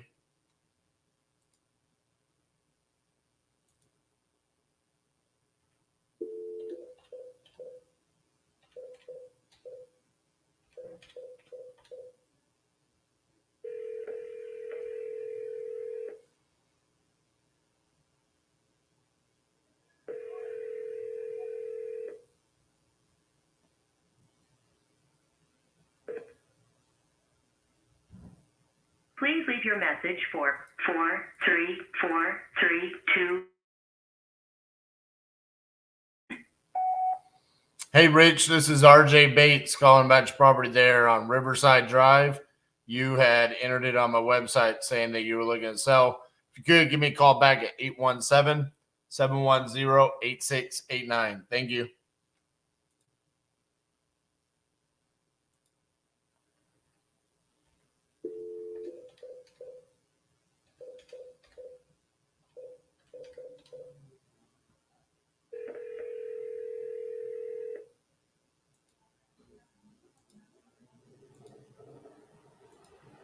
Hi, it's Debbie. If you want to leave a message, I'll get back with you. Thanks. Have a great day. Bye. Hey, Debbie, this is RJ Bates calling about your property there on Windbrook. You had entered it on my website saying that you were looking to sell that property. If you could, give me a call back at 817-710-8689. Thank you.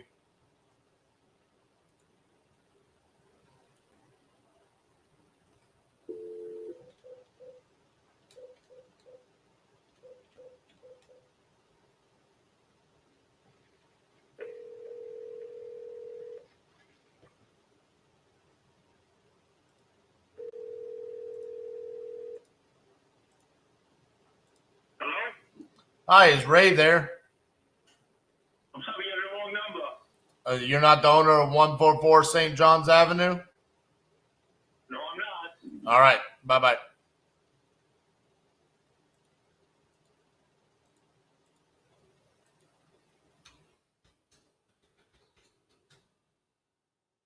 Well, I said earlier that's the first time it's happened. Now it's happened twice.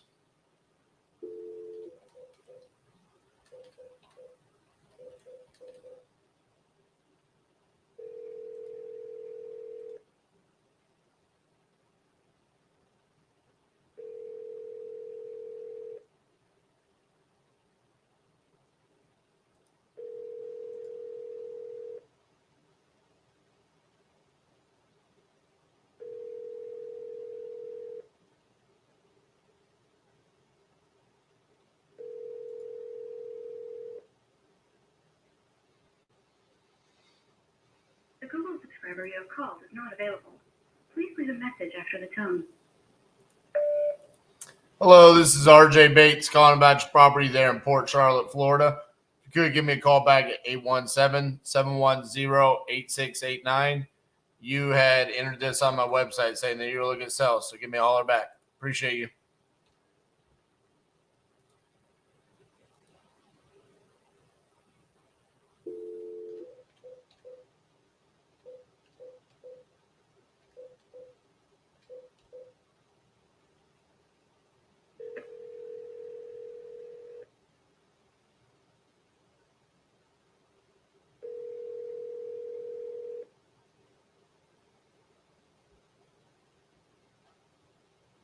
Please leave your message for Rita Bouton, Bouton.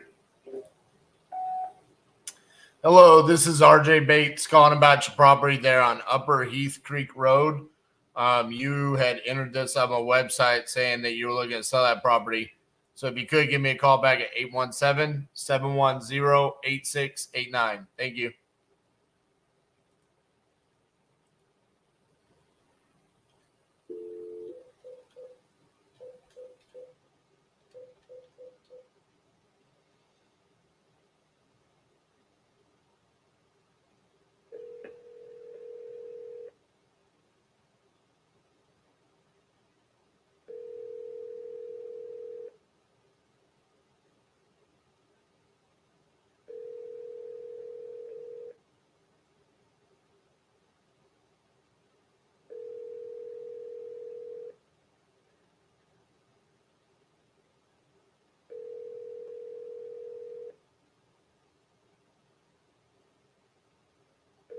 Your call has been forwarded to an automated voice messaging system.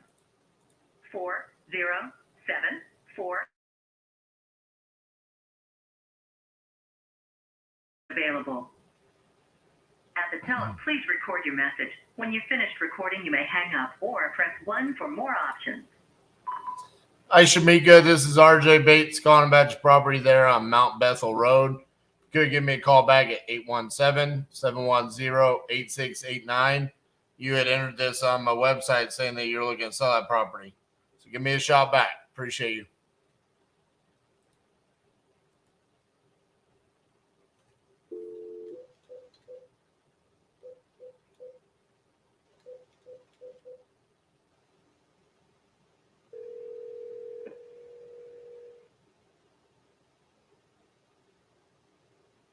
This is Leonard. Leave a message.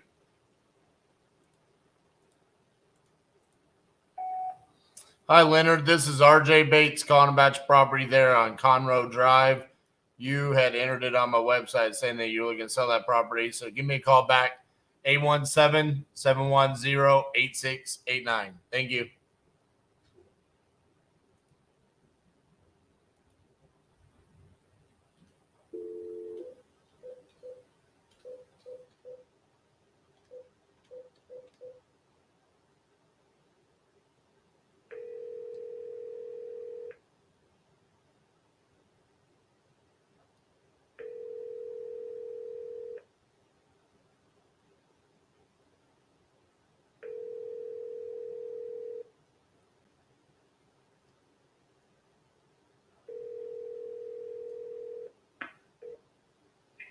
this is Rosalie. I'm not available right now. Please leave your name and number, and I will call you back as soon as possible. Thank you.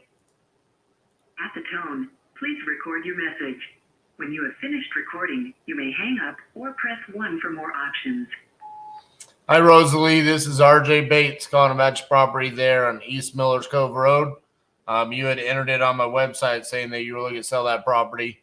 If you could, give me a call back at 817-710-8689. Thank you.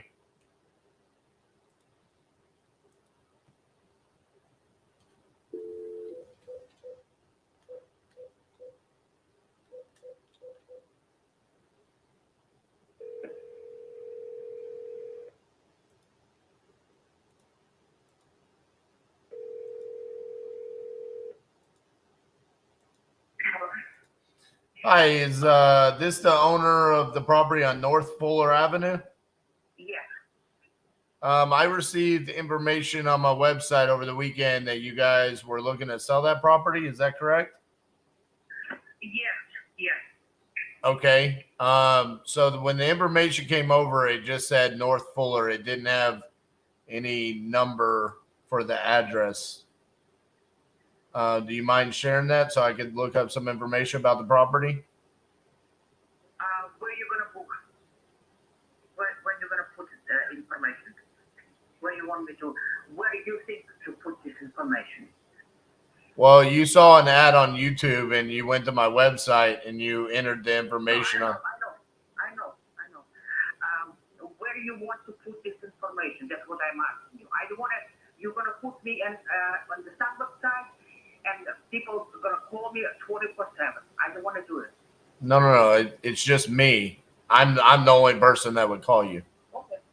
Yeah, I just want to talk to you about the property right now. In fact, I don't want to get off the phone without talking about the property. Yeah, I understand. Okay, what you can do, because I'm expecting appointment now. I have an appointment now, but I'm gonna just give you some brief explanation. It's a Hollywood Hills area. It's on the hills basically. We have an earthquake back on 84, about 94. There was everything okay. This building has been stayed, everything fine, no damage, like in the valley. That's first, which is very important. Secondly, this is 2-bedroom apartment and 2-bedroom and walk-in class, stuff like this. And it's not the first floor; it's on the garage. So it's this kind of. So basically, everything okay here, and we have like 5 minutes away, China Theater, which is very famous. What else I can say? 15 minutes to Beverly Hills. Okay, so you can check this area 90046. I have a 1,200 square foot unit. So you can see 90046 area, how much is the square footage. So plus minus you can see what kind of price will be for this unit. So you can check this price, call me, okay, and we can go from there. Okay, so are you going to tell me the address? Yeah, 1735 North Fuller Avenue, FULLER, apartment 103, LA, California, 90046. Okay. And how much were you wanting for it? No, just give me your number. But you can skip because I don't want you to, be. You have to check how much is a square feet because the people sell for the land basically. Structure definitely. I've been living here in this unit almost 30 years, so I take care of it and everything. If you want, you can buy from me, and I'm gonna still live here. So you have a tenant already, if you want to. Okay. But check the square footage, and you can see how much it could be worth. But we can talk whatever you coming up. Okay, I'll take a look at it and I'll call you back. Okay, dear, no problem. All right, bye-bye.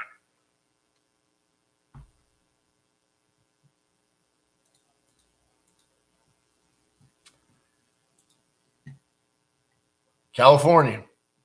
What can you say?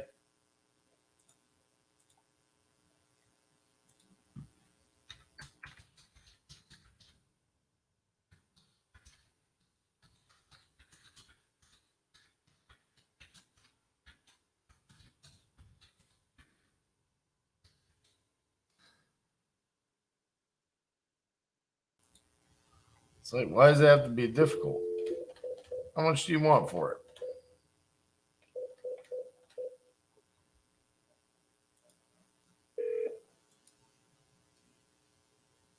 Please leave your message for 26936. Hi, Belinda. This is RJ Bates calling about your property there on Douglas Avenue. You had entered this on my website saying that you were looking to sell. So if you could give me a call back at 817-710-8689. Thank you.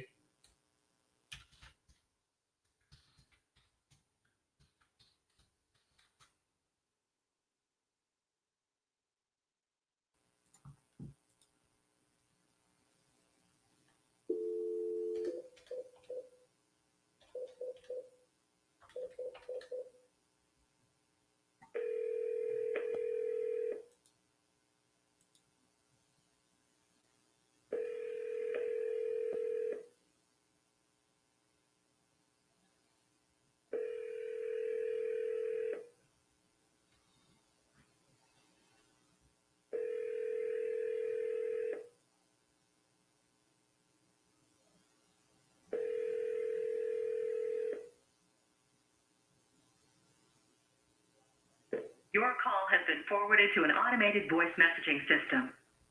91747.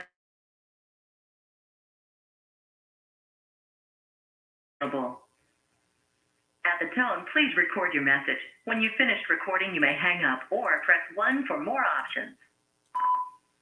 Hello, this is RJ Bates calling about your property there in Salt Point, New York. You had entered the property on my website saying that you were looking to sell. So if you could give me a call back at 817-710-8689. Thank you.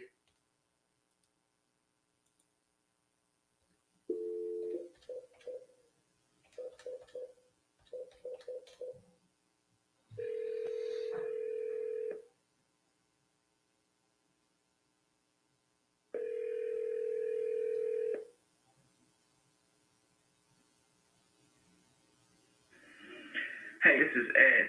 Hey, I'm either on the other line or away from the phone. Hey, please leave me a message and I'll get right back with you. Thanks. Hey, Ed, this is RJ Bates calling about your property there on Porter Drive. Could give me a call back. You had entered this property on my website saying that you were looking to sell. My phone number is 817-710-8689. Thank you.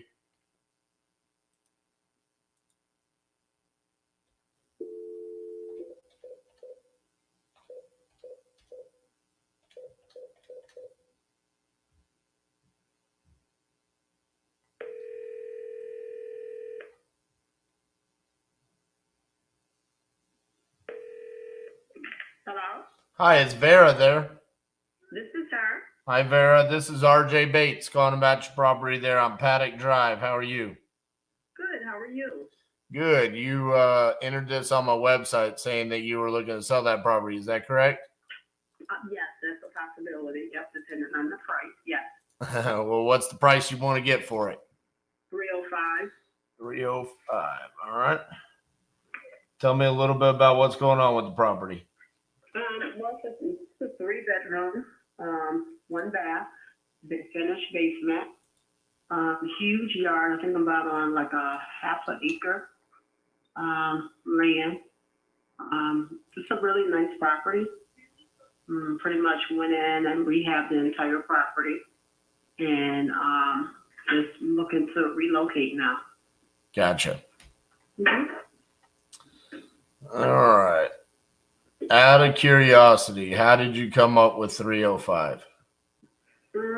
Just based on some houses that are in the area, previous sales,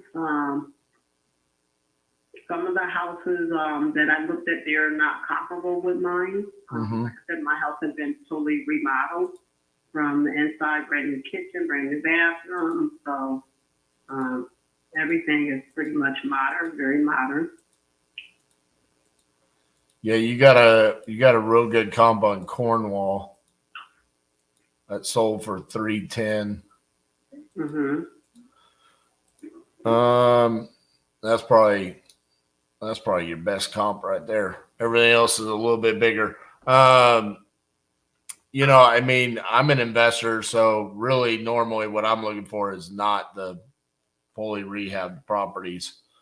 Now, if there was an opportunity for me to take this down and potentially keep it for cash flow as a rental or something like that, I could be interested. But I mean, realistically, probably your best bet would be to hire a realtor to get that number. Because as an investor, I mean, I would have to be so much lower than that. And realistically, just to turn around and sell it for that 305, 310. You know, that's pretty much my only exit strategy. So there's not really much I can do with it. But I do agree with your valuation. I think it'd be best suited to either put it out there on the open market yourself, for sale by owner, or hire a realtor. Okay. All right. Not a problem. What was your offer? Just curious. Well, like I said, I mean, there's nothing needs to be done to the property. So all I'd be doing is just poking you in the eyeball out of money that you should be getting yourself. But say I said 310, I would just say probably like 230. Okay. Because literally all I'm going to do is just turn around and just list it for that 310, you know? Gotcha. That's why it's like, well, why? I mean, if you told me like, hey, I desperately need money like in the next 2 weeks, well, then maybe there would be motivation to do it. But if that's not the case, then it's like, well, why in the world would you leave that much money on the table, you know? Yeah. Yeah. So if you want to reconsider it, you can get a hold of me. You have my information. I'll be in touch, and I'll reach back out to you and then see if we can meet somewhere in the middle. All right. Thank you, Vera. Thank you. Take care. Bye-bye.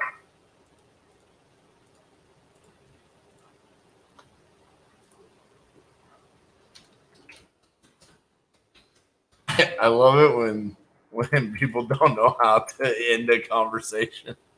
We're not going to be in the middle.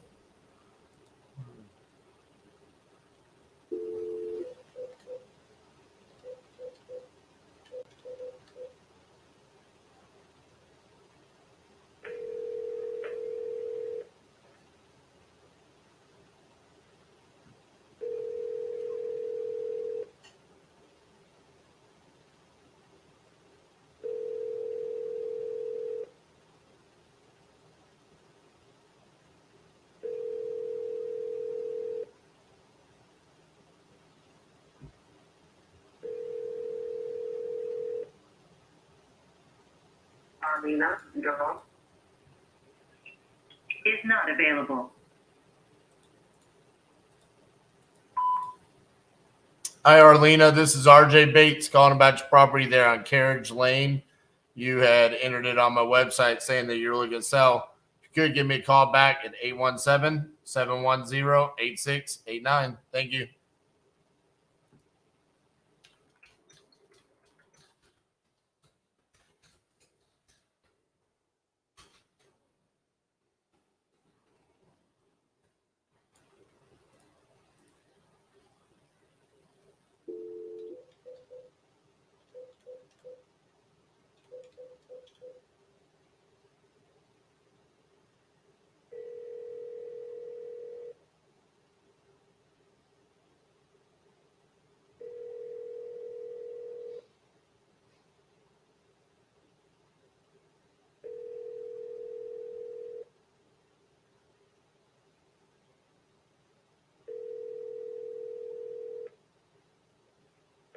Your call has been forwarded to an automatic voice message system. 40843.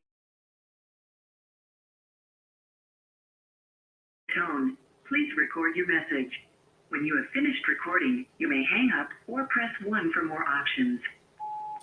Hello, this is RJ Bates calling about your property there on Tanglewood Drive. You had entered it on my website saying that you were looking to sell. If you could, give me a call back, 817-710-8689. Thank you. Sammy, right now on Lead Zolo, it's $100 a lead. We're closing, like we're getting contracts on 1 out of every 7.6 leads, I think it was. So if you could say you can close half as good as me, I mean, you're talking about $1,500 to get you a contract. And then if you can make $10,000 to $15,000 off of that, you're off to the races. Now you can turn around and put $5,000 down, and now you're going to have 50 leads, and you should be able to multiply that. The thing that you have to understand with inbound leads is it's inevitable. Like, it's not like cold marketing where it's like there's a chance that I'm going to pull this list and the property's already sold or they're not interested or whatever. These are, if you're on top of it, it's inevitable that you're going to be talking to people that need to sell right now. I mean, we saw it this morning. Leads that came over this weekend, immediately we sent out two contracts. We're going to send a third out already. So it's just a different mindset. I know it's hard because like when you're mining the leads yourself, you feel like you need this like set monthly budget because you're having to do so much work to find someone that says they want to sell. The difference here is you're guaranteed to talk to people that want to sell.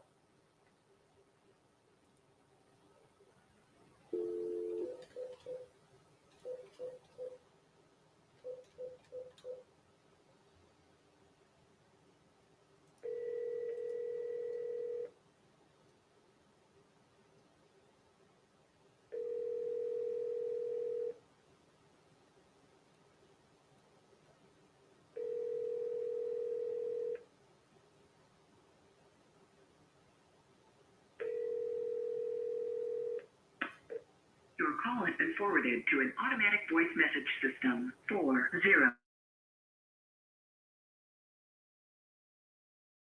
is not available. At the tone, please record your message. When you have finished recording, you may hang up or press 1 for more options. Hey, Sylvia, this is RJ Bates calling you about your property there on Ashley Circle. Could give me a call back. Thank you. Hello, this is RJ. Hey, RJ, this is Arlena Durham. Give me a call back. Hello, how are you? I'm good. How about yourself? Pretty good. I was calling about your property there that you entered on my website over the weekend, saying that you were looking to sell. Correct. How much you looking to get for that property?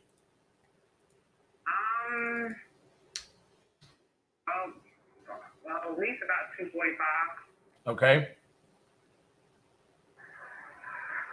And tell me a little bit about what's going on with it. After that, it's nothing actually. I was just want to go ahead and sell because I wanted to get some land. Okay. Yes, sir. I'm actually going to stay in the area. It's just a piece of land that I'm actually looking in purchasing. It's about 10 acres. Yep. Yes, sir. So I would say just taking a look at the comps quickly. I mean, I see you've got a property listed for $254, just a couple blocks away. Everything else within like quarter mile is sold for less than that $245.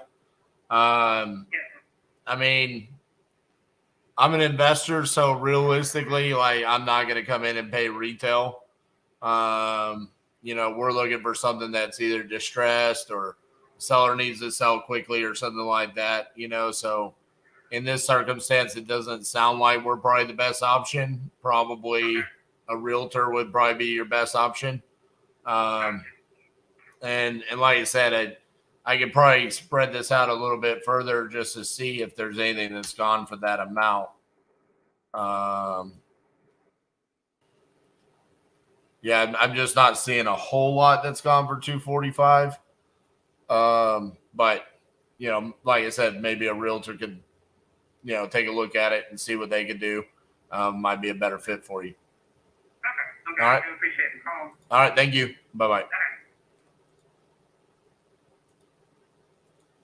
Now, the other thing about this is you have to understand with inbound leads, you're going to get those calls. Like it's a flip of a coin. You're going to get that, and then you're going to get the I need to sell right now for $12,000.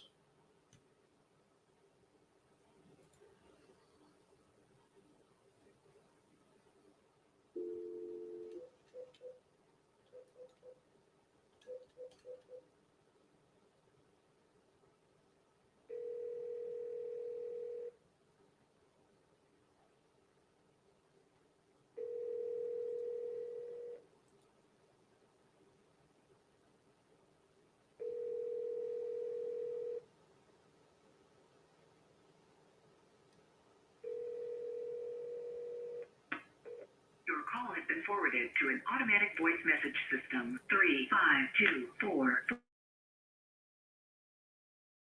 available. At the tone, please record your message. When you have finished recording, you may hang up or press 1 for more options. Hey, Julie, this is RJ Bates calling about your property there on North Cliffs. You had entered it on my website saying that you were looking to sell. If you could give me a call back at 817-710-8689. Thank you.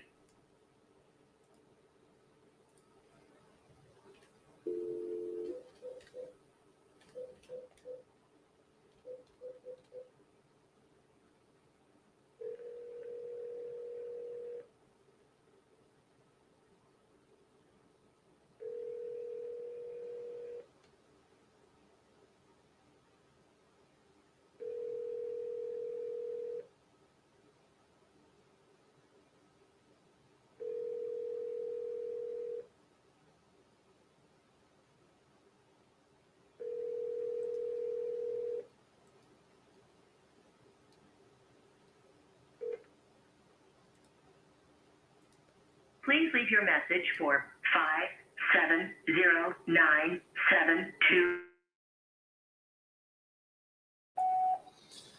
Hi, Sakura. This is RJ Bates calling about your property there on Orange Tree Court. You had entered it on my website saying that you're looking to sell. So give me a call back, 817-710-8689. Thank you.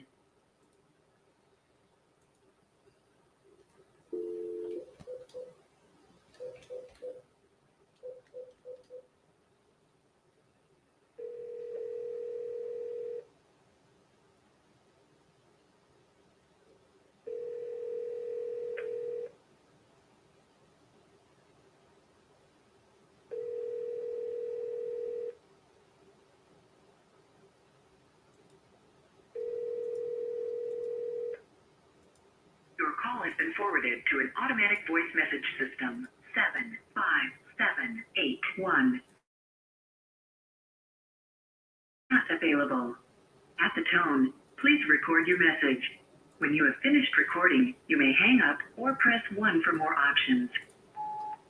Hello, this is RJ Bates calling about your property there on Leslie's Drive. Good, give me a call back. You had entered this on my website saying that you're looking to sell. My phone number is 817-710-8689. Thank you.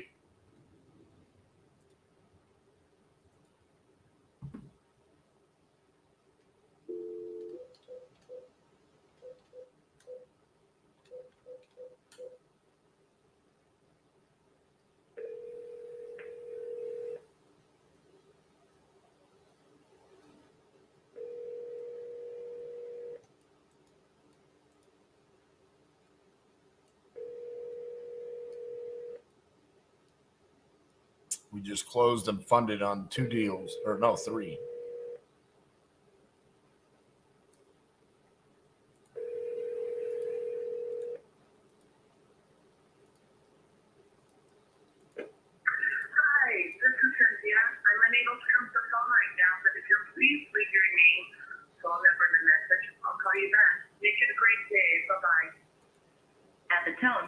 record your message. When you've finished recording, you may hang up or press 1 for more options. Hey, Cynthia, this is RJ Bates, calling about your property there on Opera Lane. If you could give me a call back, 817-710-8689. Thank you. Let me update my KPIs here.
Your call has been forwarded to an automatic voice message system. 21488. Available. At the tone, please record your message. When you have finished recording, you may hang up or press 1 for more options. Hi, Jan. This is RJ Bates, calling about your property there on Trinity Hill. If you could give me a call back at 817-710-8689. You had entered this on my website saying that you're looking to sell, so give me a shout back. Appreciate you.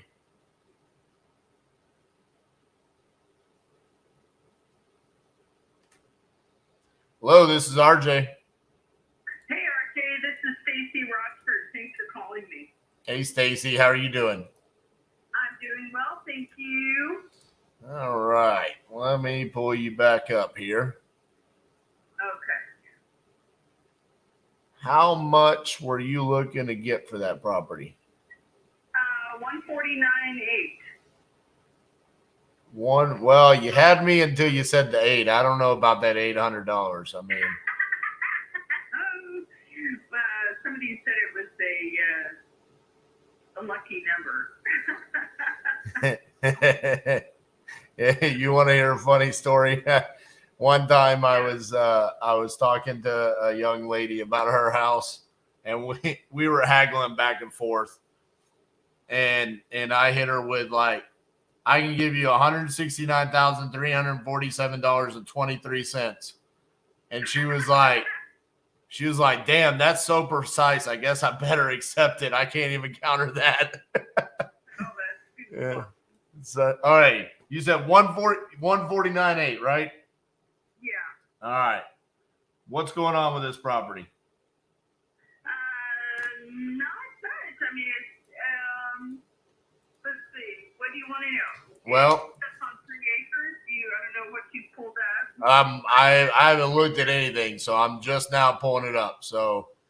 Okay, sweetie. It sits on 2.99 acres, 5-bedroom, 3-bath house. It's a farmhouse. That's a basement. It's been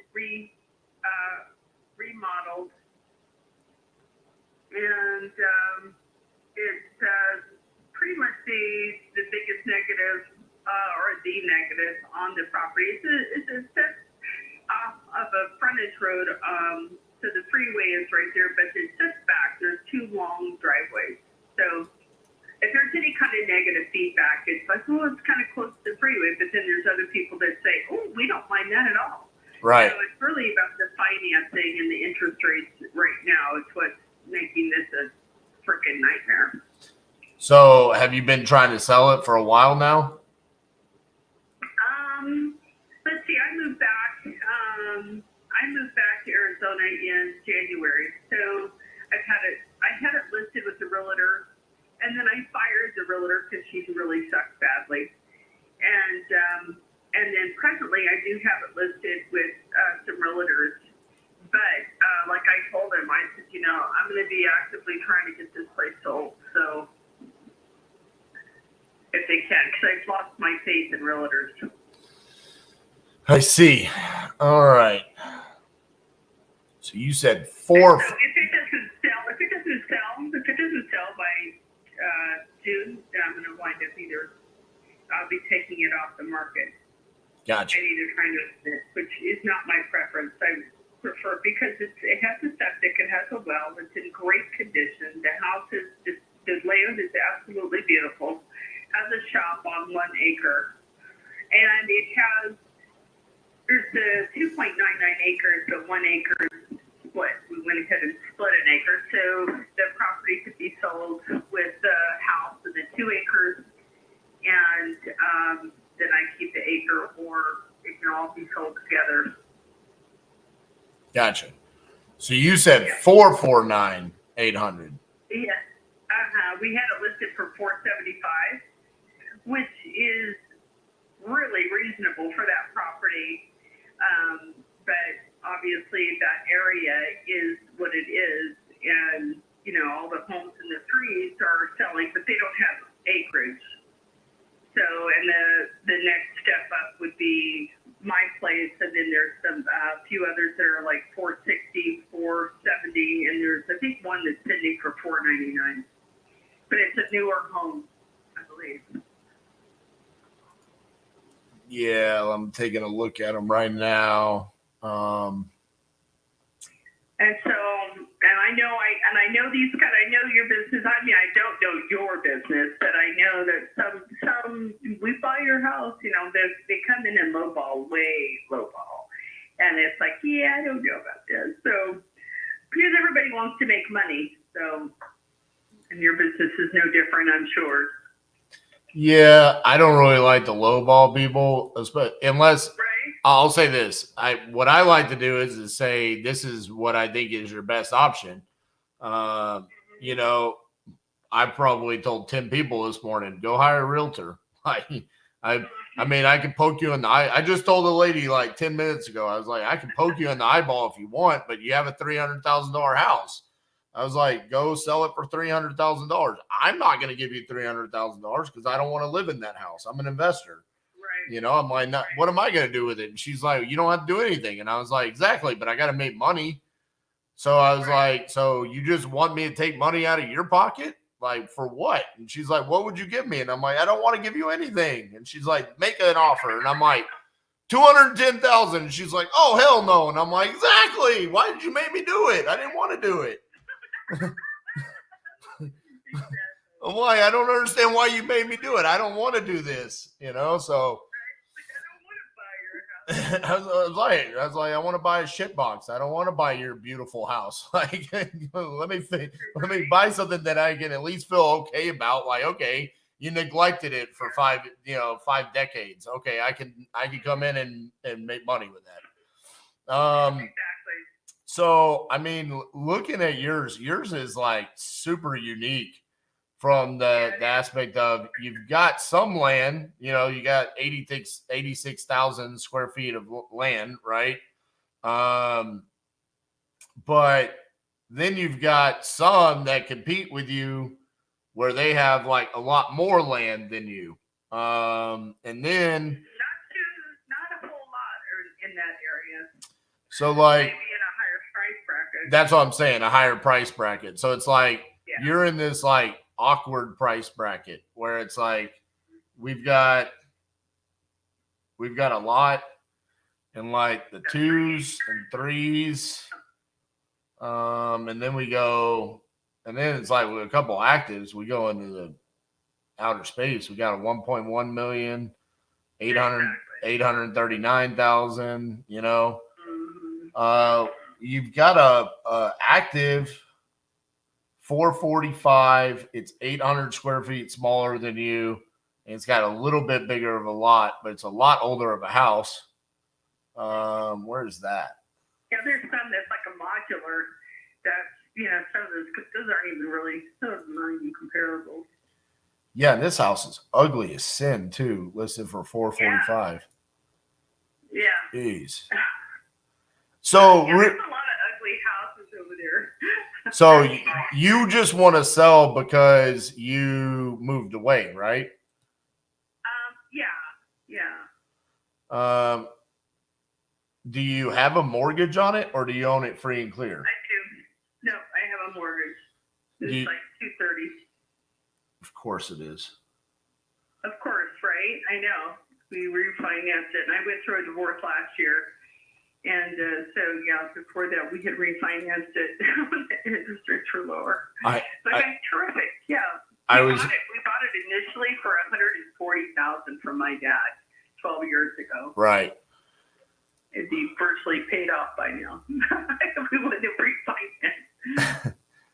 Well, it was a good move when you did it, right? You pulled out some equity, and it was cheap. It was basically free. The problem with you being at 230 is that's essentially 50% of what you're trying to sell it for, roughly.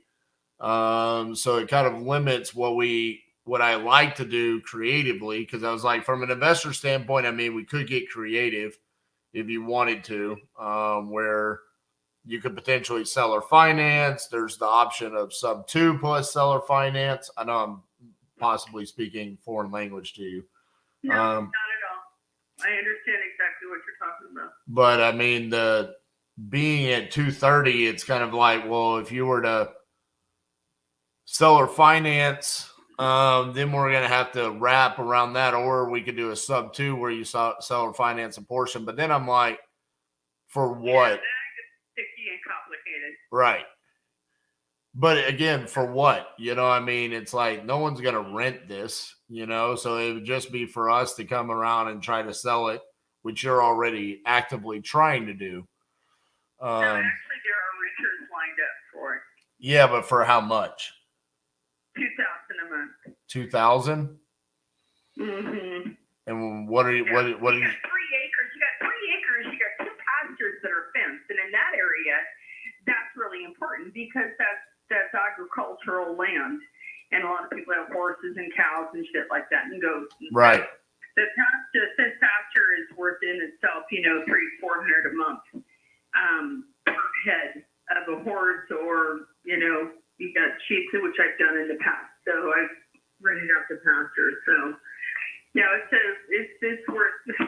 Yeah, so it's just a matter of whether I want to be a long distance landlord. I have my property here in Arizona, and it was a rental for 12, 13 years. So it's just a matter of whether I want to go down that path or not. I mean, do you want to be a long distance bank? Exactly. Yeah, not sure if I want to be long distance. You don't have to be. You don't have to be a landlord. I mean, you can just be the bank. Yeah. Well, we'll see. We'll see. I mean, I prefer to be able to sell it outright, and it just may not sell right now because of the interest rates. I mean, if you were to sell quick, I mean, how much of a discount would you be willing to come off of what you're trying to sell it for right now? Not too much, not too terribly much lower than that. Maybe I drop it down to 430. Maybe. Exactly. That means that I would be selling and I wouldn't have to worry about commission. Exactly. And I mean, what is $2,000 a month at that? I mean, it doesn't cash flow to pay 430. We could take that 430 and go get much better cash flowing assets. So it's just it's a sticky situation for an investor. I mean, I love the property. I mean, it's gorgeous. I mean, you did a great job with it. I don't see what we could do with it. I'm a real estate developer, so I totally get what you're saying. Yeah, I could think about it a little bit more and see if I can come up with something. But I mean, just off the cuff, I don't see anything that we could do with this. Yeah, I hear you. I figured as much, honey. I mean, I appreciate calling me though, RJ. Thank you. Yeah, I mean, if you decide, hey, you can't sell it and you want to sell or finance, hit me back up. I'd definitely be interested if you would be willing to do that. All right. I will give that thought. Thank you, RJ. Thanks, Stacy. Bye-bye. Okay, bye.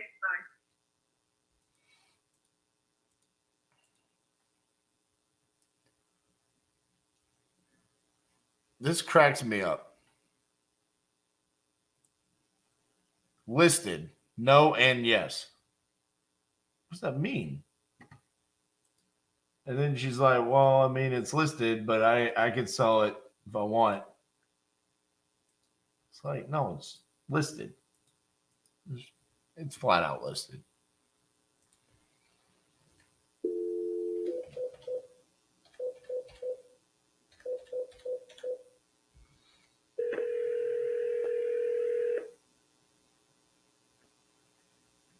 Hello, Hi, is Tanisha there? speaking. Hi, Tanisha. This is RJ Bates calling about your property there on Edgewood. How are you? Doing great. So I see here you had entered this on our website saying that you were interested in selling. Is that correct? Correct. Awesome. How much are you looking to get for that property? I'm about 88. 88. All right. And tell me a little bit about what's going on with that property.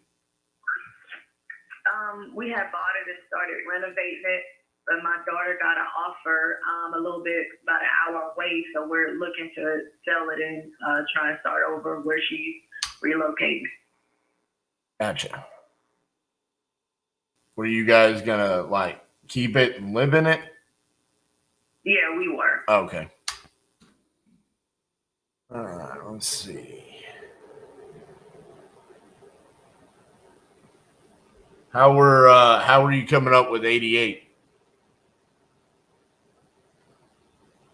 We put 50 into it, and we started doing renovations with all the flooring. We've done sheetrock in the whole house. We've upgraded the electricity and the plumbing.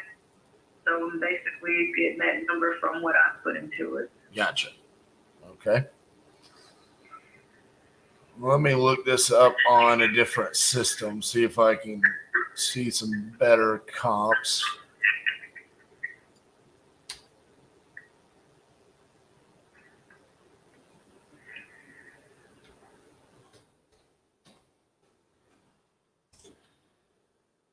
There.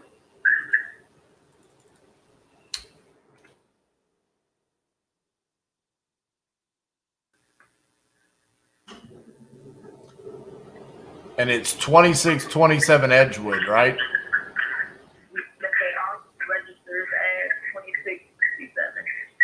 Say that again. It also registers as 2066. It was a duplex. I see.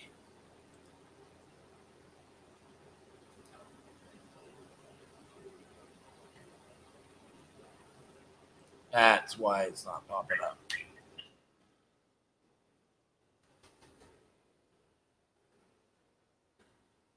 Is it popping up for the 2667? 2667. I'm trying to get it to pull up on different systems. Give me a second. No, I don't see 2667. Yeah, so 2627 is the what's front, and the address that I gave you was the one in the back. So on the back, it's 2667. What street? It should be Edgewood, yeah. Okay.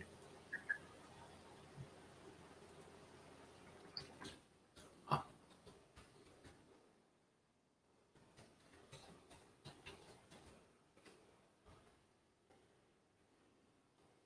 mean, I can get it to pull up on like Google Maps, but I can't get it to pull up in any of my systems. It's crazy. Yeah, we had to go downtown. That would just have it pointed on the map and pulled up because we were trying to post it on Zillow, and we're having a problem on Zillow as well. Yeah, I mean, it's like But this. I mean, once we put in the 2067, we get all our. I mean, we don't miss anything, so I'm unsure of why it's doing that. So looking at from the outside, I mean, what about the exterior? I mean, has anything been done to the roof or the exterior painting or anything like that? No roof. We don't have any leaks in the inside. We were going to get the trees cut before we got the roof done, so we haven't gotten to that step yet. We've only been here probably about a year. Gotcha.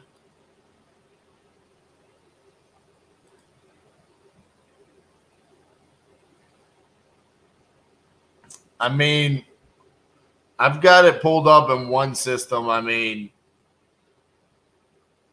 in a span of 0.4 miles, this is why I was trying to get it in some other system. I only see one property that is sold for anywhere close to that, and that was a property on North Acadian. It was sold for $99,000.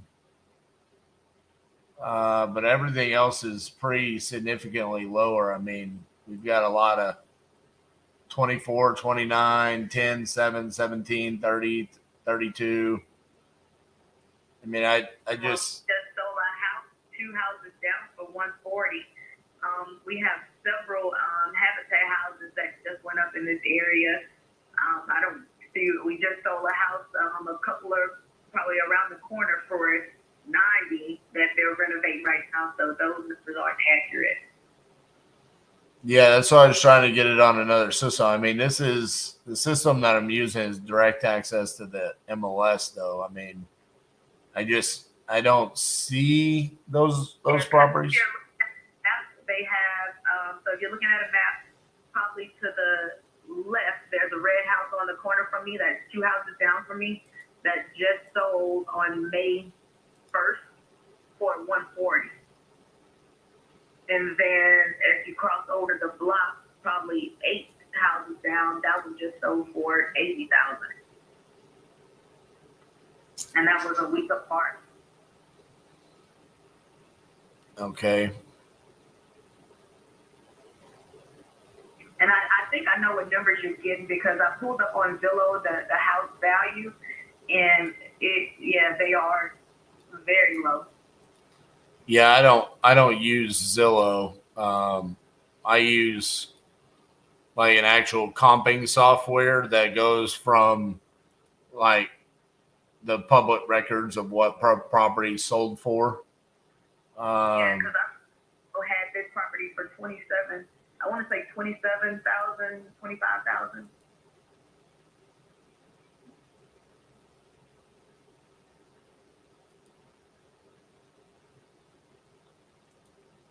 Yeah, I mean, I got comps pulled up in the area on another system, and again, I mean, I just don't see anything that could make me feel comfortable with the 88,000. I mean, I'm not seeing it there, so I don't think that's a good fit for us. So I apologize about that.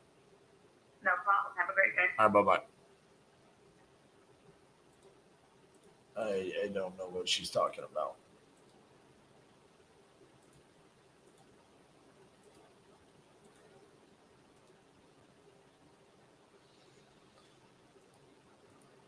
Properties have not sold for anything.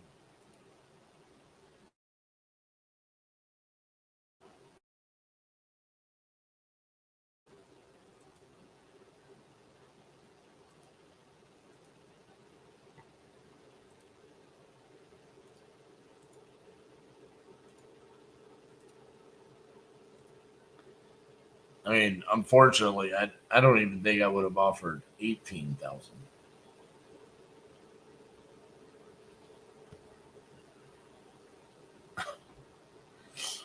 I hate those circumstances. I almost feel bad, but it's like,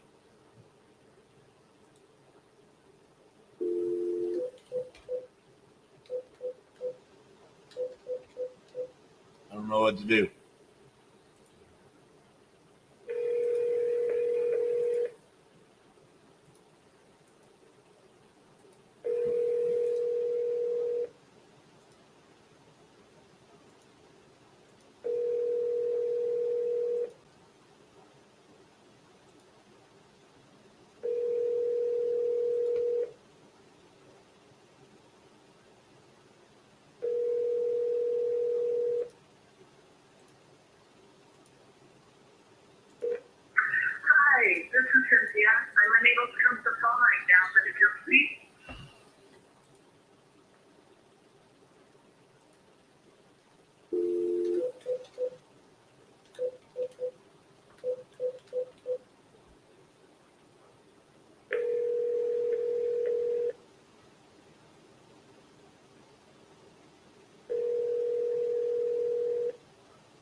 This is Dave.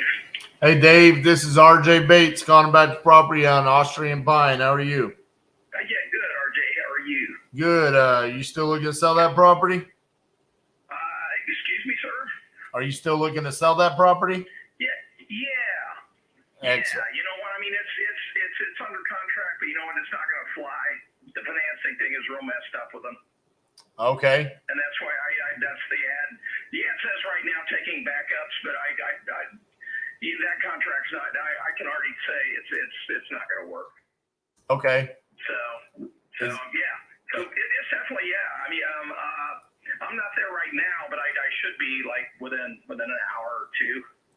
So you had come on my website over the weekend and entered your information. I think you saw my ad on YouTube. So that's how I found out about it. So is it like listed somewhere for sale? It's on Zillow. Oh, okay. Yeah. Okay. Yeah. I didn't know anything about it other than the information that you had put on my website there. On YouTube? Okay. Yeah. I wanted to know which one was it, RJ? Was it on like the We Buy Homes thing? Yes. Okay. Yeah, I gotcha. Yeah. Yeah. You know, I had a property in Kansas City I sold 2 years ago to a company that was buying homes to use as rentals. Gotcha. And I wasn't real sure if that's what you were doing. I thought, you know, because it would be a really good rental. That was my first ambition with the property, but I ended up taking a partner in on the house with me. He wants to sell it. And he talked me into going ahead and selling it too.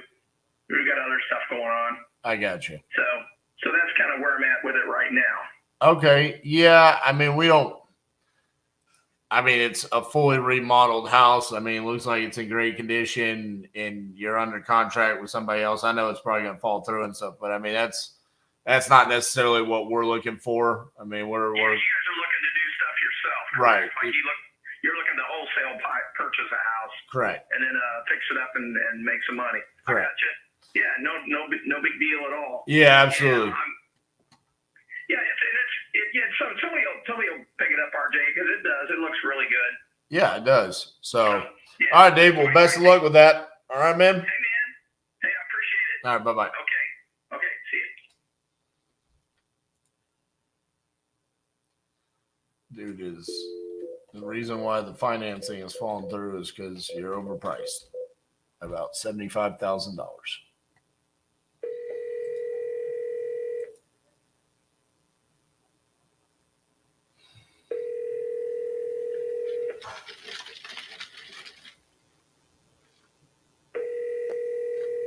Hey, it's half water, half coffee. I'm sorry. It's good enough. But the person you called has a voicemail box that is not.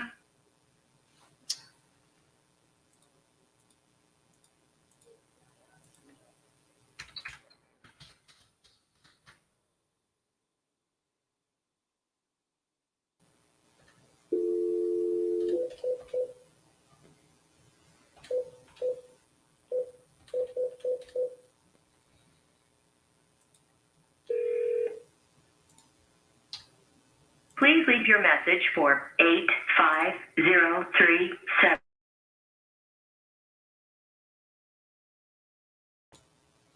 Hey, Robert, this is RJ Bates calling about your property there on, I guess it's in Blounston, Florida. Looks like you had reached out to Josh. And so just wanted to give you a call and see if there's something we could help you with. So give me a shout back, 817-710-8689. Thank you. What the humdinger of a lead was this? I got sneak attacked.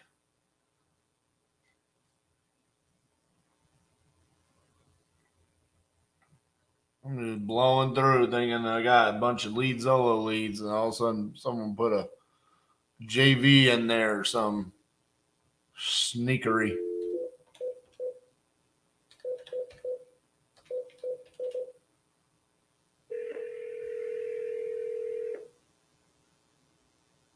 Dude's gonna call me back and be like, who's Josh? I don't know.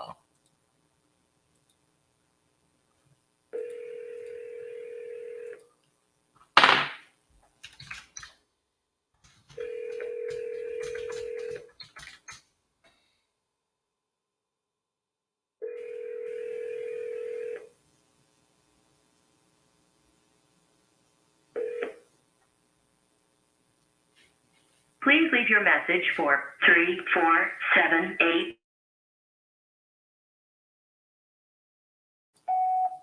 Hey, Raphael, this is RJ Bates calling about your property on Lakeshore Road that you entered on my website saying you're looking to sell. Give me a call back, 817-710-8689. Thank you.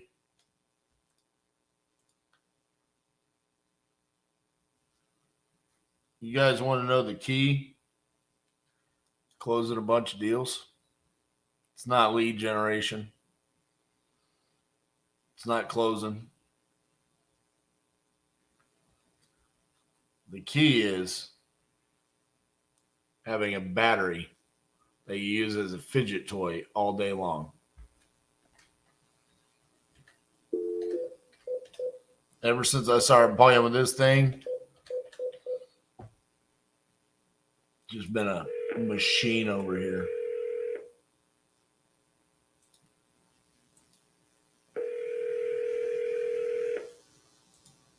Look at that. We sold Detroit. Good job, boys. 2 contracts sent, 2 contracts signed, 2 properties sold. I don't know about y'all. Those are good KPIs.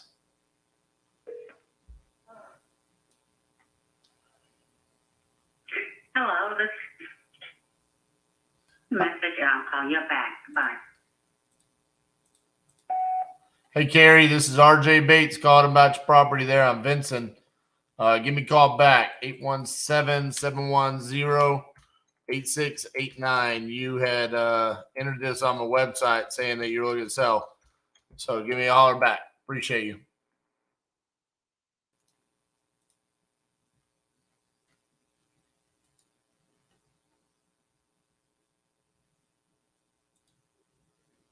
I mean, my favorite part about this is whatever this little green thing that comes off. It is all day. Flip it up and down. It's amazing. Gives me superpowers over here.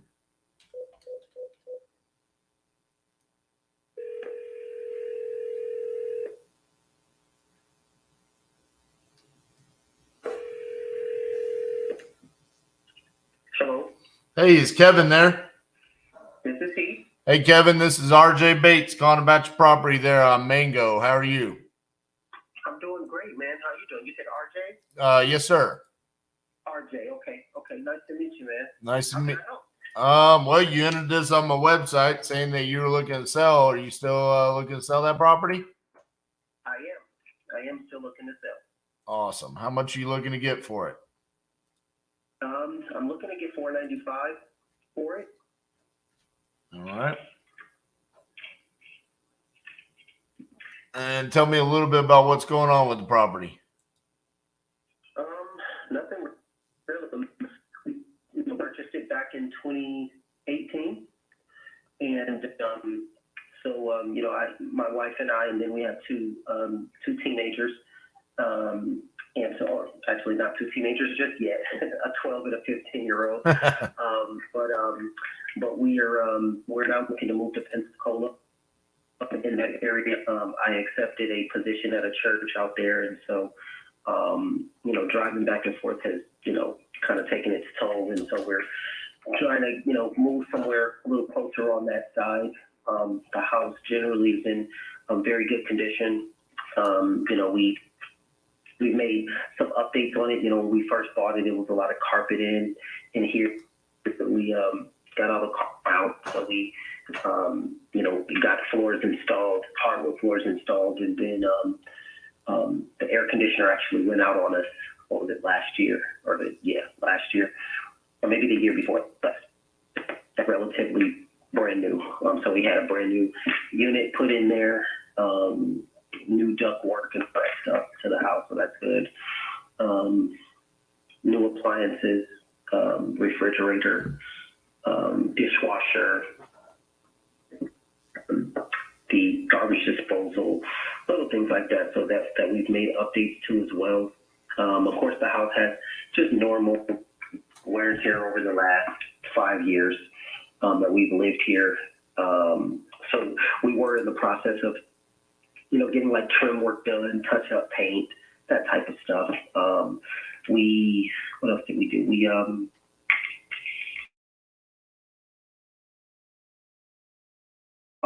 They pretty much dug the backyard up, and so we got kind of a walkway and a patio, kind of red brick installed. So there's a pretty big patio in the back, and so right now we're still laying down new sod and things of that nature in the backyard along the back fence, and getting a little fence work done as well.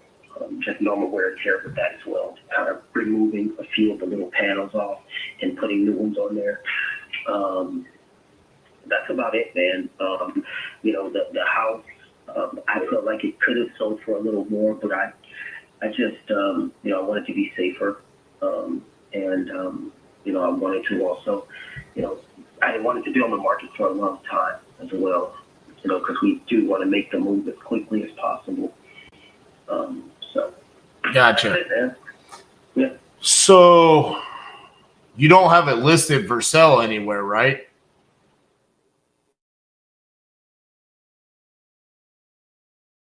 For sale by owner. Yep, for sale by owner. Gotcha. And I also forgot to mention, there's 3 bedrooms, one that could be used however you want. And there's a mini house that have floor plan. Basically, where my office is, it's just insulation, and they use it as an attic. Most houses do, but we got it updated and finished. So there's carpet up here. It's insulated up here.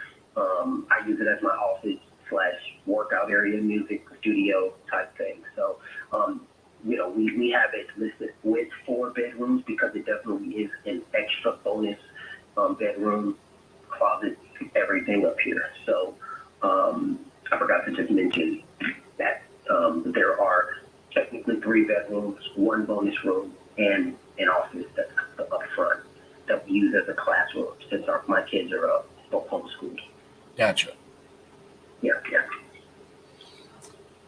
So what made you decide that you wanted to try to sell it yourself instead of hiring a realtor? In real estate industry. I work for a mortgage bank right now. I've been there for, upwards of 15, 16 years now. And I know how the game goes.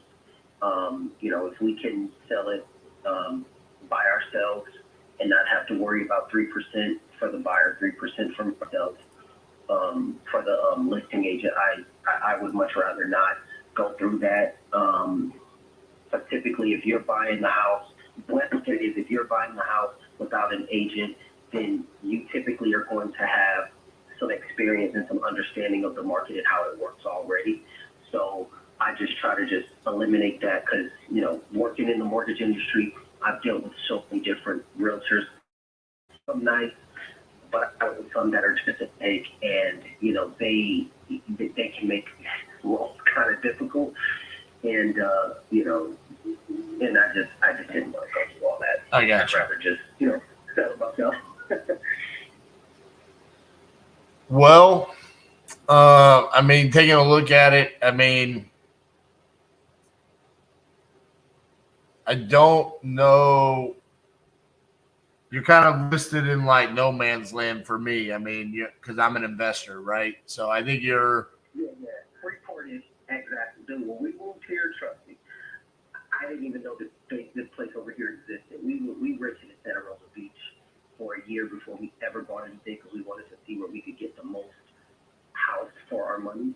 And, this floor plan that we were looking at that we live in now, it was also for sale in Destin. And the one that was in Destin was selling for, I believe it was like $92,000 more. But, and the distance from where we lived was about the same between Freeport and Destin from where we were in Santa Rosa Beach. So for us, it was just moving over the bridge, and that was it. Right. And so, it's a lot cheaper to live in Freeport than it is to live in Destin or Federal Beach or, somewhere like that. So yeah, it's very rural over here, but I will say this, they are definitely building a whole lot over here. Since we moved here, there's way more restaurants. They're building all these shopping malls here.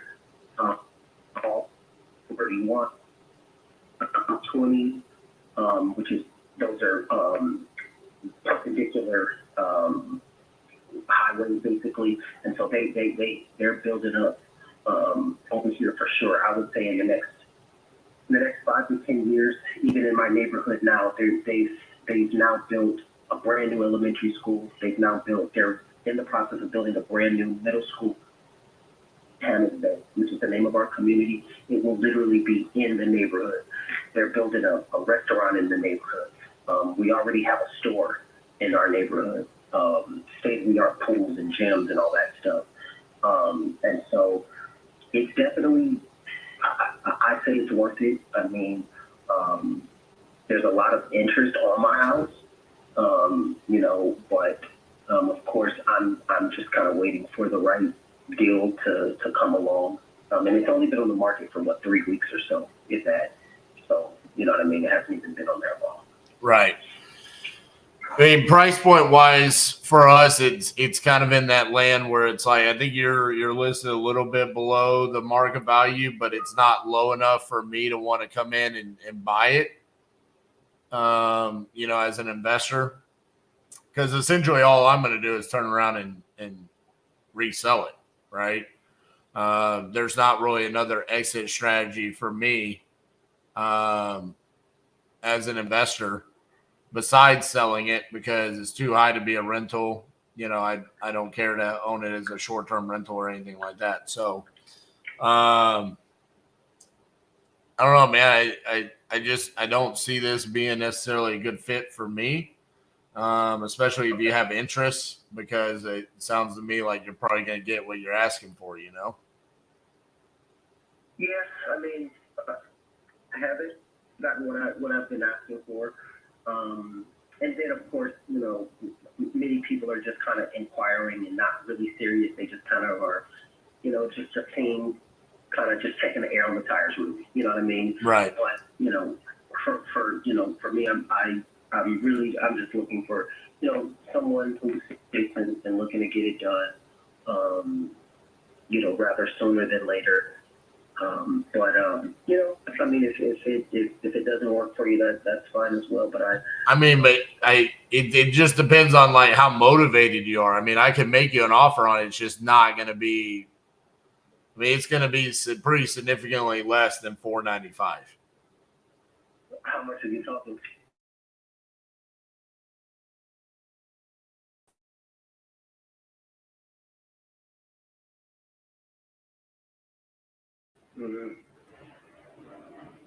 Because, like I said, I mean, I think it could sell for more than what you're asking.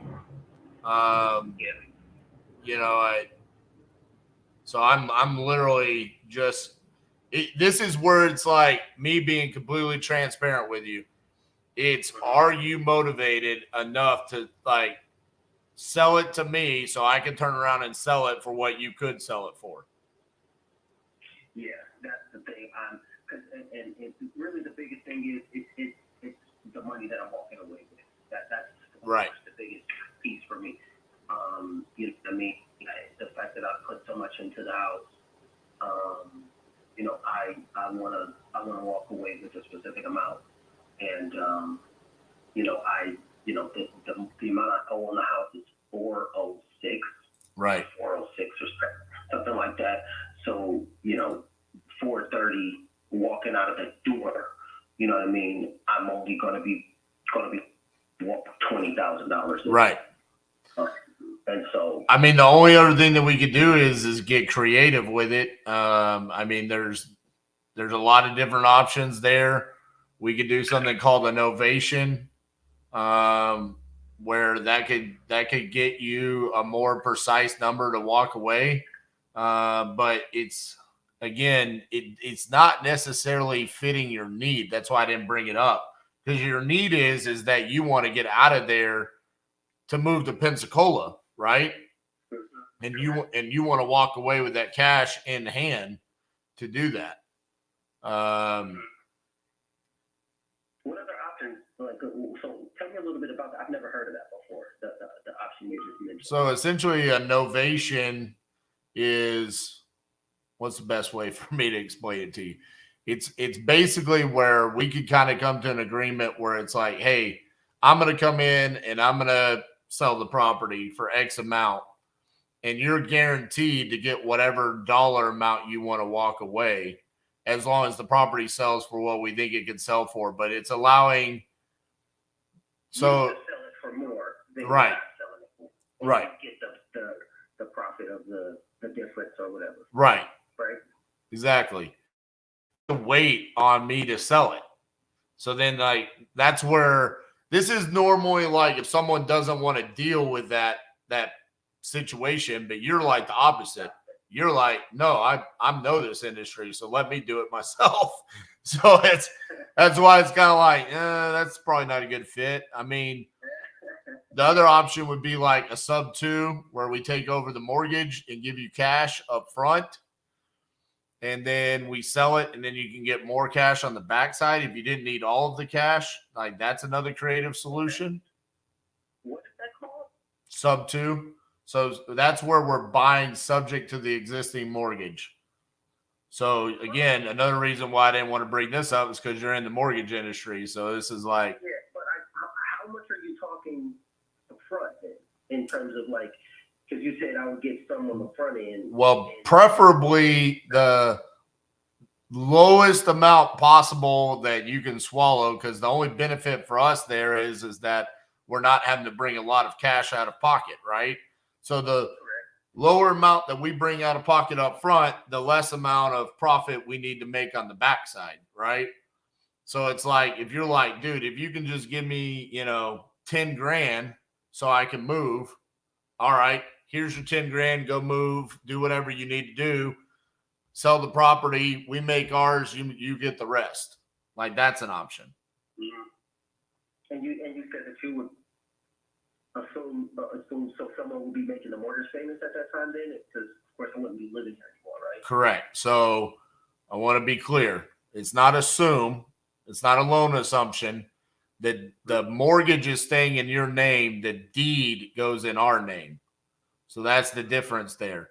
And then there's a purchase and sell agreement that breaks down that we're buying the property subject to the existing mortgage, and that if we don't make a payment, then you have the right to just take the property back over.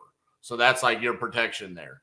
So it's way different than a loan assumption, because loan assumptions aren't really a thing on single family. That's more of like a commercial thing. Mm-hmm, mm-hmm. Okay. Well, I mean, 10 wouldn't work for me. I mean, and of course we're just spitballing, just throwing numbers. Right. But I mean, I would probably be, I don't know exactly, but I'd probably be in the 30ish range if we're talking something like that, because I've never even heard of for these options.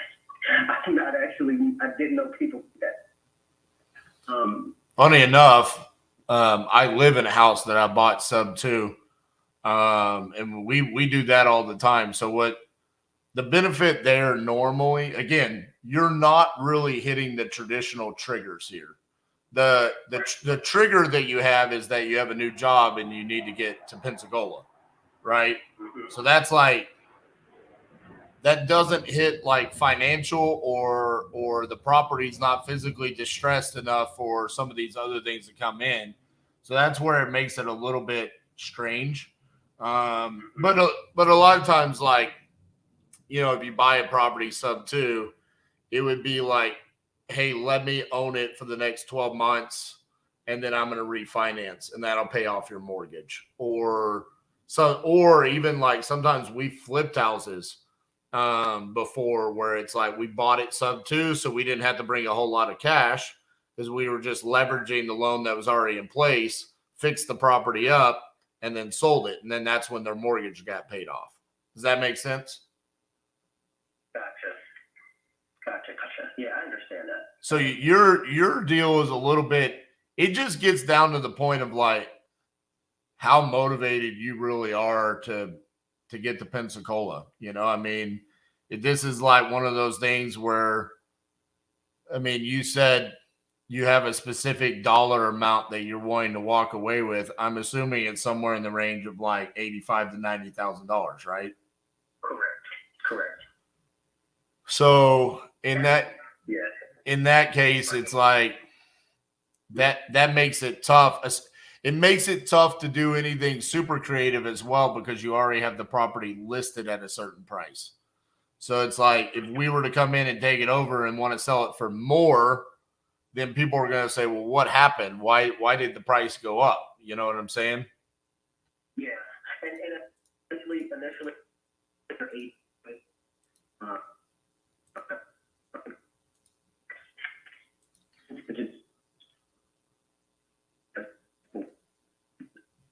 You kind of breaking up on me there. Uh-oh. Can you hear me now? Yes. Yeah, I can. But initially, I had it on myself. Then I thought to myself, this house could easily sell for $505. It could sell for $500. Definitely on the comps, that have sold here in Hammock Bay in the last year or so.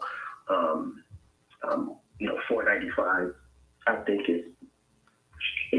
it's more than reasonable and fair. You know what I mean? And so I agree. I mean, I could see an argument for you pushing 550, 560. Wow. That's why I was asking, like, I think you're below market value. But I think that there's a couple of things that are the reason why the property is not selling. I think one, I don't think the marketing on the property itself is it's below standards. Like you need to get professional photos taken. A good company would be like Shoot to Sell.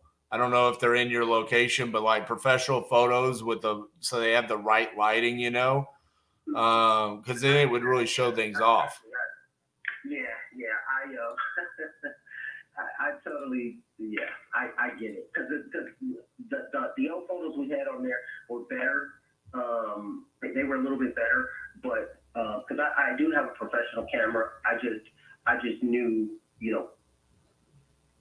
putting on Zillow. I just wanted to get some photos up there really, really quick. The other downside to you being on Zillow the way you are, for sale by owner, is like you are literally the lowest hanging fruit for every wholesaler and real estate investor that doesn't have money for marketing. So like you're going to be fielding phone calls from people that are just like, hey, so what's going on? And realtors that are trying to get listings, I mean, so that's just the downside to try to do what you're doing. I mean, just for example, if you've got 169 Wind Chime Way pending at $495, but it's only 2293 square feet. So that's $216 a square foot. Yeah. You have an active property at 456 Wind Chime Way, 530. That's $228 a square foot. Like if you just take those price per square feet, which that property at 456 Wind Chime Way almost looks identical to your property. Mm-hmm. Now it's been on the market for 160 days, so that might be saying it's overpriced. Yeah, that's what.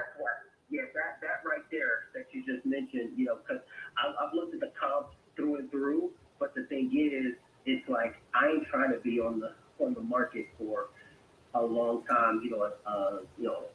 An associate of mine, he recently just sold his house, and he lives here in Hammock Bay as well. And he was on the market for, I want to say, 6 months.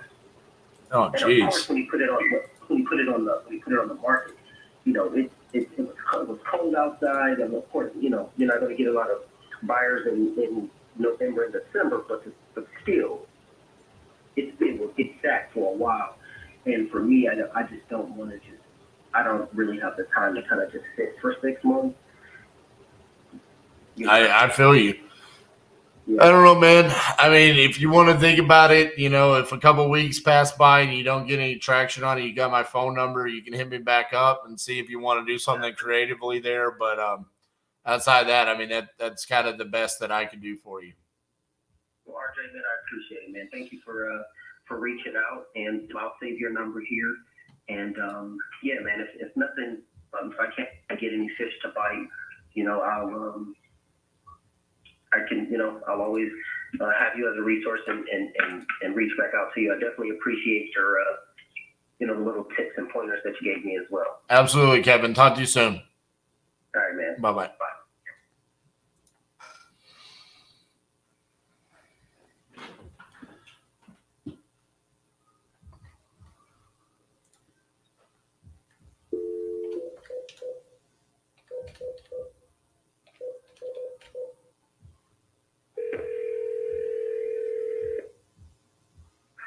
Hi, good afternoon.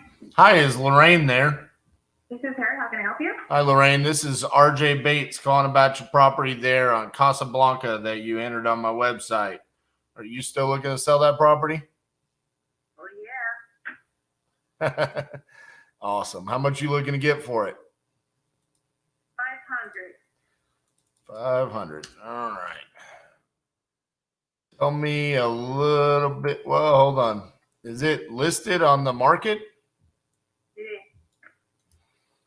Oh, okay. I didn't know it was listed. Yeah, I put no because I wanted to talk to you guys, see what you guys can offer. Oh, well, it's listed for 454, but you just said you want 500. Well, that was what originally we wanted, but we have to drop a little bit. Oh, okay. Or are you an investor? Yeah, I'm a buyer. Okay. And what is it that you look for in home? A good deal. Okay. What would be a good deal for you? What are you talking about? Well, Or no, I mean, just being honest with you, I'm going to take a look at the comps here and see what it looks like in comparison to other properties. okay. Yeah, I mean, just being honest with you, I mean, I don't like the fact that I asked you how much you wanted for it and you said 500 and then I see it's listed for 450. And then, I mean, also just looking around, I mean, everything else is listed for significantly less. So I just don't think this is going to be a good fit for me. So. Okay.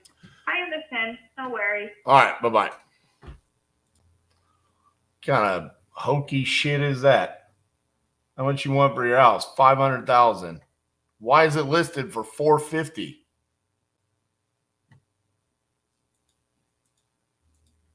No. Next. Shady ass bullshit. Start out the relationship like that? No. Miss Cassandra, I need to pee.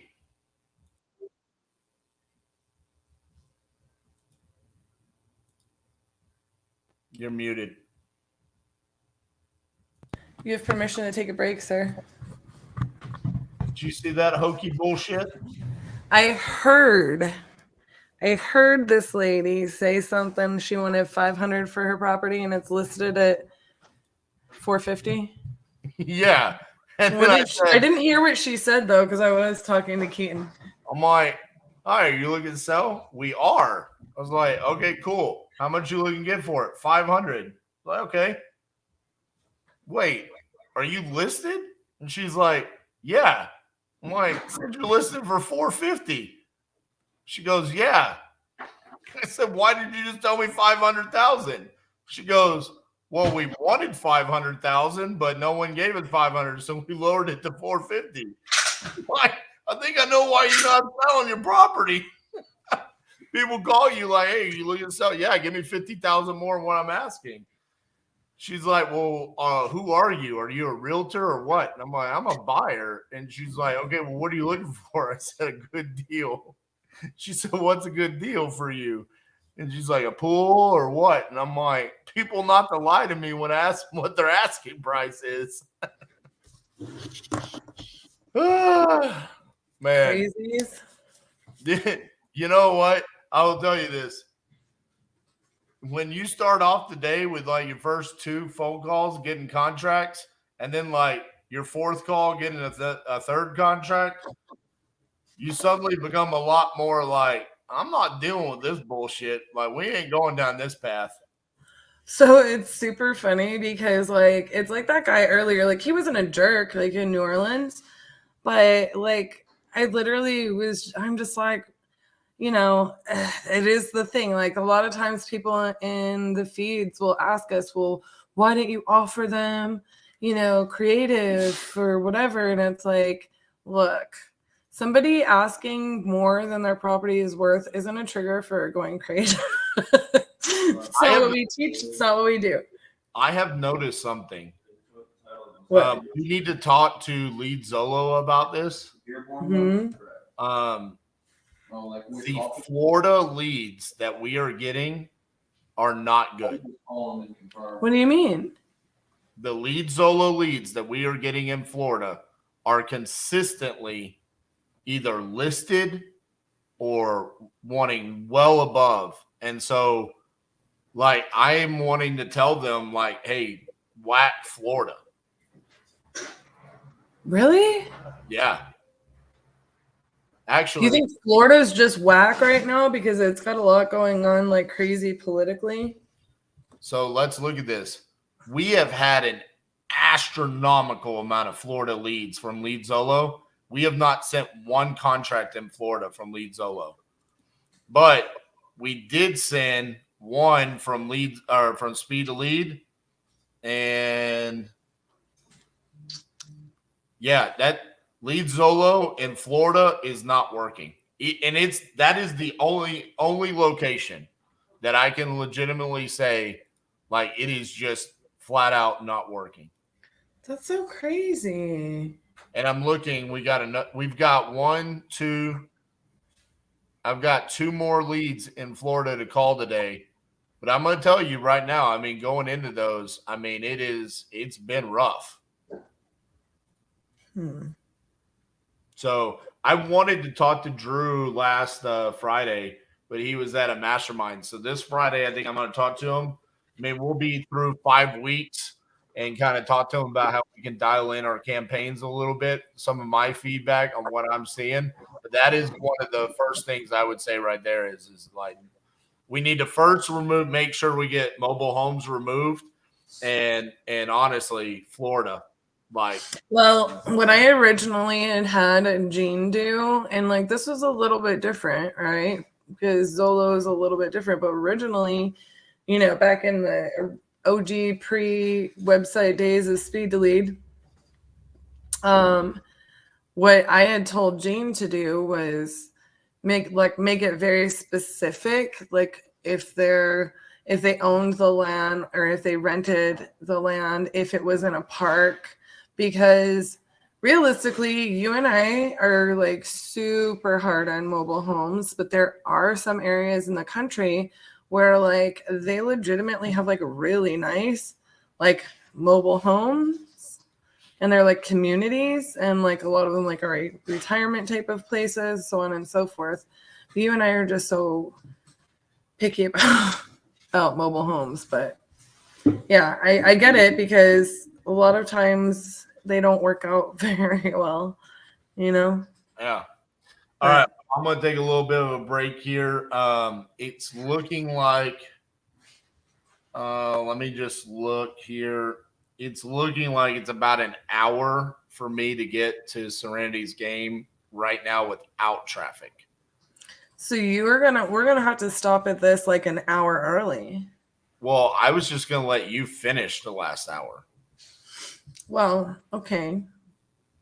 I was just going to let you come and take over my seat to end the day. Okay. Are you really wanting to end? We'll talk about it. I'm having issues, and then I'm also needing to go to North Richland Hills tonight.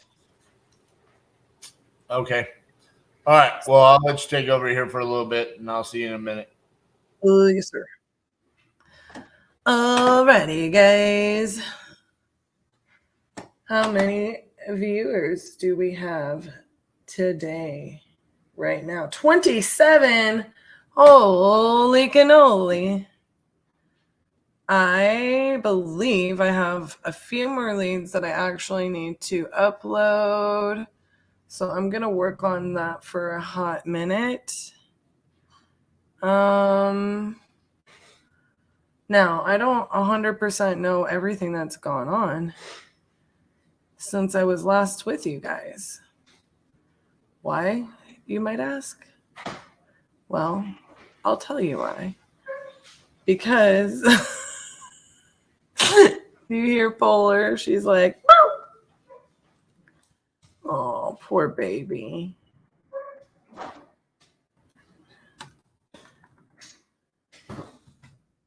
Oh, man.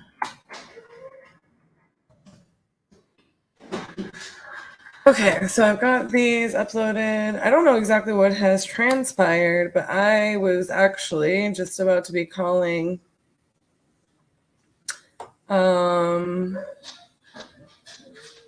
Polar. I was just about to be calling doing some recon there.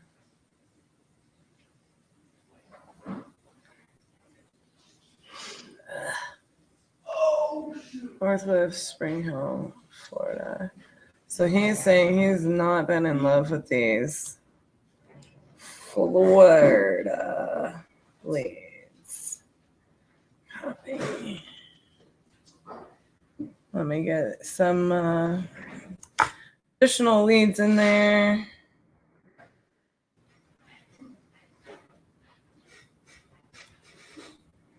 I will say, though, that is kind of strange to me, but I'd have to look and see what leads we do have in Florida, right? All right, let me import these. How is everybody doing this fine afternoon? Oh my gosh, RJ's dog is not having it.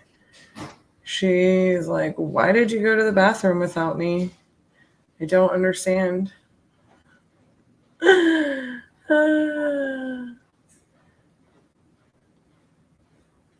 She is definitely not a fan of him leaving her.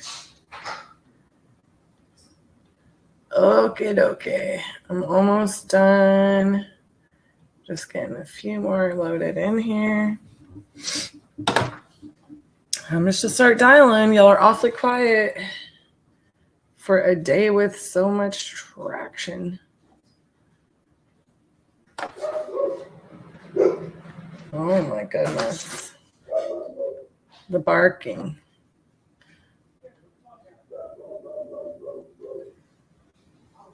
Can y'all hear her?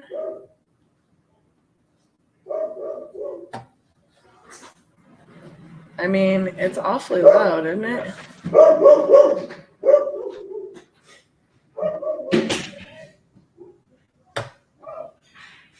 She is not having it.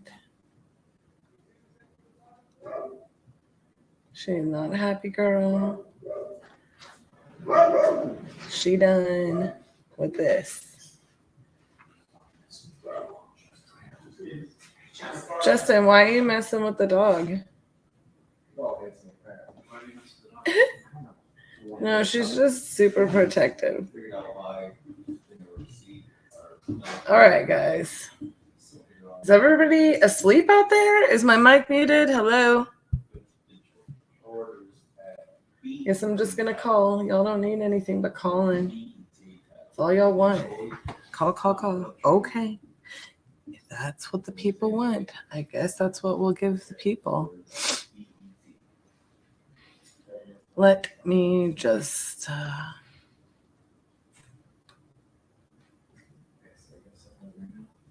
label these. This one doesn't have a house number on it.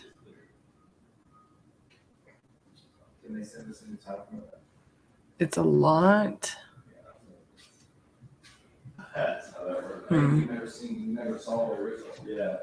I'm probably gonna hold off on that because that'll be difficult to pull comps on.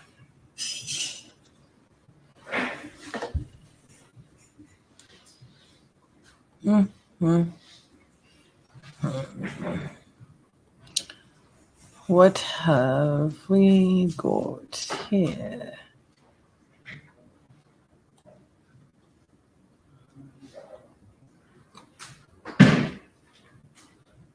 Where?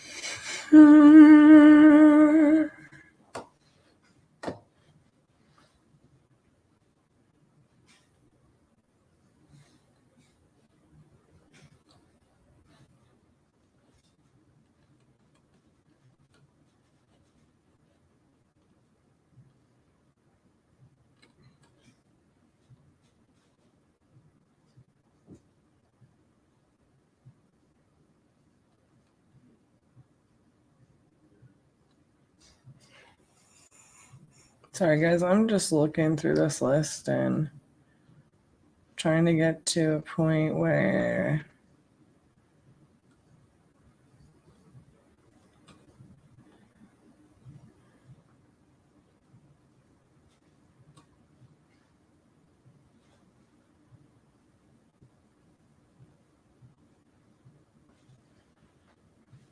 all right.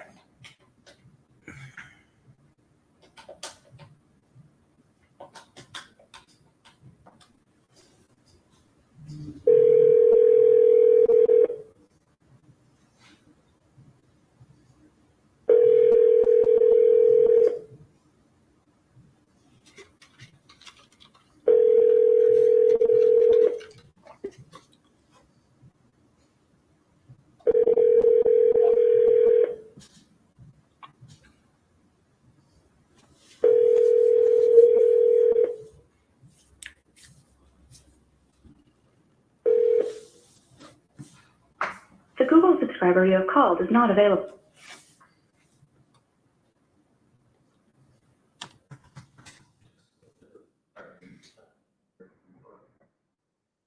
After they walk it, trying to figure out how soon they can walk it down.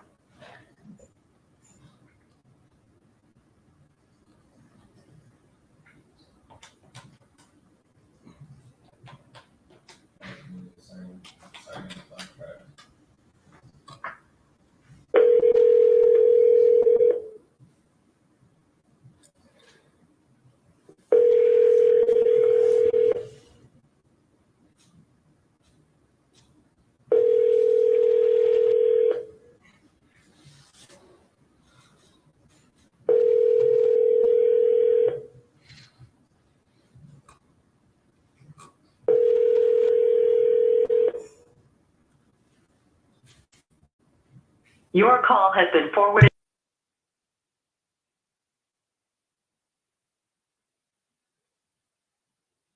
(1900) is not available.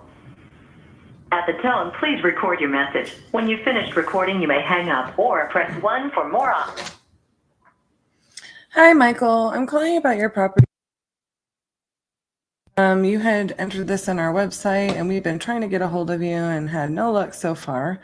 If you would just give us a call back, either on the number that appeared on your caller ID or my direct line is 817-489-5680. We look forward to hearing from you. Bye-bye.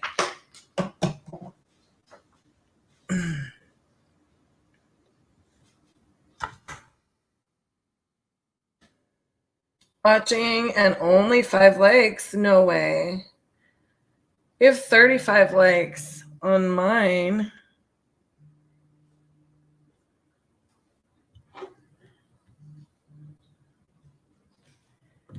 What I see, Jordan. But solid point. And I see, yeah, still 23 watching. I don't even understand. I need more people. I mean, can you share it? Can you share it? Because we're out here trying to do the dang thing. Bop, bop, bop, bop, bop. Maybe I should start like doing a little song and dance. Like earlier, I had a fantastic idea.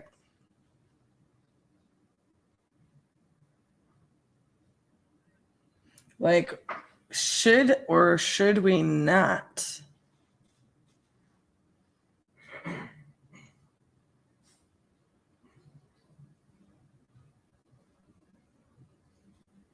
Should we or should we not take the 50-50-50 on the road?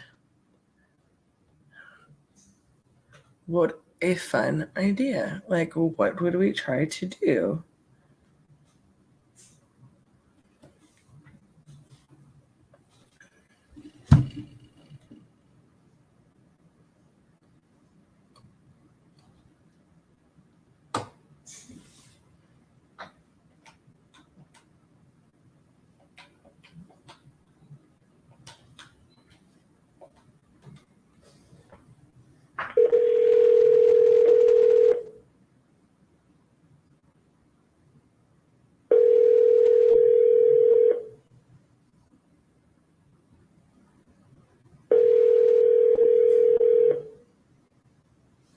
We're sorry, your call.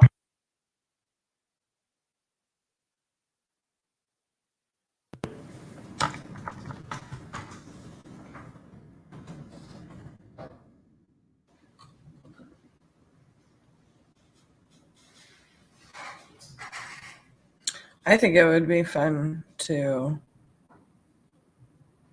take the 50-50-50 on the road.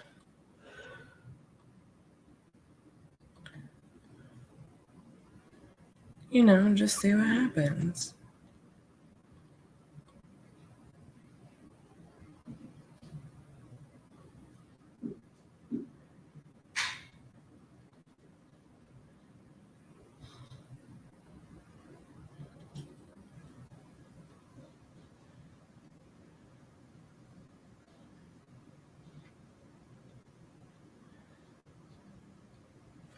I'm reading this one.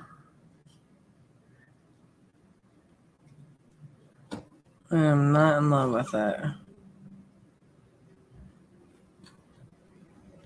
It's like the seller, for some reason, we didn't market this as dead. The seller wanted homes completely remodeled.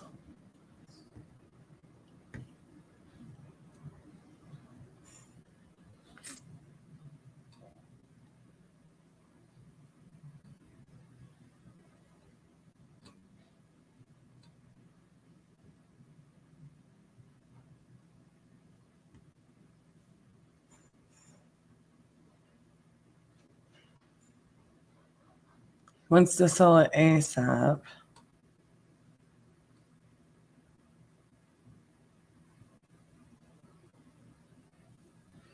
Yeah, I don't know why some of these we just haven't killed.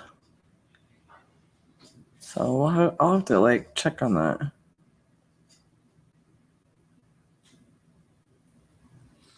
Are you talking about cold call leads?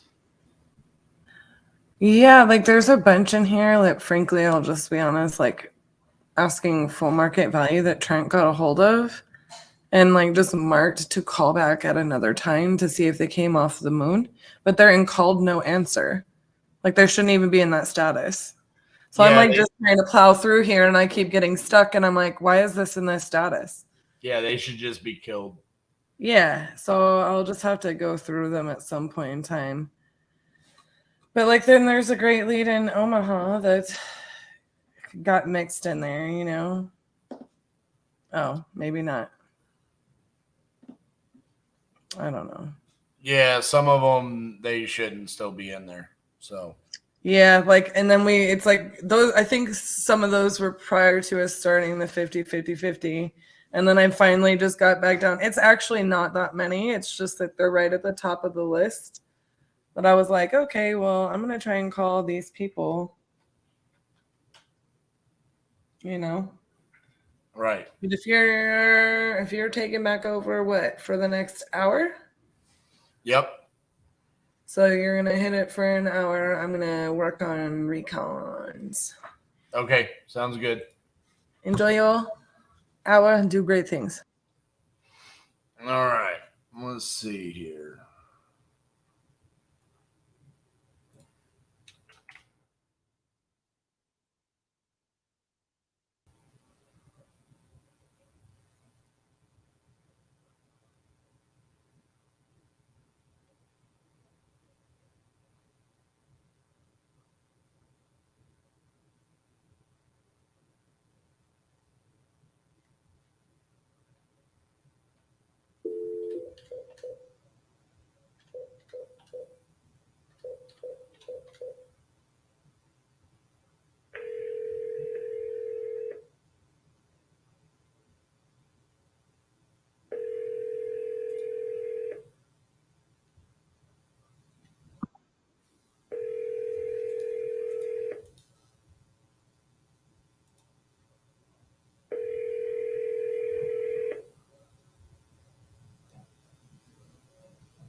Zero 5507 available. Hi, Mary. This is RJ Bates calling about your property there in Albuquerque. I think you spoke to Anna last week about potentially selling that property.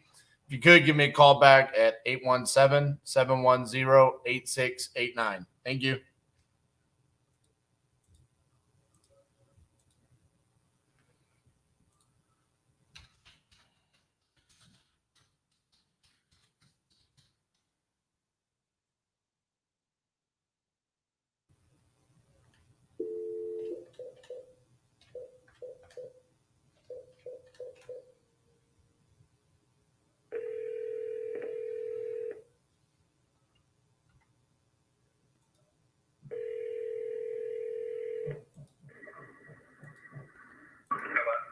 Hey, is Charles there?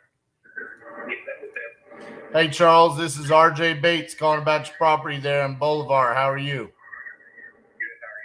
Good. Hey, you had entered this on my website saying that you were looking to sell. Is that correct? Yeah. Awesome. How much you looking to get for that property? I don't really know. I owe $10,000 paid off. Okay. We'll talk a little bit about what's going on with the property. I bought it to be next door to somebody, and then like he split up, and I don't want it no more. I was in the middle of remodel of it. I got new electrical and some of it, new windows and doors and some of it. You got the roof is less than 5 years old. Okay.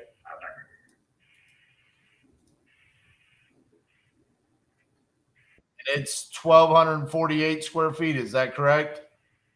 Yeah. Okay.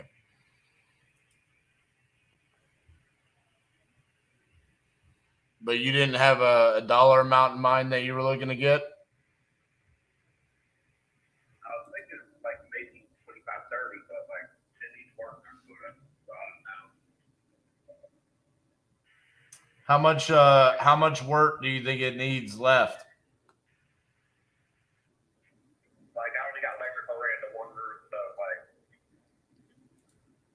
electrical all the way from the top of the house, breaker boxes, new meter boxes, new versus like, and the ones delivered was brand new. And the rest of it I still got to do. So it got quite a bit. Gotcha. All right, let me look here.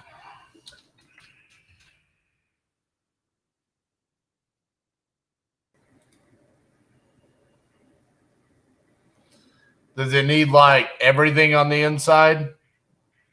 Do what? Does it need like everything on the inside, like all cosmetics and everything? Probably so. It's like it was built in 1900s and that probably never had them. Like it's never been updated. Gotcha. That's what I was doing. Is remodel and plan on living the rest of my life. So it's strange. All right.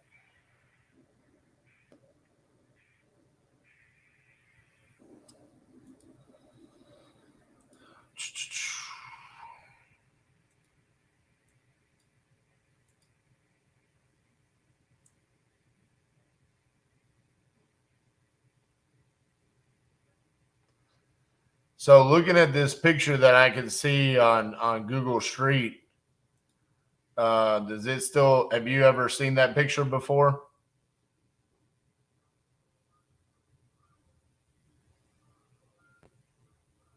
You there?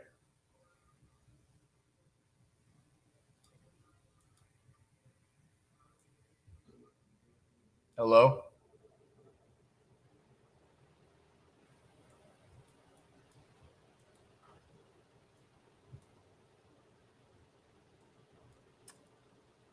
All right.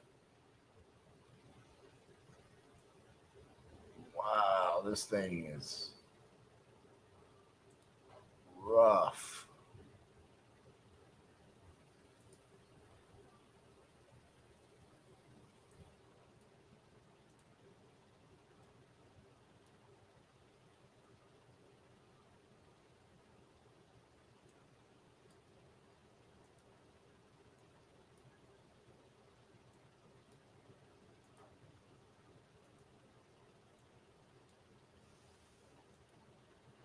All right, well, let's try calling him back.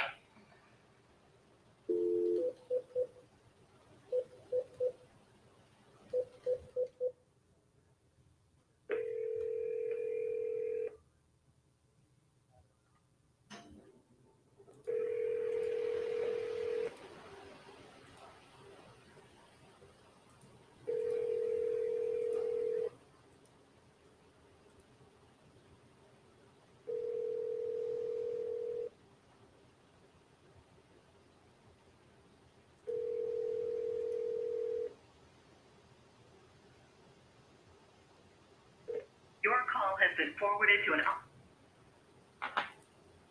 I don't know what happened there.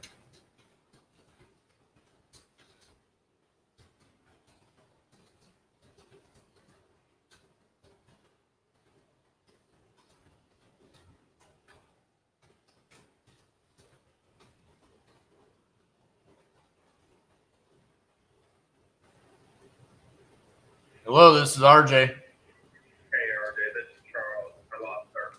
No worries. Have you ever looked at the picture of the house from Google Street? No. Is it the one? Is it the like got a green garage with like old red siding? There's a green garage, and then there's a garage that well, both garages are off, but then there's the red house right there. With like the red roof? Yeah. Is that the house? Yeah. Gotcha. Okay.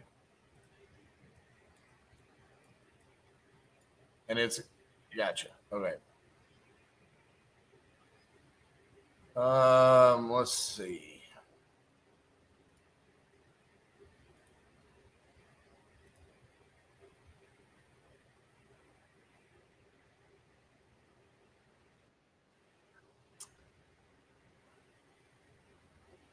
I mean, realistically, man, I'm probably gonna be closer to like 10 or 12,000.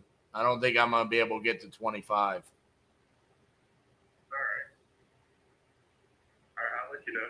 Okay. Sorry about that. All right, bye-bye. He didn't like that number. Man, this is a property is in rough shape. And it is in the middle of nowhere.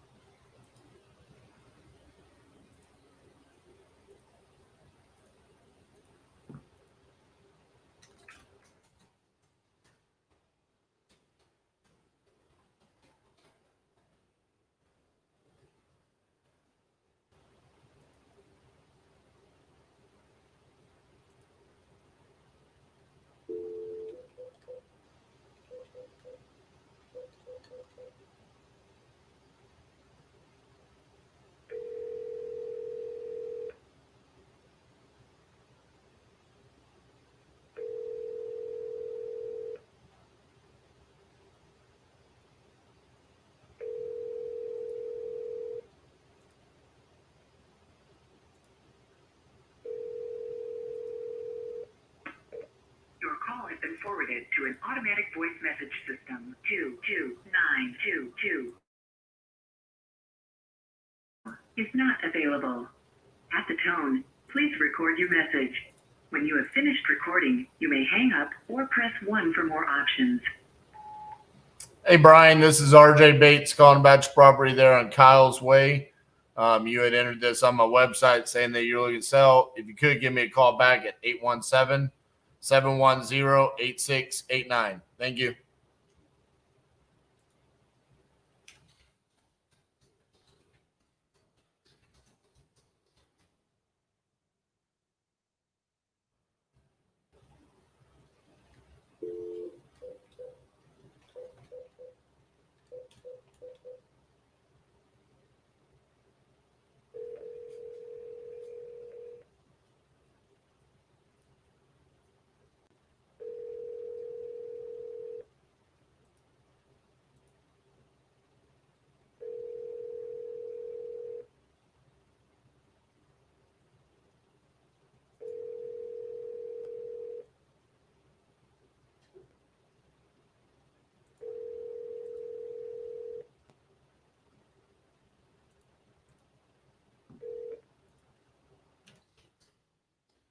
Please leave your message for 50449.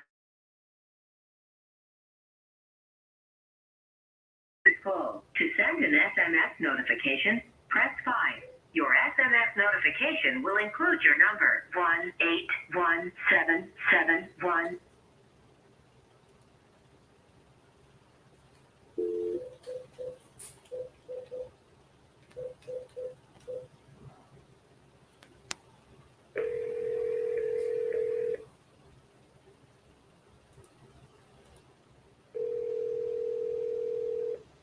Yes, sir.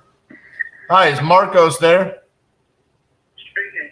Hey, Marcos, this is RJ Bates calling about your property there on Forest Drive. How are you? Okay, what's going on? You had entered this on my website saying that you were looking to sell. Is that correct? Yeah, sir. Right now it's not a good time. I'm driving. Okay. We got a store. Okay. Well, yeah. Call me back anytime. All right.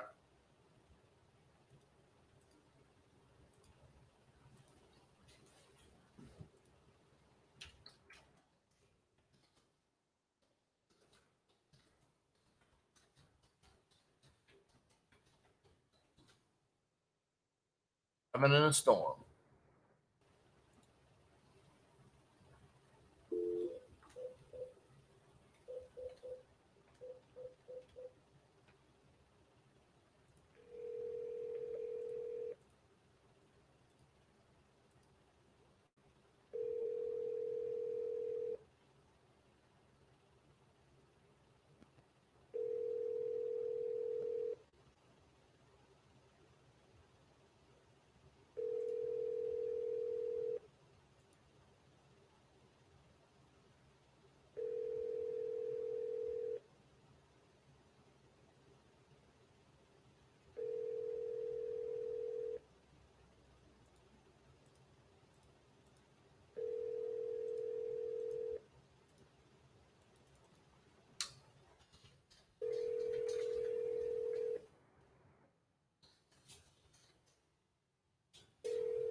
Daniel.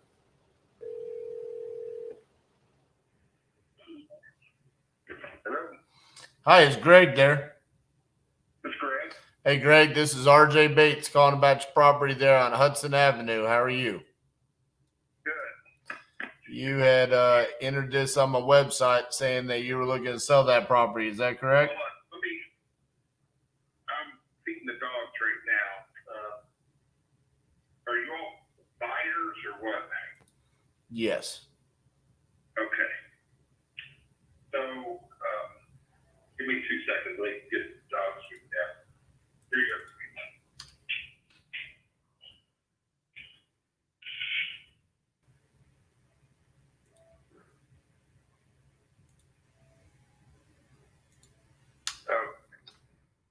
Okay, so what's the, can I, how much? What can I answer for you? Are you? Yeah, so you had gone on my website and said that you were looking to sell that property. So how much were you looking to get for it? $410,000. Okay. Yeah, and it's worth every penny. So if that's not something that's out of your league, then I'll just get a realtor take care of it because it's got a new roof, new HVAC, new water, new everything, new electric. Yeah, it's worth every penny. Okay. But yeah. So if y'all don't do commissions or fees or anything like that, 410's the price. All right.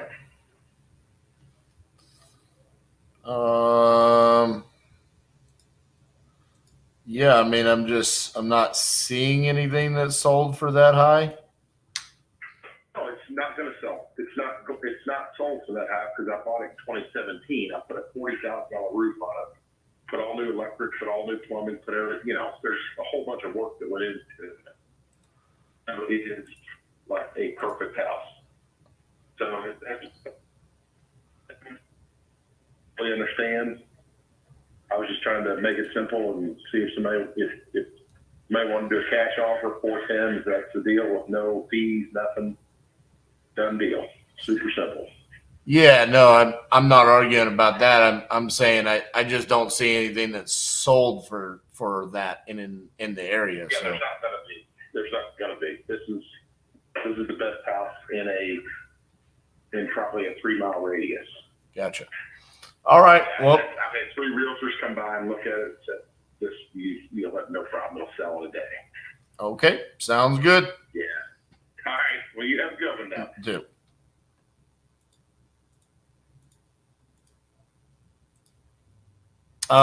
Daniel. So what we're doing is, I'll share our KPIs so you know what we're doing.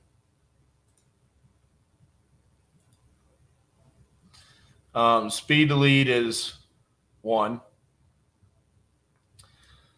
So here's what we've done so far. So in the, what are we, 16 and a half days, we've sent out 62 contracts, 42 have been signed. 8 of those were speed to lead. 7 of those signed were speed to lead. The largest amount has been lead solo, which is YouTube leads. And then batch dialers, where our VAs are cold calling. They're asking them, do you want to sell? What's your price? What's the condition? What's the occupancy? Then I call to close. Then we have our JV deals, which is just people coming to us from the live or whatever saying, hey, can you help me dispo? And then we have minute pages, which is our website, where we've gotten 2 deals. And then we've gotten 5 deals from just brand, where people messaging me on Facebook or Instagram or TikTok. One guy called in from TikTok saying, hey, I watched one of your videos. I need to sell.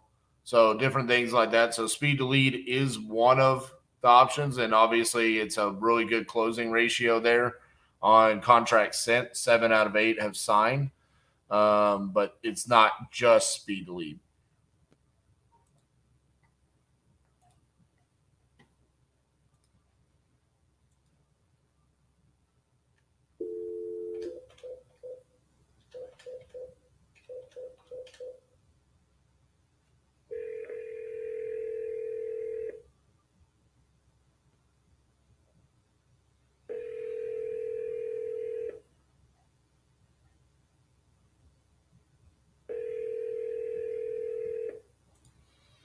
Appreciate you hopping on, man.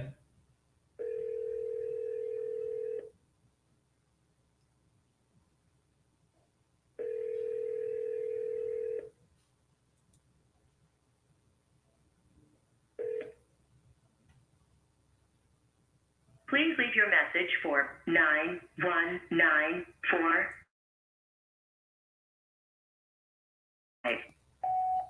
Hey, Luigi, this is RJ Bates calling about your property there on Magnolia Drive. You had entered it on my website saying that you're looking to sell. So give me a call back, 817-710-8689. Thank you.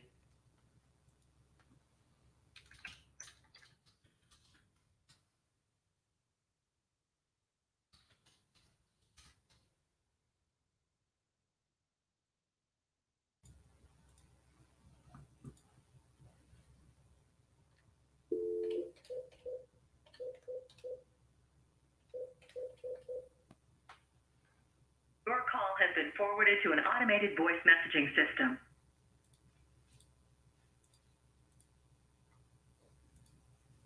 Is not available. The mailbox is full and cannot accept any messages at this time.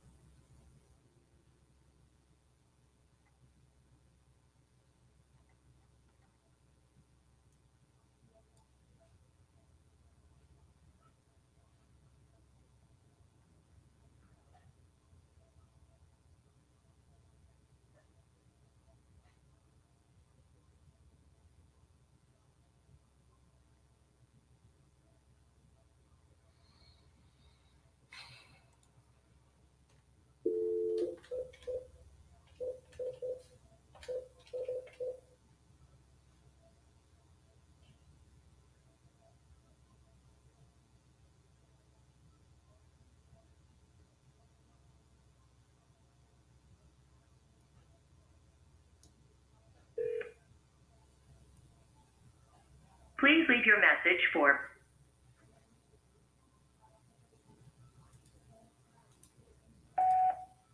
Hey, George, this is RJ Bates calling about your property there on Blacksmith Road. I sent you over that contract last week, but haven't seen it gotten signed yet. So just give me a call back, 817-710-8689. Thank you.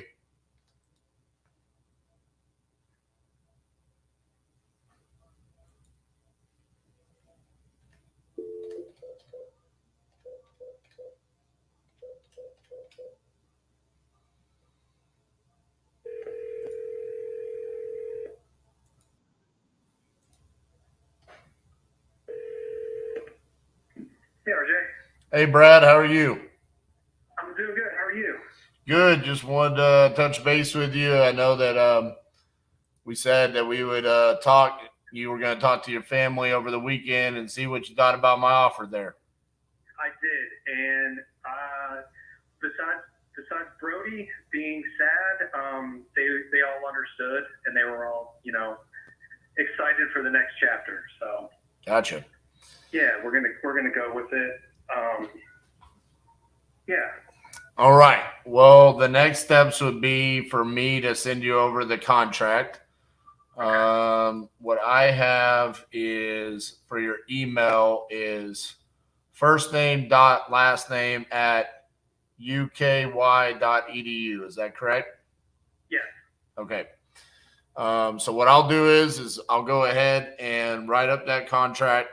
I'll send it over to you through, it's similar to DocuSign, but it's Dropbox sign.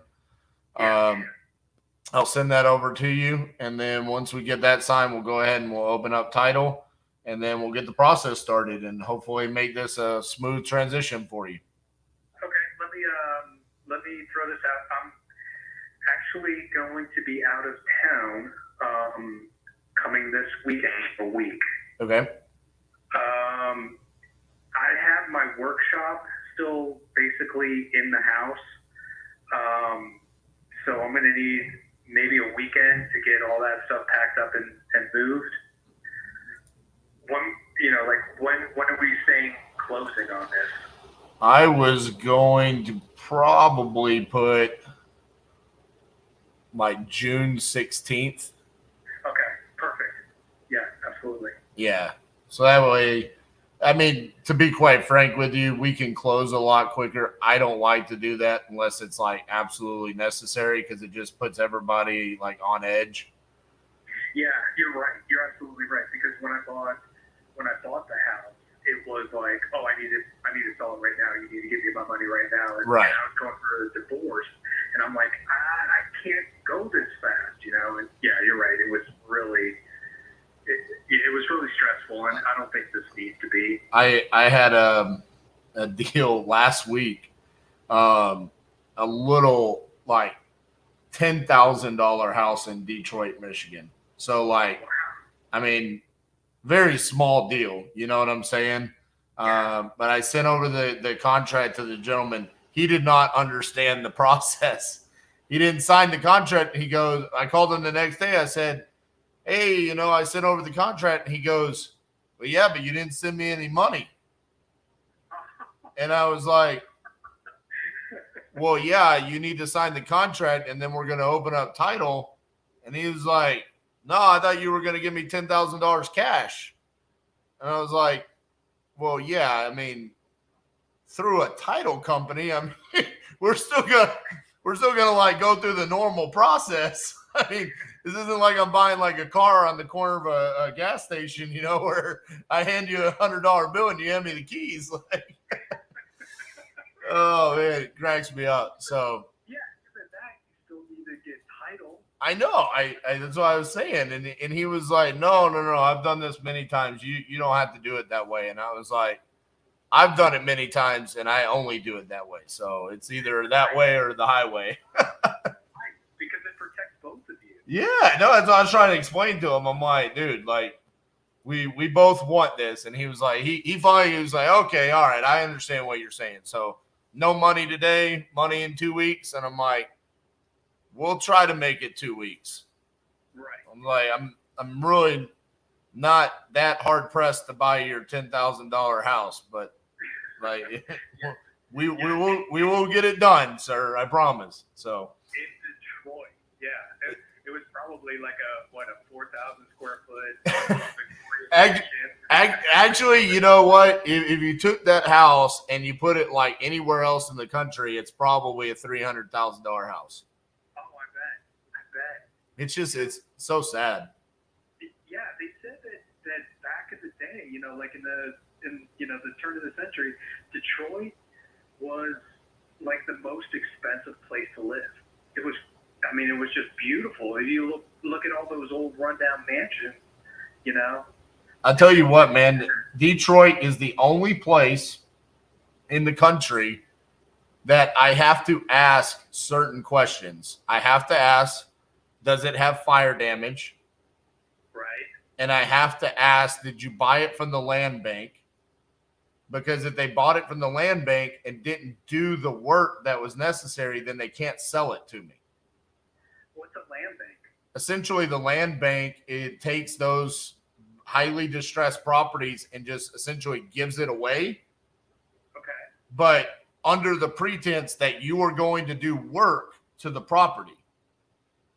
So a lot of times people try to sell them to me and they say, well, no, you can't sell this house because you didn't do the necessary work. That's why we gave you the house, you know? I mean, that's why it's called the land bank. So it's great if you go in and you do the work. But, dude, a lot of times those houses are in such bad condition, you know? Yeah. So. That basically you're just buying the land. Yeah. And but it's just crazy that it's the first location and the only location. Like when we first started doing like all across the country, I would like get on the phone with a seller and they're like, yeah, I'll sell it to you for, you know, $6,000. And I'm looking and there's comps for like 150,000. And I'm like, this is a killer deal. Where can I send the contract? And I would send them the contract. And then we would show up and it's like, there's no house. It's all burned down. And they're like, yeah, it's a burnout. And I'm like, well, why would you not tell me that? Like you said, it needed a lot of work. And they're like, well, it's, you know, it's common for houses to have fire damage here. Yeah, and I'm. But I started asking them. I'm like, why? Do y'all just go around burning houses down? Like, I don't understand. I still don't understand why that's a common thing in Detroit. Right. Wow. Yeah, it's very strange. So. That is so strange. Yeah. Anyways, man. Well, I'll send over this contract to you here shortly, and like I said, we'll get the process started. You said you're going out of town this weekend. Yeah, I'll be gone from Friday until the following Saturday. Okay.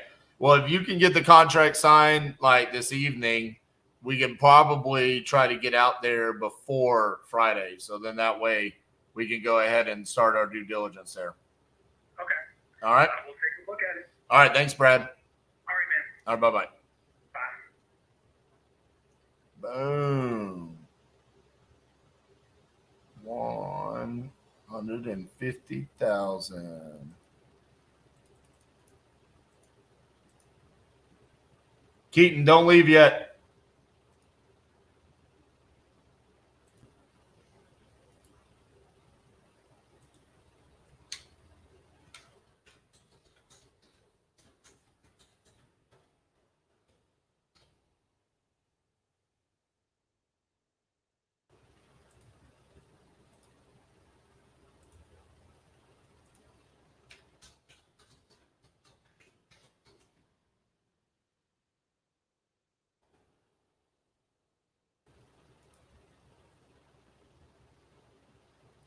Cassie, did Keaton leave? Okay.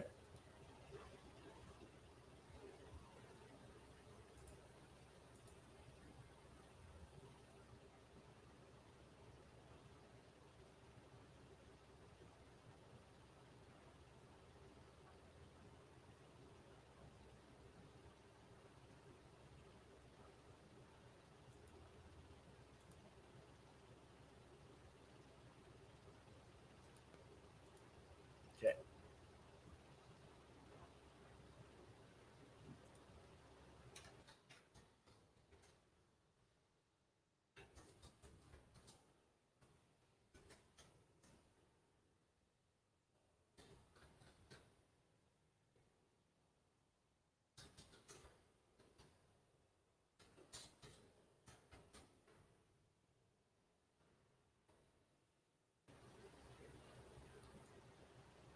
So that was lead Zolo.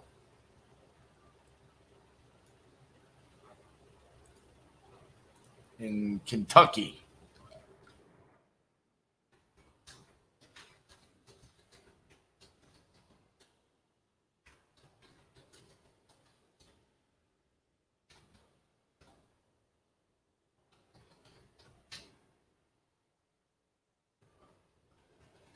$63 contracts set. How many times do you call through a list? I'm doing 3 times before I move on to the next. So if you're cold calling, I would do, honestly, I mean, depending on how much data you have, I mean, I would probably cold call through it once and then move on. Daniel, it also depends on what system you're using for pulling your data.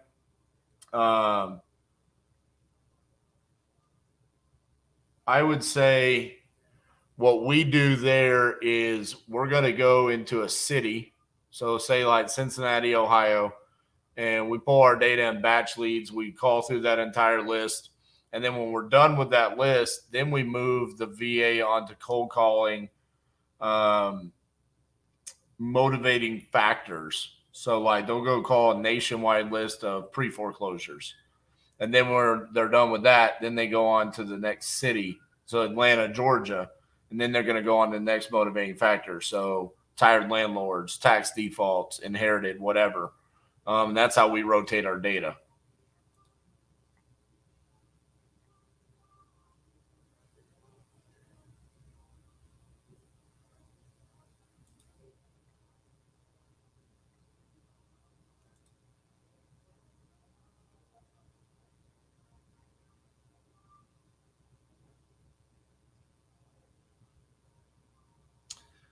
Give me a second here. I just want to verify that there's nobody I need to call.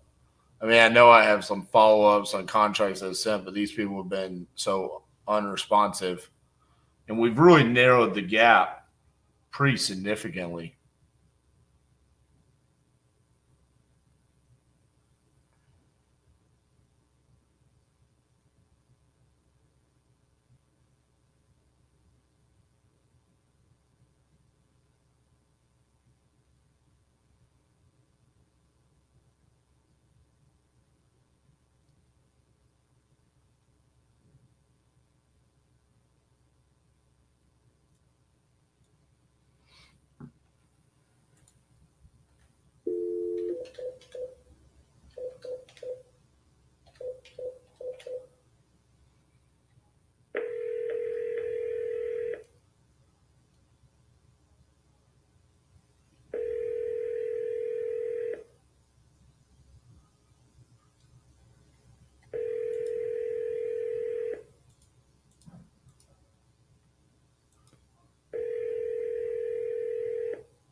Your call has been forwarded to an automated voice messaging system.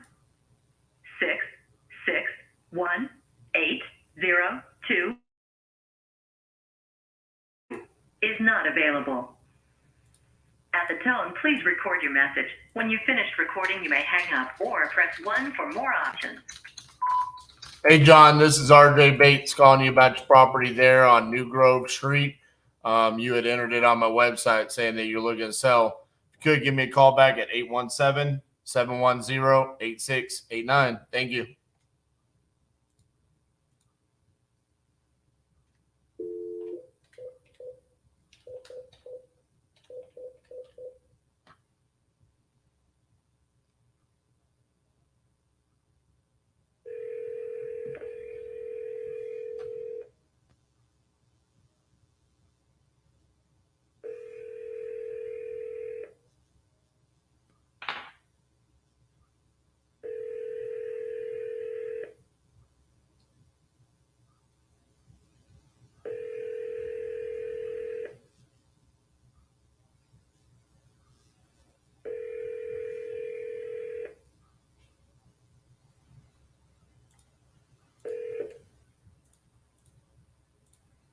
Please leave your message for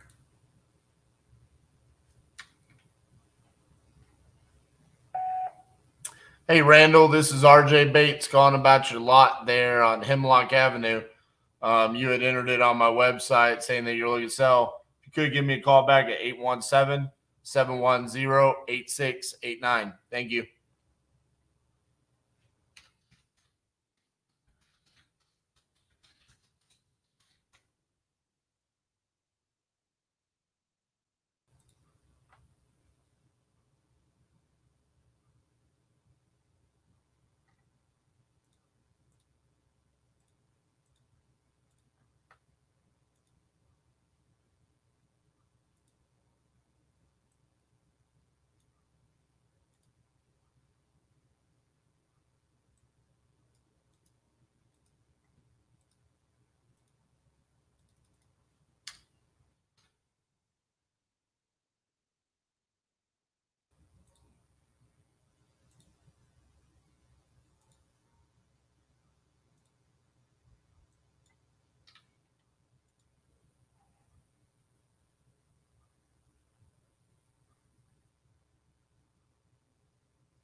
Hey, is Ashton there?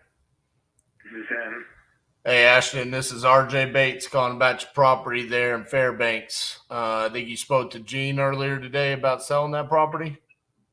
Yeah, Cool, man. Is now a good time to talk? sure. All right. So she left me some notes here. She said that you were wanting 120,000. Is that correct? Yes. All right. And then condition, she said the bathroom probably needs a little bit of remodeling, but everything else is in good shape. Yeah, everything else is in good shape. Cool. Is it really a one bed, one bath? Yeah, I mean, it's just a ranch style log house, you know? Well, it's got a full basement, but I don't do anything with it. I got you. It's kind of crazy that they only built one bed. I mean, it's got 1,100 square feet, you know? Yeah, it's a huge bedroom. It's huge. Yeah. All right. Let's see here. If we were to come to an agreement, because you're living in it, right? Yeah. Do you have a place to go? I mean, I got options, you know. Okay. I'm just to the point where I want to kind of get out of where I'm at in the state of Alaska. I'm just kind of sick of it here, so. I got you. I just wanted to make sure you had a place to go, you know. Sometimes when I ask that, people are like, well, not really. I'm going to need some time, you know. Because she put on here that you're like, hey, ASAP, you know. I only had 2 months of summer to move, so I mean, anything Right. I do has got to be quick. Yeah, absolutely. Where do you think you're going to go to? I have no idea. I'm tossing around a couple of ideas. Because I got properties all over the country. So if you're looking to move somewhere, I mean, I might have something I could sell you. You know what I'm saying? I was thinking about Utah. Of all the places, literally, I've done a deal in every state but Utah. I just sent a contract out on one, but now he's ghosted me. He didn't sign it, but it's like a $575,000 house. You know. Yeah. What else do we have? Most of our stuff is going to be like in the Midwest, down south, places like that. We've got like 4 or 5 deals in New Mexico. Yeah. But nothing in Utah. I don't know, man. Taking a look at this, I mean, I think we're pretty close on price. I think I'd prefer to be at like 110, but I don't want to beat you up over it. So would you be willing to meet me at 115? I mean, I could definitely think about it for maybe 24 hours. Okay. Let me see here. What I can do is I can send you over a contract so you can take a look at it and see what you think. Do you mind sharing me what your email is?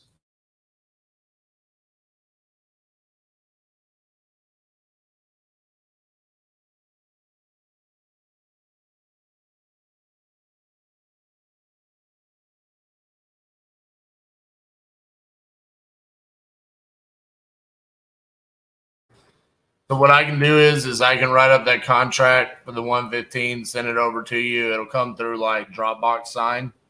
You can take a look at it. It's like 2.5 page contract, so it's pretty simple. Let me know if it's a good fit, and I can just follow up with you tomorrow, and we can talk about it then. Okay? So can you just quickly just tell me about what you do, what your process is? I mean, you're just out buying properties, you rent them out, or fix them and resell, or what's your plan? Both. We do fix and flips, and we also do just rentals. We've owned quite a few properties down in the Anchorage area. Not as many in Fairbanks, obviously. I mean, just less population, you know. You just buy these places sight unseen, or what? Well, what we do is we make the offer based off of the information provided by you, and then the comps that we see in the area. And then once we're under contract, that's when we come out, we do the inspection, and then from there we close. So normally we're pretty good about knowing where we need to purchase. we base a lot of things off the information provided, and then also the square footage and the age of the property. Yeah, that's a fair deal on that property. No, it Not is. even including the big ass shop that place has got. It's probably worth 160 in a good market. Right. So, I mean, like I said, we don't want to waste your time any more than ours. And Exactly. so we understand the situation. We do this all the time with people. So, you know, this is all I do all day long is talk to people about their properties and, you know, get them in a better position. That's why I said when, you know, we've got quite a few properties that we could potentially sell you if it was the right location. So, Yeah, definitely. You know, you never know what might happen. right. But yeah, what other questions do you have for me? Okay. All right, Asher. Appreciate the offer, though. You never know. Yeah, absolutely. So I'll send it over to you and let me know if you got any questions. Okay. Appreciate it. All right, man. Bye-bye. Thank you.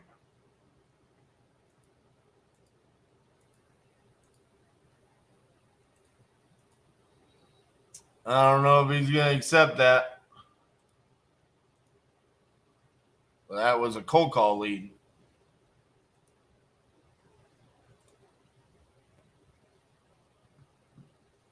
In Alaska.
Pennsylvania, Arkansas, Kentucky.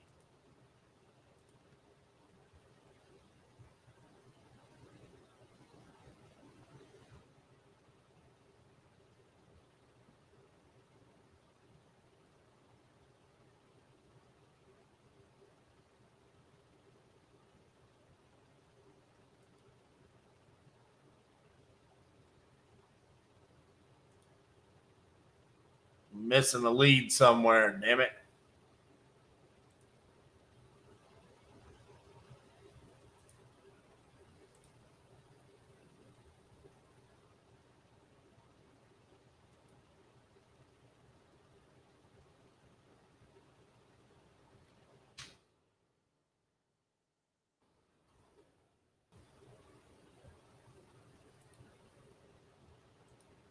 There we go. Had to get my KPI straightened up there. All right.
Oh man, super low end property in Shreveport.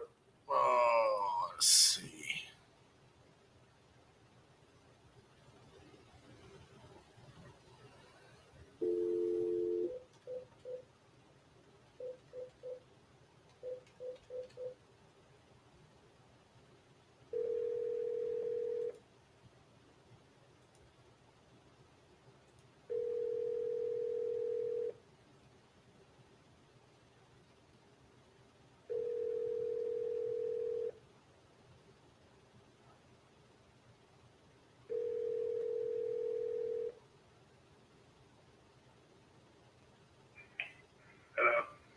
Hey, is Anthony there? This is Anthony. Anthony, this is RJ Bates calling about your property there on Ashton. How are you? I think you spoke to Anna earlier about selling that property. She said that you were looking to get $6,000 for it. Yeah. All righty. So it's vacant, right? Okay. So I know she wrote on here that it's got a new roof and windows, but the bathroom needs repair. What needs to be done to the bathroom? Well, you probably have to rebuild it. You can't even stand in it? Yeah. I got you. What about the plumbing? Is it still there or has it been ripped out? It's still there. Okay. So it's just like subfloor issues, and then we'll have to come in and like put the tub and everything like that in there? Yeah. Okay. All right. And you want cash only, right? Are you willing to do seller finance? Do I want to do what? Seller finance? Finance? No, I don't want to go through nothing like that. Cash only, huh? Yeah. Is there anything else that needs to be done to the property? No, not really. Okay. All right. Well, you seem like a straight shooter like me. I think I can do the 6,000. You want me to send you over a contract for it? Yeah, you can. Okay. What's your email?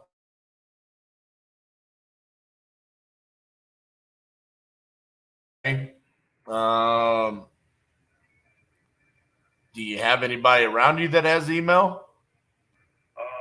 My sister, you have to call me back and I'll get it for you. Okay. Yeah, I mean, I can, because that's how I send my contracts. Otherwise, I'd have to send somebody out to meet you and stuff like that. And that's the whole point of us sending the contracts, that we don't waste our time. Sometimes people change their mind and stuff like that. So, if you could get your sister's email, I'd love to be able to send you the contract so we get the process started. Okay, I'll get her email to you. Okay, you want me to call you back tomorrow? Yeah. Okay, about the same time? Yeah. Okay, Anthony, I'll talk to you then, okay? All right. All right, bye-bye.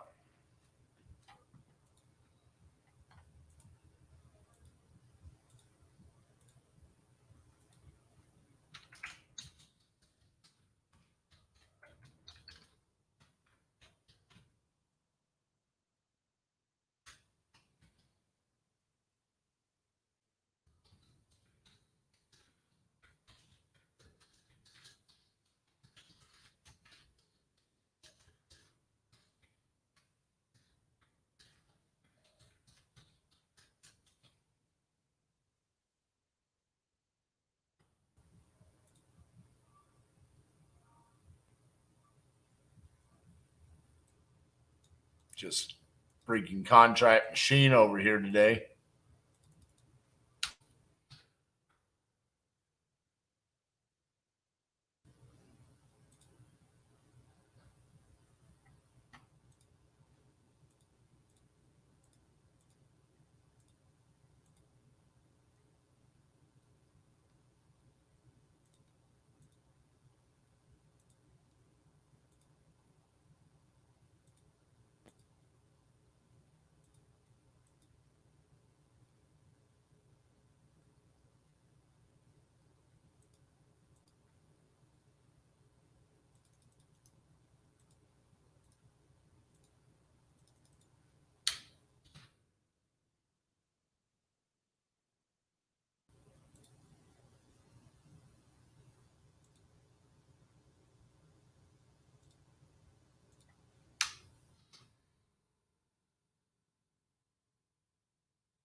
we got cooking here?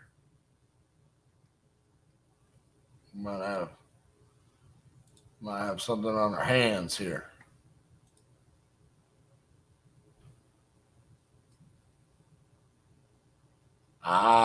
It's tenant occupied. That's what screws that deal up.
We're sorry, your call cannot be completed at this time.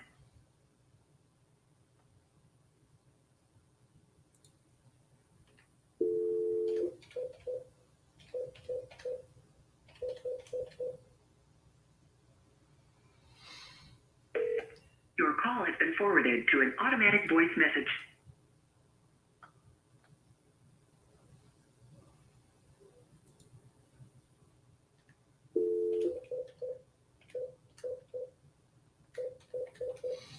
Gets quiet, Anna, when all I do is get contracts all day long.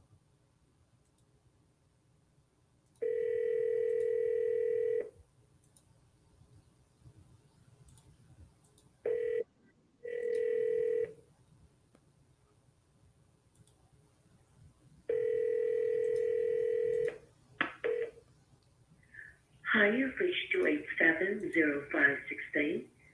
I can't get to the phone right now. Please leave a message, and I'll call you back. Have a nice day. At the tone, please record your message. When you have finished recording, you may hang up or press 1 for more options. Hi, Lisa. This is RJ Bates calling about your property there on Hunters Way Drive. You entered it on my website saying that you're looking to sell.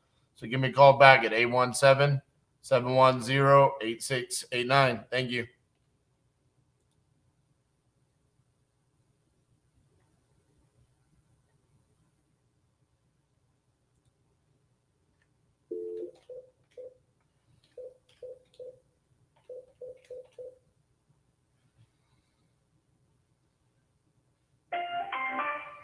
The wireless customer you are calling is not available. You know it.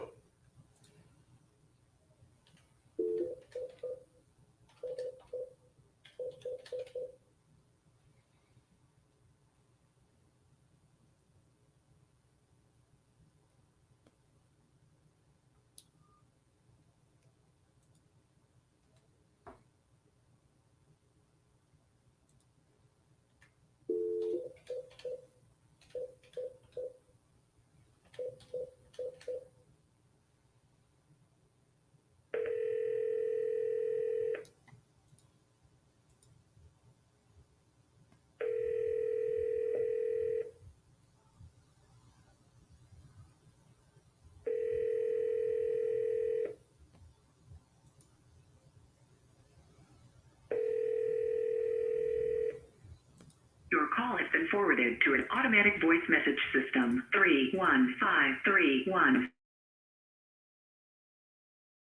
Available. At the tone, please record your message. When you have finished recording, you may hang up or press 1 for more options. Hey, Emma, this is RJ Bates calling about your property there in Syracuse that you entered on my website.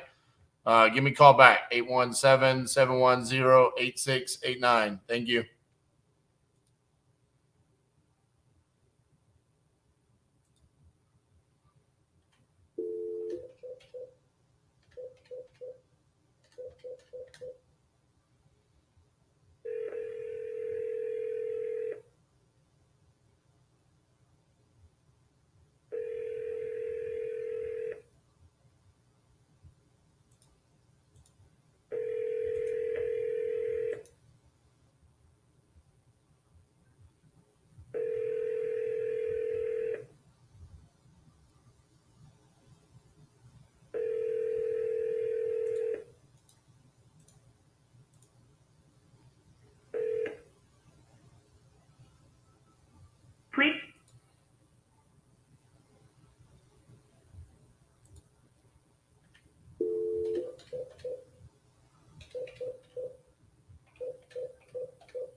all day long.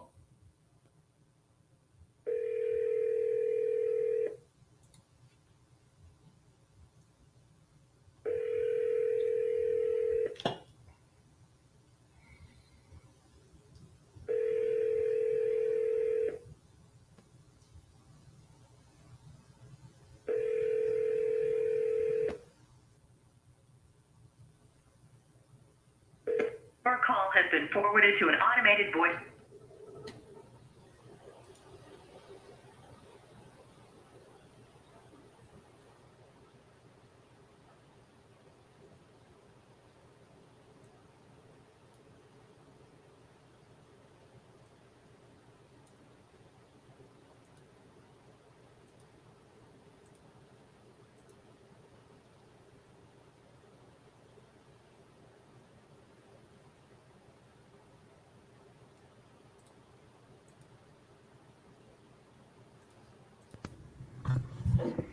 Yes, ma'am. Well, I was commenting that I was going to use the restroom and that, you were going to get cut off.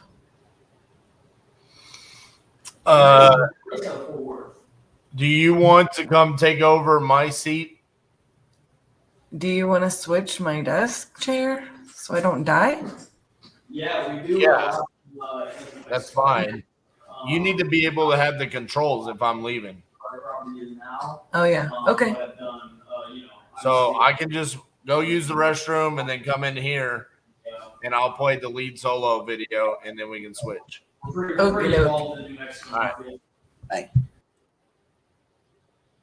So I'm heading out early. Serenity has a hockey game that I need to go to. So Cassie's gonna finish today, but my word, bro, we freaking slaughtered today. I mean, just utterly crushed it. We are up to 64 contracts sent, 42 are signed. I am positive that will be at minimum 44 tonight. We've sent out 2 assignments that are waiting to get signed. We closed on some properties today. So we have closed 40,500 so far. We have another 131 in expected profit, but that will go up today because we sold 2 properties. Looking at the stats over here, again, just pay attention to these percentages. Out of the 4 canceled contracts, 2 of those were JVs. So we didn't even acquire those. Some of these, there's errors because nothing has closed yet. Once we get more KPIs in there, those will fix themselves. But coming down here to the states, you can see how many deals we have in each individual state.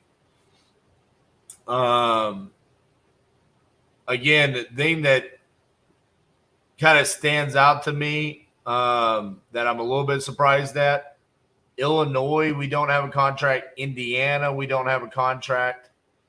Those are shocks to me. Missouri, we don't have one, and Ohio. Like, those are some of the highest volume states. Missouri is number 2 of all time for titanium investments. Ohio is number 3. So the fact that sorry, Cassie walked in. The fact that we don't have a signed contract in some of those states is extremely surprising to me. But anyways, I'm going to head out for the day so Cassie can finish the show for you guys. I appreciate all the love and support. We'll see you guys tomorrow morning. And y'all stick around and treat Cassie right. All right. See you guys in a little bit. Hey guys, RJ Bates III here, and I'm challenging myself to do 50 deals in 50 states in 50 days for the second time, all live on YouTube. Now this time, I'm going to be using leads from a few different places, but one of the places I want to talk to you about is LeadZolo, where they generate all of their leads from YouTube ads that are specifically going after motivated sellers to come to us so we don't have to pull lists, we don't have to cold call, we don't have to talk to people that aren't interested in selling their property. We're just able to close motivated sellers. Now, I've actually closed their leads before live on stage at Wholesale and Live, where I won that belt right there. So has Seamus Goss, Max Jimenez, Naaman Taylor, Eric Klein. Some of the biggest names in this industry have all used LeadZolo. And hands down, we say it's one of the best lead sources for any wholesaler out there. So now it's your turn. The LeadZolo guys have reached out to me and said, hey, we want to give your audience a chance to try out a lead on us. For a limited time only, you can go to leadzolo.com/titanium and you could get 10 leads for only $1,000. Usually their leads cost about $300 a lead, so this is a hell of a deal that they're giving to anyone that comes out and watches the 50 deals in 50 states in 50 days challenge. If you want to check out the quality of these leads, come watch me close them live Monday through Thursday, 10 a.m. to 6 p.m. Central, where I'm closing LeadZolo leads all day, every day.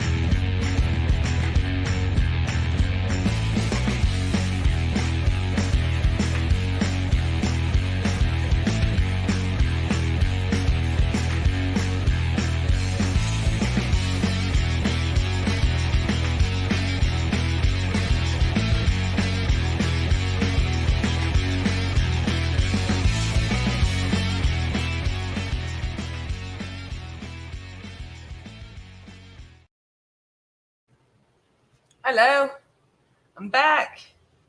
I'm back for the day. I'm not gonna lie. I have no idea how many contracts RJ got today so far, but I feel like he's sent out at least 5. You know what I'm saying? At least 5. So, you know, just being real with y'all, I may end this in like 20 minutes, even though he's probably going to be like, no, go all the way to 6. I'm just going to say, you know, I got a team meeting I got to have. I got a drive to North Richland Hills I got to do. You know what I mean? You know what I mean. So,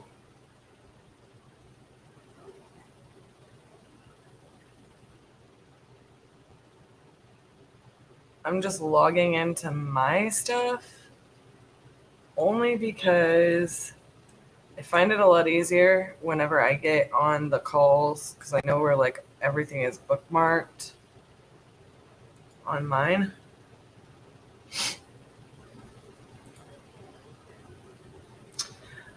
Thanks for asking, Kip.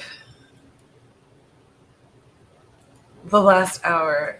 If y'all are here for it, I'm going to let you know. I will stay on. I will stay on. But if y'all are crickets because we already just seen all the fireworks for the day, well then, Lord help me. I ain't staying. I'm going to go do my thing. How am I? I've been better. I'm not going to lie. I'm still in pain. We are not, Taylor. We are not still sending batch texts every day. We are doing a whole different method.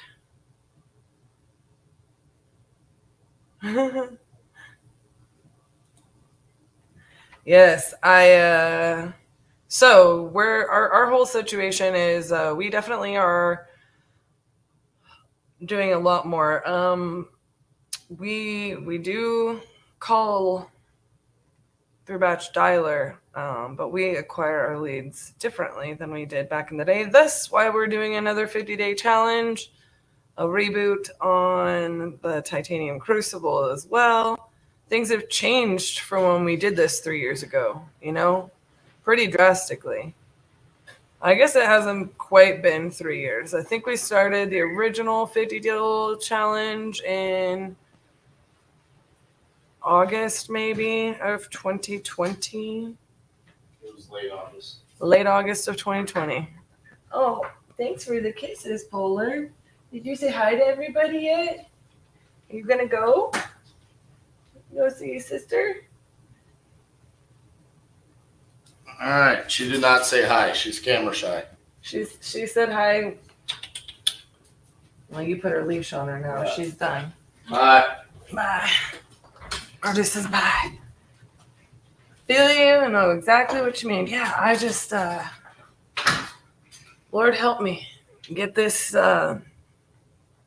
disc disorder. I'm not going to call it a disease. I don't believe it's a disease necessarily that I'm dealing with because I can do things about it. And I'm trying to figure out those things.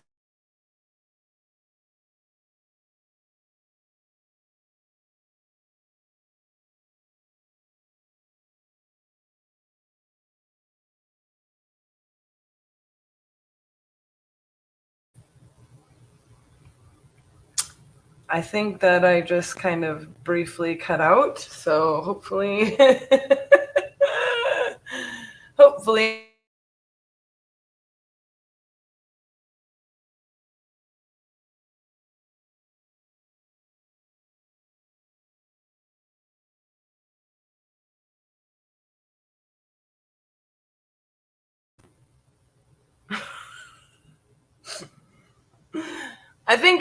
I think I'm not frozen, but I'm obviously going to have some help here.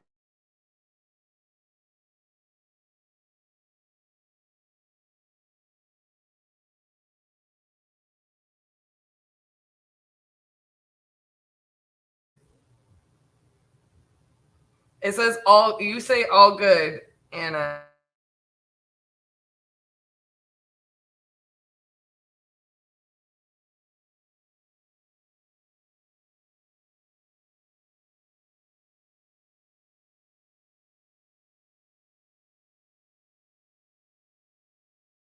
Set up where he's the only person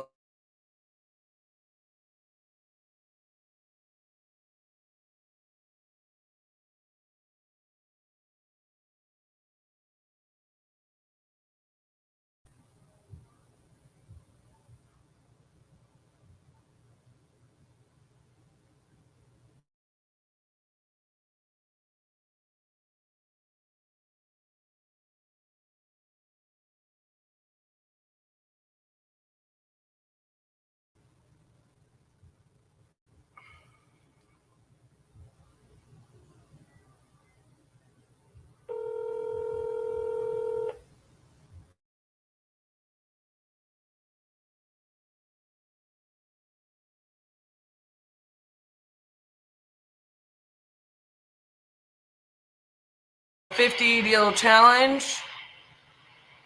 You're on the live.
Is it working now?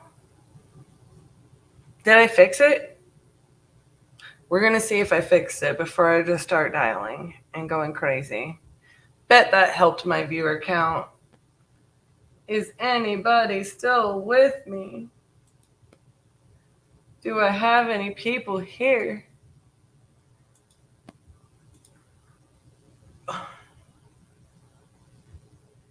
Oh, man.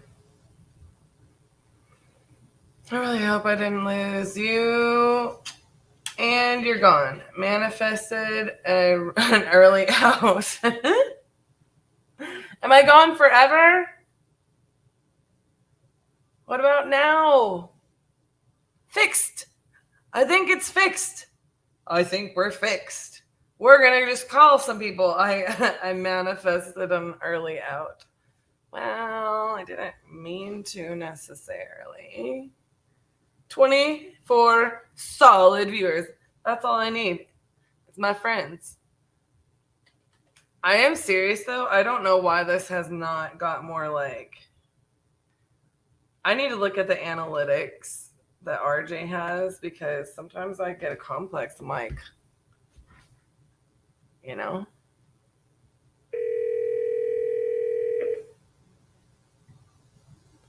Your call has been forwarded to an automatic voice message.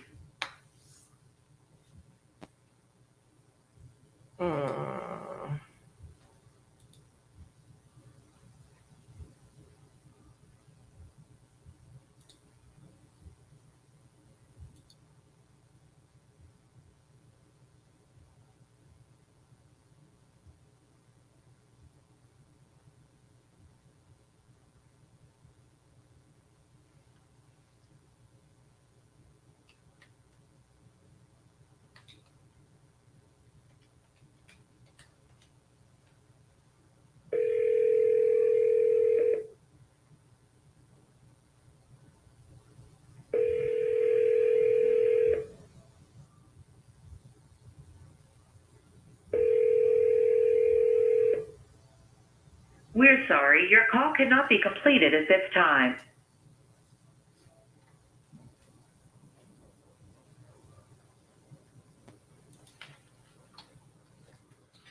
What do you guys... Look. RJ is gone. That means we can kind of do whatever we want to do around here without having to deal with him and, you know, his demands on how we do this. So now is the time where we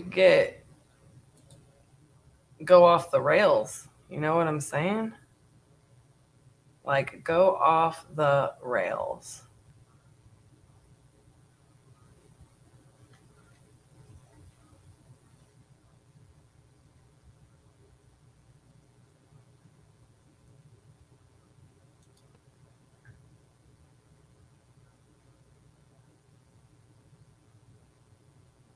We are grandfathered in. So to answer your question, Taylor, yeah, we did.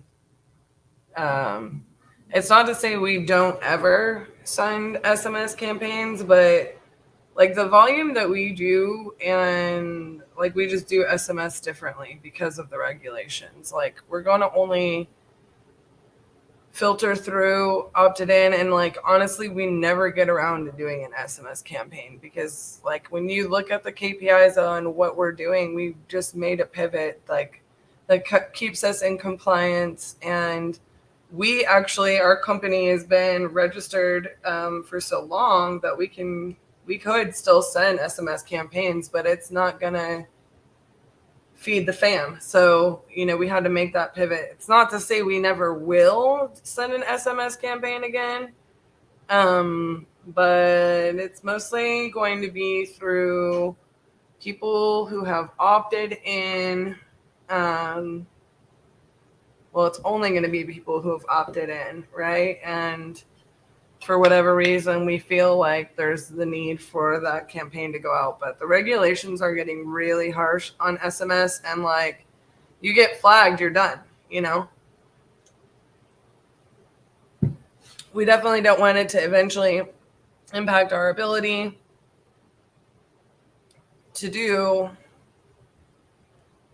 marketing, in the ways that we do it. Now, we're doing a lot of other different stuff. You can see in the show notes that there's a lot.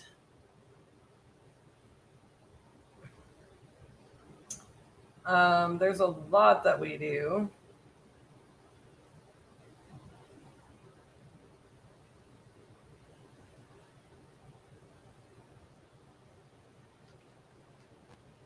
Or that we're doing to have people opt in to our system.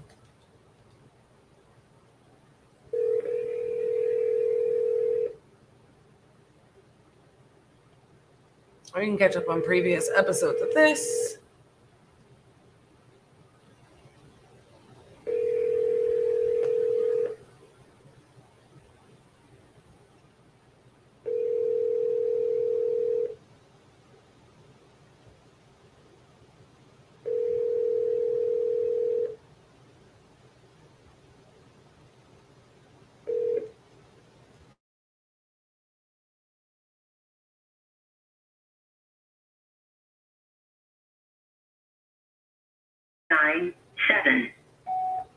Hi, Joe. I'm calling you about your property there on. You had entered this on our ad or website at one point in time. We've been trying to get a hold of you and hadn't had any luck. If you're still looking to sell the property, just give us a call back here at this number that popped up on your voicemail, or you can call me in my direct line at 817-489-5680. We look forward to hearing from you.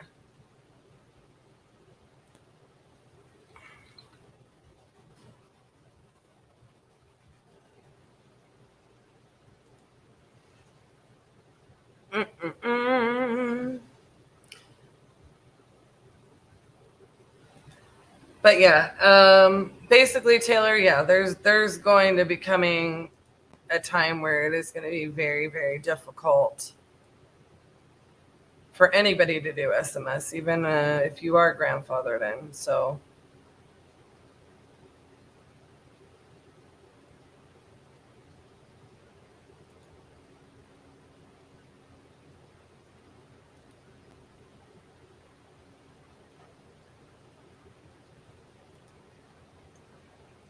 this business is all about pivoting and shifting with the markets and technology. Love that adaptability mindset. Yes.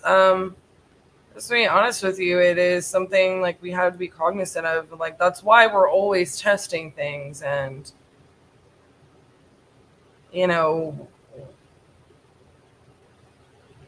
working things. So it's like there's going to be. Sorry, I'm just trying to filter through which ones I'm going to call next. There's going to be tried and true things that are like consistent. And then there's going to be adjustments,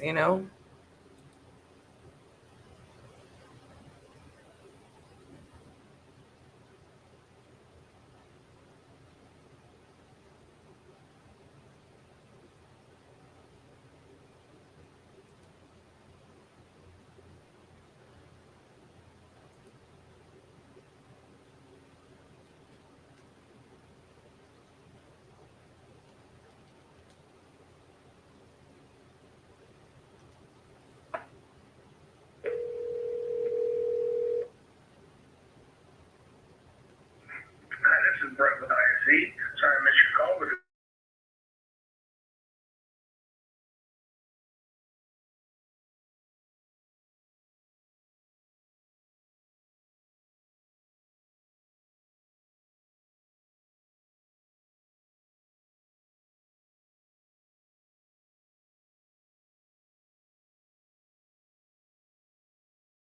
onto an ad on our or on our website, but I think it was an ad saying you're looking to sell the property. We've been trying to get a hold of you. If you're still looking to sell it, please do give us a call back. The number on your call ID should work, or you can give me a call on my direct line at 817-489-5680.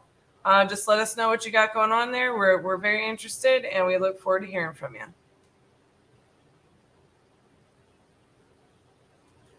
It's been a crazy 7 years. Man, I'm going to let y'all know. What we were doing when we first got into this business is nothing like what we're doing now. And RJ can probably tell you a little. Yeah. No. Yeah. It's just it's been a lot of development. You gotta stay on your toes in real estate, but at the same time, there's so many consistent principles. Robert Blaine, next time RJ might try a different approach rather than demanding. Let me choose from.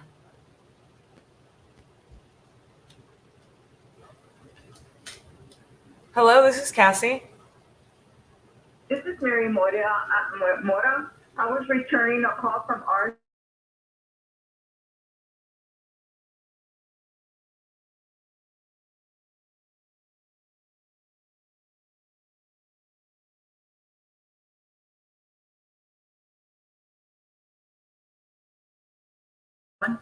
Okay, perfect. I'm just getting it pulled up here. From what I'm looking at, okay, bear with me. I'm just reading through some notes here. RJ actually had to leave to go to one of his kids' games, so invited by your nephew and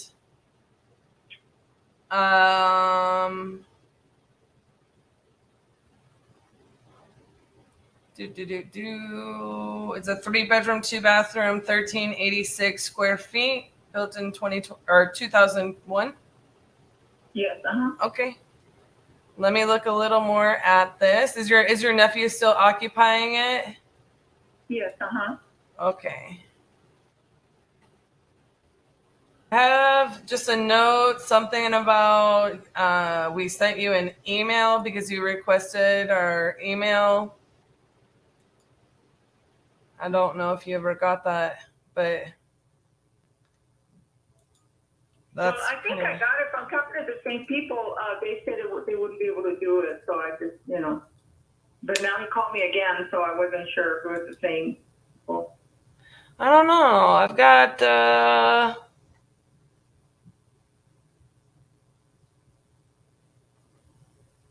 Yeah, I mean, you would have received it from Titanium Investments, and all of our notes say that we haven't been able to get a hold of you since we sent the email out. well, that's weird because they sent me an email, and so I called them, and then with just for information, excuse me, and I called them, and they said they were looking into it, that they wouldn't be able to help me right now. So. Oh, maybe. Yeah. Maybe somebody answered the phone that wasn't like. So we have people that work for us that answer phones basically, but they don't really know a whole lot about the real estate side. Like, so for example, our bookkeeper, she will answer the phone sometimes, and she will just take messages for us, but she doesn't know how to. Maybe that's what she. Yeah. Well, I just let it go because I thought that it was, But then when he called, he said you were speaking to somebody. So I thought, well, maybe it's the same people. Maybe there's something changed or something. I have it that you had spoke to Anna, and that Garrett and RJ and myself had tried to reach you to see if you got the email and if you were still trying to sell. So I don't know if maybe. Either way, let me look into everything because we are interested. We are buying in Albuquerque, and it seems like we could probably be a good solution for you there. So you say your nephew is still occupying the property. Do you have like a lease with him, or is this just? No, well, he pays the rent. He pays the payment on the house. Okay. Yeah, he makes the payment on the house. So. Okay, and is he planning to move? Well, if I'm going to sell it, yeah, he'll have to move. He will be moving. Okay. I am just looking over some comps here really fast. I feel like this note is wrong. What was your asking price for the house? Well, I think right now I owe either I think it's 70,000, might be 80. But I was looking to try to see if I could get an extra 40 or 50,000 on it, just pay it off because it's not paid off. So I was hoping to get enough, so you guys could pay it off and then give me the difference, like 40, 50,000. So you're winning around 120,000 for the house? Something like that, yeah. Okay. And you say everything's working, but I mean, I'm guessing I need to do a little bit of work to the house probably.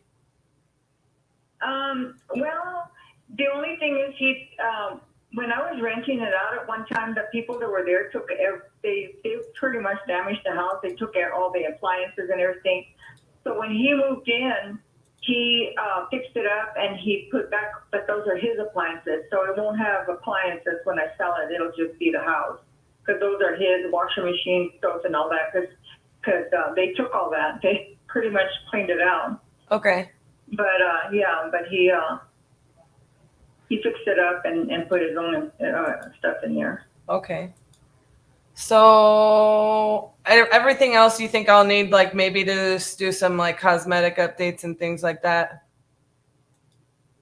Like paint? My neighbor was telling me about it. Oh, no problem. I was like, did you just say I love you? I'm like, I love you too. I'm grateful to you. I love you so much. Oh, like I'm here for it. Like I love it. I love people who are all about love.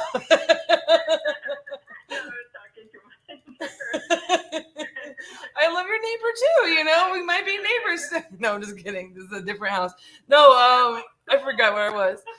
Okay, so yeah, I might just have to like do like paint and things like that, like normal stuff. He's even done some painting, and I haven't been there for a bit because I don't, I just kind of let him. That's his home, and he's paying. As long as he's paying for it, and he's keeping it up. But I know because it's in a gated community. Yeah. So they were sending him notices because I would get the notices that he wasn't cleaning the yard and painting something around the garage.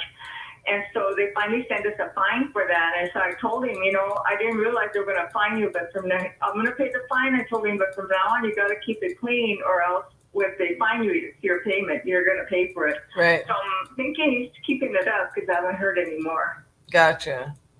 Yeah. Okay, well, I'm just going to include for a little bit of, bear with me just a moment because I'm going to verify just some numbers of what I think I'll need to do. And I'm pulling, my numbers from multiple resources and like my previous contractor numbers on like a house that's kind of in this situation just to make sure that I'm giving you what I think, because I think we can make that work, where we can be in that range. I just want to verify here. I've got 1420 square feet, 3 bedroom, 2 bathroom, correct? Yes, Okay. And Again. one of the bathrooms is the full bathroom with a closet in it, and the other one's just a bathtub, shower, regular bathroom. But one of them, the master bedroom, is a full bathroom with a shower and all that in the closet. Okay, so you mean the other bathroom is a half bath? And the one in the master bedroom is a full black bathroom with a closet, and the other one is just a regular bathroom with a like a hall bathroom? Yeah. I got you. So you're saying like a shower and all that in there.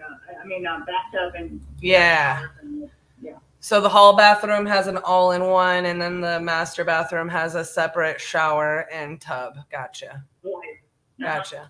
Okay, give me just 2 more seconds. I'm gonna go ahead and throw this in here. And do you know when you would be looking to sell this property? As soon as I could get the offer that I'm looking at, so paying it off, which I think is like 70,000, maybe 80, and then keeping the 50,000 for myself. Yeah. here's what I'm thinking that we should do. I think we can make that work, and that would put us at about like 120,000. And would you say that's fair? Yeah, and that would Okay. be about right. What if you take 80? That's about 50,000 over, something like that. If I do it at 120. Yeah, and then I think it kind of protects you in that way. I think we can make that number work from what I'm hearing. So I want to tell you a little bit about how our process would go. So what I would do is I'm going to send you a contract and you can e-sign it, all right?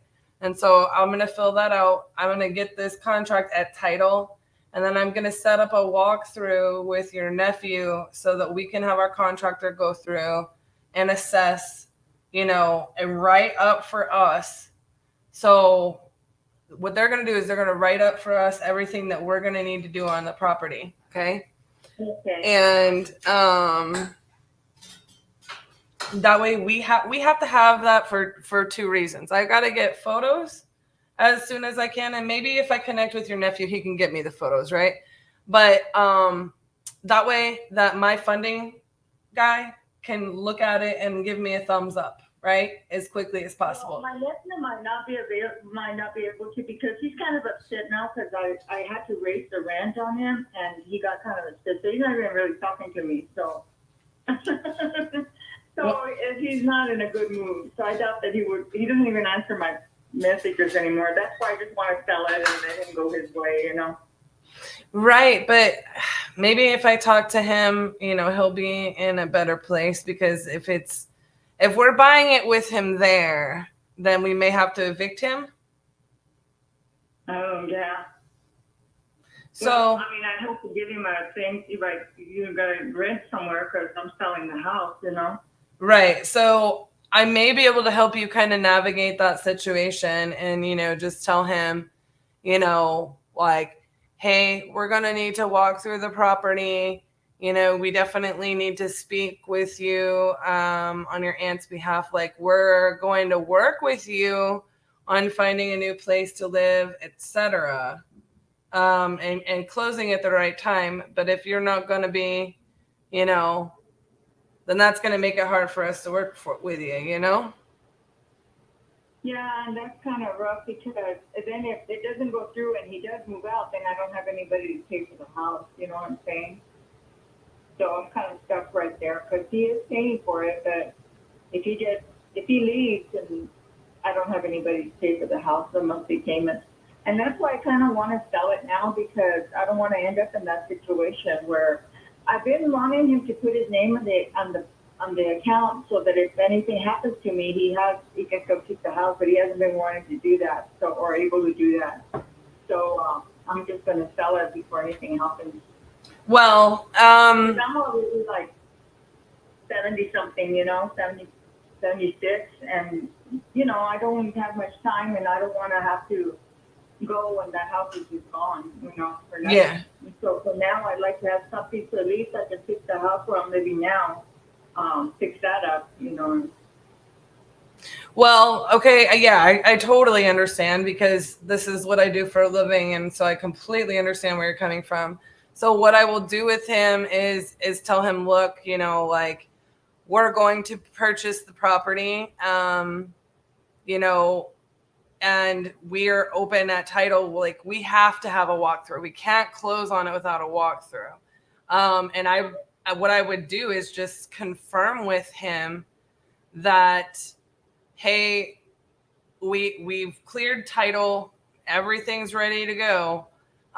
We can close on it and arrange a time for him to move, or tell him we're not going to move forward with the closing and he can stay and you can do what you want. But at the end of the day, we have to be in communication with him. Number one, because we can't spend $120,000 without, being able to walk the property. And two, and I understand that, and I would absolutely like to walk through the property. I'm just saying that I don't think he'd be willing to cooperate as far as sending you pictures and anything to help you out with stuff. Oh yeah, no, that's fine. We can have our contractor do that, but for me, I'm gonna try to make a really amicable relationship with him, where I'm gonna say, look, Because at the end of the day, yeah, you get taxes raised on you. You have to raise rent. It is what it is. You know, that's the way that it works. He doesn't live in an apartment. You know what I mean?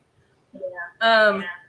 You know, he's just paying what you have to pay every month. You know, that is what it is. You know, and he may talk to us about, you know, potentially signing a lease or something like that, but I just can't really know that.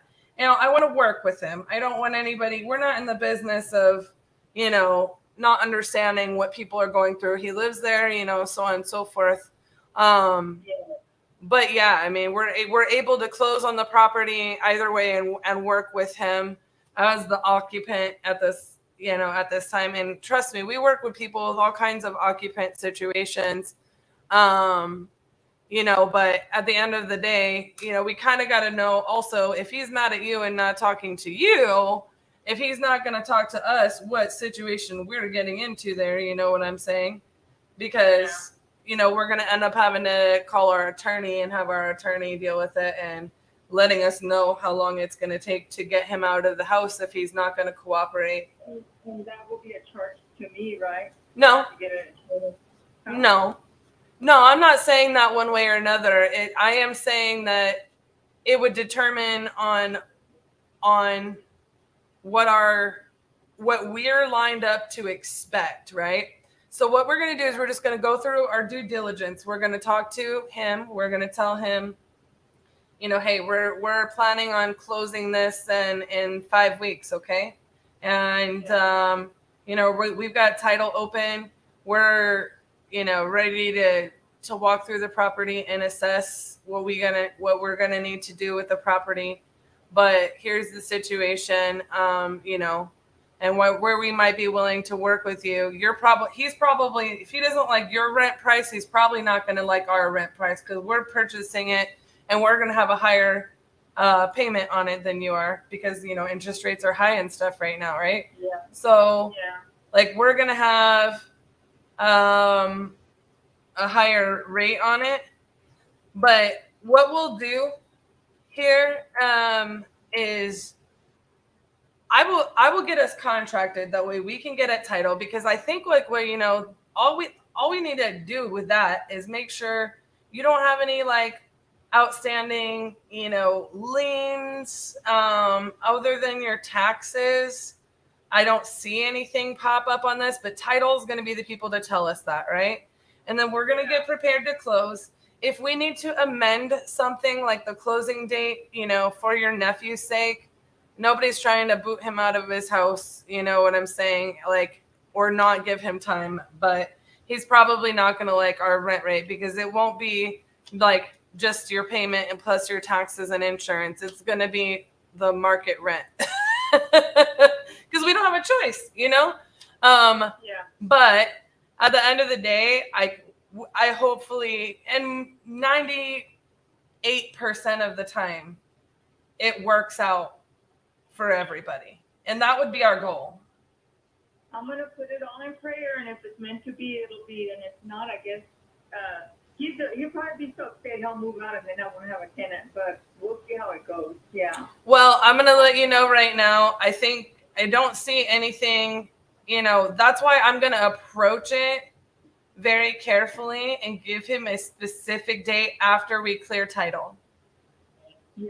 Because I don't want to upset him, you know. I just want to like, hey, we're going to do an inspection and walk through, and, you know, we're going to stay in touch with you and let you know what's going on. But if he moves out, you know, and you don't have a tenant, we should be able to close on it. I don't foresee anything. If you don't know of anything, you're getting a notice when the community tells you have to paint around the garage. I'm pretty sure you would get notified if there was anything else serious that popped up on title or so on and so forth. So I don't anticipate there being an issue with us closing. I really don't. Okay. Well, we'll go forward and then see what happens. Okay. I'll also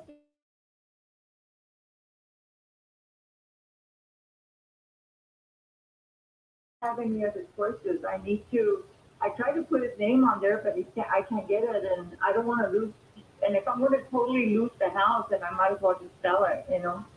Yeah, and look, I will be really honest with you, Mary. Like, I've been in so many. I mean, I'm sure if you said you're 76, I'm not quite there yet, but I've been in all of these situations, and I honestly, I can't say like any differently than like we really care about the people that we work with. We really do want it to be a win for everybody, and we really will absolutely, do our best by your nephew and making sure that you're in a good position and that he is too. And that way you are able to cash out on your asset and it not be causing issues with him. And it's like you said, at some point, he can't be very upset with you in the fact that, like, hey, he doesn't want to put his name on it. He doesn't want to take, things like that. He can't buy it himself. And I understand that. I've been a tenant before. I've been a homeowner. I've been a landlord. I fix and flip. This is what I do, And so potentially this will be able to put him in, a good place as well as you. So we'll take very cautious care of him and everything like that. So Can I ask you, I want to verify your email address.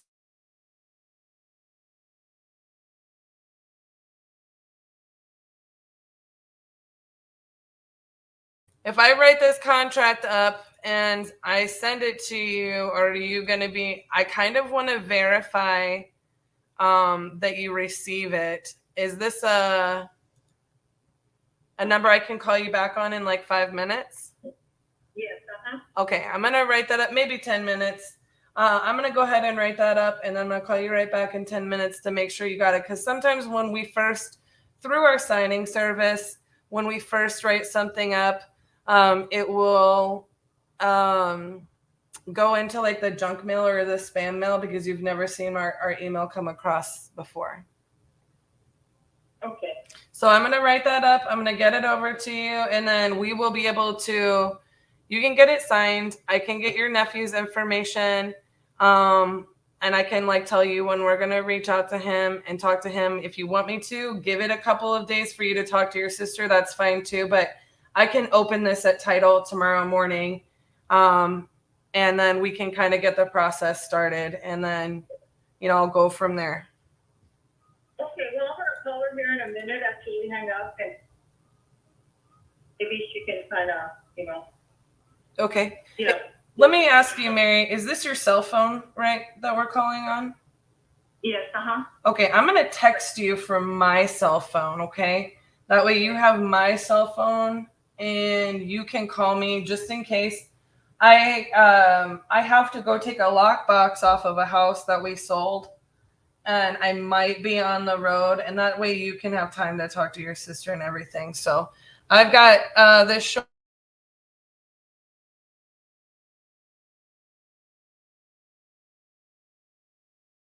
Yes, Okay, I'm going to text you right now. And Cassi with Titanium Investments. Okay, my dear. I will talk to you here shortly, and I'll get this written up, okay? Okay, I got your mail. All right, thank you. Awesome. We'll talk to you real soon. All right, thank you. Thanks, Mary. Bye-bye. Oh, that's a good one. I mean, it's a really good one. It ain't ending my day. Apparently, somebody called in with a 40 property package. Hey, team. So I can call on this 40 property package. Does somebody want to write this other up for me? Can you hear me? Can you? Is there anybody there? Somebody, anybody?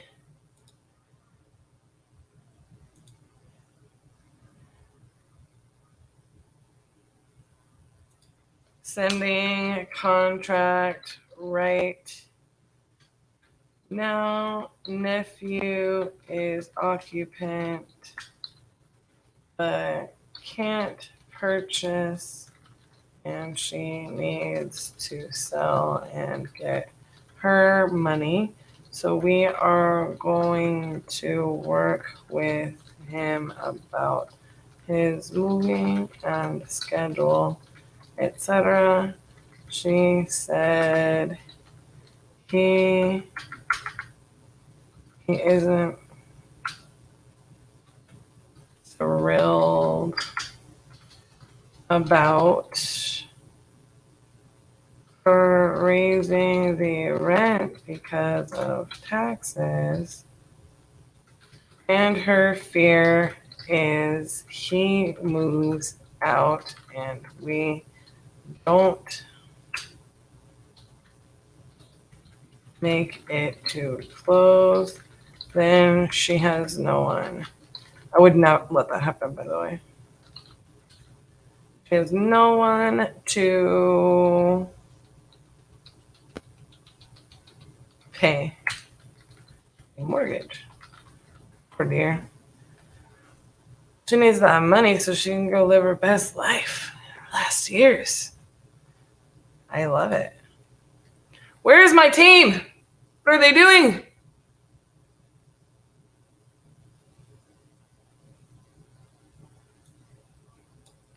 Somebody, anybody? Justin.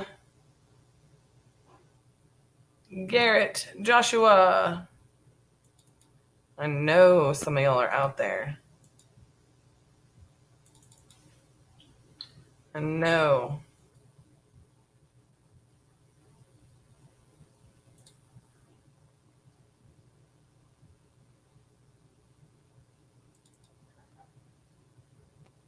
Hold on one second, guys.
I didn't realize I was still muted on the live, guys.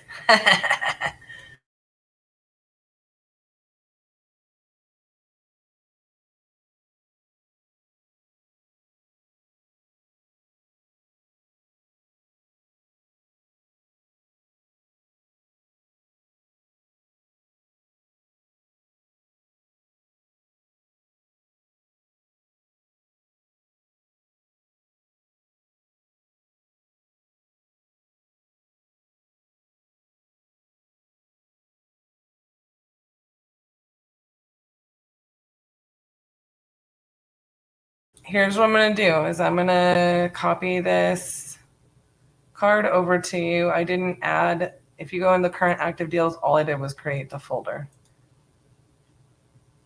Okay. So you're good? You don't need me to send you anything? Do it. I know you're going to, yeah, I know I left notes. 120, send it to Mary because I got to call her back as soon as I get off the phone with this Youngstown, Ohio seller. Julio, thanks, boss. Send it to the TC email so I can actually send the contract out. Thanks. Bye. All right, guys. I am going to call this other seller really fast while I'm waiting for that so that I'm not here super late, and I'm already going to probably be running late to my appointment.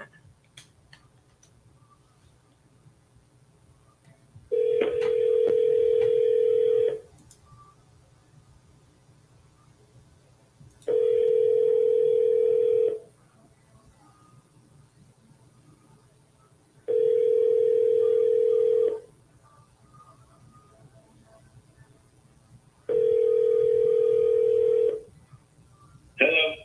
Hi, is this Mitchell?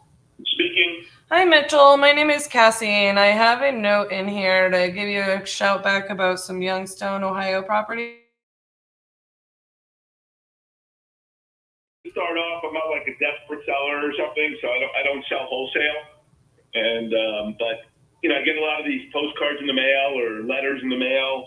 So I responded one time, I ended up selling 5 of them, and you know, the guy gave me the price I wanted. But you know, I know most of these companies, they want to, you know, buy really cheap, right? So you know, kind of the way I buy. Yeah. I mean, so who is your ideal buyer for your properties? Well, whoever's ideal is whoever has the right money. You know, I mean, like I said, there's about 43 properties, and it's about 47, 48 doors. You know, most of them are rented right now. Got a few behind on rents that come some of the cash tenants. A lot of them are Section 8 tenants, so that's a little easier with a Section 8. And I got about 9 vacant ones that are being worked on, you know, well, one at a time he's doing, and then getting those rented out. Okay, so I'm just trying to read through his like notes here. I have Youngstown, Ohio. Is that Warren, Ohio, or Warren, Michigan? So that's Ohio. That's about 30 And then minutes Cleveland. It's about 30 minutes from Youngstown, Warren. Yeah. So I got about 7 or so there, and I got 3 in Cleveland, 2 houses and 1 duplex. And one house is rented, $965 a month. The duplex, $1,000 a month downstairs. Upstairs, I think it's $650 or $750. I got to check upstairs. And then the other house, we gave a 3-day notice to the tenant. So, you know, they were only paying about $650 a month. So the good news is to get about $950 on that one once we get them out of there and fix it. Gotcha. Well, before I go kind of crazy on this, let me try. I don't want you to spend a lot of time. I don't want to spend a lot of time myself, right? Because I got to talk to 20, 30 different people who send me these letters. You know, I don't want to spend a lot of time if they're, we're just going to give you $25,000 a house or something, you know? Right. So I had to look up how you got your information. So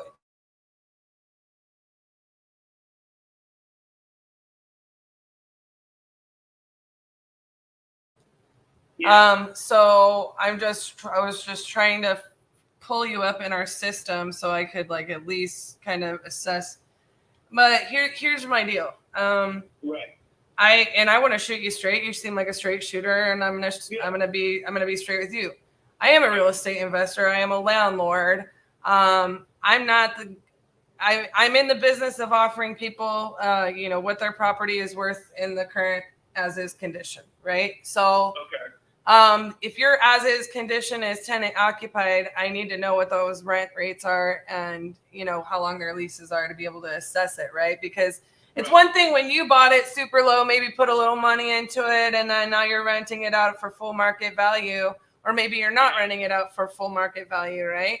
Some of them are, some of them aren't. Right, sure. Old tenants in there are below market. Sure. Yeah, you got 42 properties. I get it, you know. Yeah. So I'm not particularly, you know, saying it's one way or another. I will say, you know, I can't really assess it, right? So you know just as well as me, I'm either going to have a decent little cash flow, or if I have a very little cash flow, I'm going to need a little equity for it to make sense for me with interest rates right now. You know what I'm saying? So I can't really tell you what I would or wouldn't pay. I don't have any information. Now that's all to say, I'm not going to offer you $25,000 on a property that is, going to be, worth $65,000. You know what I mean? Right, like the one on Indianola, the one that you're looking at or pulled up. Why don't you examine that one first? That one's at $795 rent, but it should be going up with Section 8 within the next couple of months. I put in a $975 increase, but because they've been there like 4 or 5 years, and Section 8 pays the full amount. But so $795. I looked it up on a few different websites, and it looks anywhere from $80 to $100,000 for that house. That's in a little better area. It's called Boardman. I have 2 houses in that area. Yeah. That are like a suburb of Youngstown. Sure. But look it up and tell me what you give me just on that one. And if I get an idea on that, based on that rent, then we can go forward with more. This way you don't spend a lot of time, and I don't spend a lot of time. Yeah, no, that works for me. I will definitely peek into that one. It seems to me like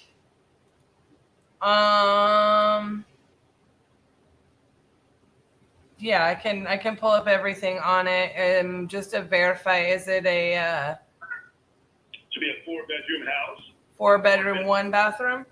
Yes, with Okay. Section 8 rent. Right now it's $795, and like I said, I put a bunch of rent increases in this year with Section 8. I should have been doing it every year. I've been buying since 2011, but I've been paying attention to it too much because this is like a small part of my portfolio. Yeah. And, mostly I have like commercial strip centers, so I want to get rid of these and do like a 1031 exchange and then buy another commercial property. So this way I got like some other big management company, like I have Colliers International, managing one of the properties. I have the CBC, the Caldwell Banking, the commercial, they manage another property. Just a lot simpler for me because I'm managing these properties right now from Los Angeles, Yeah. So, Oh, yeah. and 90% of my week, 95% of my week is dealing with these properties, my work week. So I'm like, it's not the money's fine. I'm happy with the money, just that, I don't want to do the work, Yeah. It's like, one thing in life, you can't buy time, right? It doesn't matter how much money you have, you can't buy time. Right. So, I'd rather be being able to not be focused on this. A tree fell down, and, I got a raccoon in the attic. I got, all these things that come up with these houses, you know what I mean? So, Oh, I do. right, exactly. But, with that said, I remember when I first started buying in 2011, a 3-bedroom would be $500. Now I'm getting $850. Yeah. So now it's really getting really profitable right now for me. You know what I mean? So, Yeah. And you can see the value has obviously been going up. I was picking them up for, probably on the average of $5,000 to $10,000, and then putting money into them. My lowest when I bought one for $1,000. Yeah. And I put like $8,000 to $9,000 in, and now I'm getting an $850 rent. So the rent in 1 year covers what I bought for paid and remodeled the whole thing. Right. So I gotcha. That's how real estate works. You hold it a long time, you benefit, right? So if I have it 10 more years from now, what's the rent's going to be? Maybe that $850 rent. Maybe I'm getting $1,100 from Section 8 or $1,150. I'm sure they can increase it like $20 a year, and 10 years is $200, $1,050, $1,100 maybe. Yeah. So and then the values of the properties are up too. So it's just how real estate works. You hold it long enough, something's gonna happen, Right. Yeah. No, I gotcha. Yeah. Some guys are out there that just want to I'll give you $30,000 for it, and they quickly want to flip it for 60 or something, like that kind of thing. They want to do that. Oh no, I'm thinking. Hold it, right? I'm thinking like, yeah, it's like $60,000, $65,000 is probably just because of the rent rate. It's probably if I don't need to replace the heater, like there's not major deferred maintenance. Then I'm probably going to be in that range of 60 plus, 60 to 70, somewhere in there. Right. There's one on Indianola, right? But the rent will be going up to like $975 or $950 or whatever Technique's going to pay me. So. Is it with the same tenant? Yeah, same tenant. Yeah. Because what happens is I didn't put any increase in it for a long time. So like I did it last year, I put increases for all the Section 8 properties in Youngstown. Yeah. I didn't do any of the Cleveland ones yet, which I got to get on that just because I didn't have enough time to do it. It's Cleveland, I got Section 8, I got Parma, and I got Eden. So I got 3 different companies there. So I got to contact each one and then fill out the paperwork and do all that stuff. So I haven't done that yet. But so last year, I filled out like 15 of them for the Section 8 in Youngstown. And all of a sudden, like every month or 2 months, I'll get a letter from Section 8 that this one's coming up for renewal. You got a $175 increase. You got a $200 increase. You got a $125 increase. I think the smallest I got was like $125, and the biggest about $200. And that's because I haven't put them in for a long time, you know. So after I realized seeing these big increases, I said, I need to do this every year. Just fax them all over once a year, all the increases, and whatever they give you, $20, 25, 18, 15. But you do that times the multiple properties. 50 times 20 is $1,000 a month. That's $12,000 a year.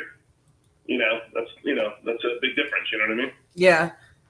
Yeah. So it's a matter of being on top of it, and because I don't focus on this that much. I mean, even though I'm spending a lot of my time, I'm still not focused enough where I really should be doing this, really perfectly. You know what I mean? Right. So yeah, I mean, I think for me, it's just going to end up coming down in that range. Only because that's a better one, worth more money. And then there's ones that you'll probably look up that are probably worth, 40, 45, maybe a couple of smaller 2 bedrooms might say 35, So, but I figure like the averages, when you average them out, like I netted 55 on the last sale of 5 houses. The guy who wanted to buy all of them, I netted $55,000 a door. So I sold 5 doors. It was like 286, and then I netted 275. So I had that in my 1031 exchange. So I bought a property. I'm supposed to close this week on a property in where did I buy it? In Indiana. Mm-hmm.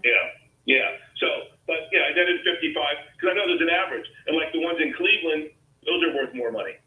I mean, that duplex that's throwing off like $20,000, $21,000 a year, and I haven't even put any increases on over there. I'm thinking that should be at least another $150, $200 a month. When I put those increases in, that's throwing off $20,000, $21,000. That's got to be worth at least $150. But it's 2 doors, right? So $75 a door or something.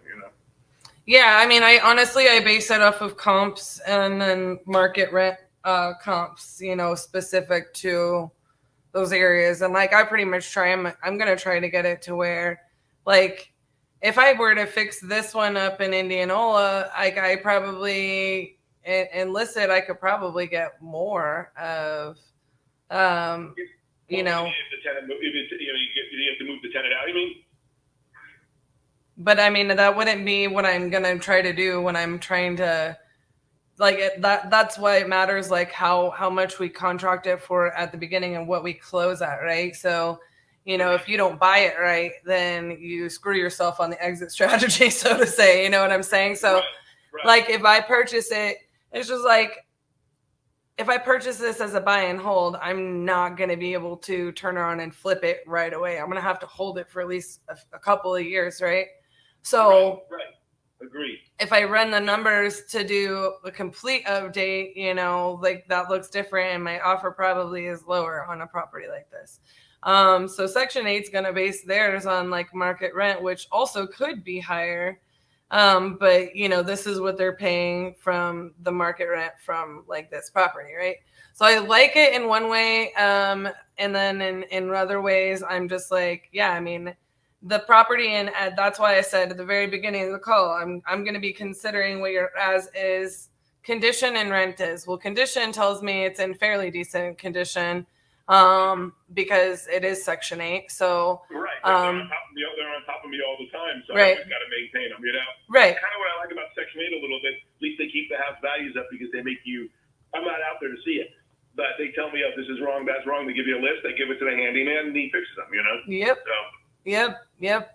So I got my handyman, I got my drain guy, I got my the guy for the what do you call it, the insecticides. Sometimes you need some of those guys for roaches or whatever, or rats or whatever. My handyman does a lot of that stuff too. So now he's actually saving me a lot of money because he can do a lot of that stuff. So he does mostly everything, my handyman. And I mean, if you bought the whole package, I'd give you my handyman as well with it. If you only buy part of them, then I would, I might sell part, but I prefer to sell everything. But If you only bought part, I wouldn't give them to you because I need them for my properties, you know? Right. But the whole package, I'd give you all my contacts, in other words, that I use that have been saving me money. You know, that guys are fair pricing and good work, you know? Well, yeah, I mean, we can always use a good referral. But yeah, I just, honest to God, I have to really assess it, you know, when it comes to, you know, what the entire property package looks like. I have to put the total numbers together, you know, that takes a minute. Right. No, that's why I was saying, let's, you know, figure the one on Indianola, which on average, that's one of the nicer places because it's in that area of Boardman. I mean, the other stuff that would be equal to that would be the ones in Cleveland. And then there's, you know, some in Youngstown on the west side, because the west side is supposed to be the best side of the, you know, south, north, and east. The west side, they say, is the best. So I mostly have mine on the south side and then the west side. I think I have like one on the north side. I don't have any on the east because at the time I was buying, they told me not to buy on the east. And later on, the east actually in some areas took off because some big company went over there and all the prices went up. So I made a mistake by not getting some of the east properties. Yeah, well, it happens, especially up in this part of the country. You know, like I've had some, you know, like especially in like Akron, where I thought, you know, like, oh man, they're gonna go up, you know, and they didn't go up. You know, just stay in the bad part of town. But you know, you kind of play that, but that's why you buy right? Like if you don't buy right, you're gonna get in trouble. So, for me, like what I would do is. I was buying, I was listening to the agent. They can say, stay away from the east side. But what happened? I think 5-6 years ago, a big company, I don't know, like I don't know if Amazon or something really big went over there, bought up a lot of the land and knocked down a lot of stuff and built up a big factory, and so all the real estate over there in that area of the east side went up a lot, you know. So yeah. You know, at the time they were telling me to stay away. I didn't know. I'm out in LA. I've never been there, you know. Right. I don't know where to, you know, and probably they were giving me the right information at the time. They didn't know that was going to happen. You know, that there was, you know, some big company was going to buy up, you know, put a big factory up over there or something, you know. So, yeah. But okay. If you want to do this, text me your email, and I'll send you over some list of what I have over there, and this way you can take a look at it. Okay. Give me 2 seconds because I'm on my desk phone actually right now. Right. So I'm gonna text you from my cell phone.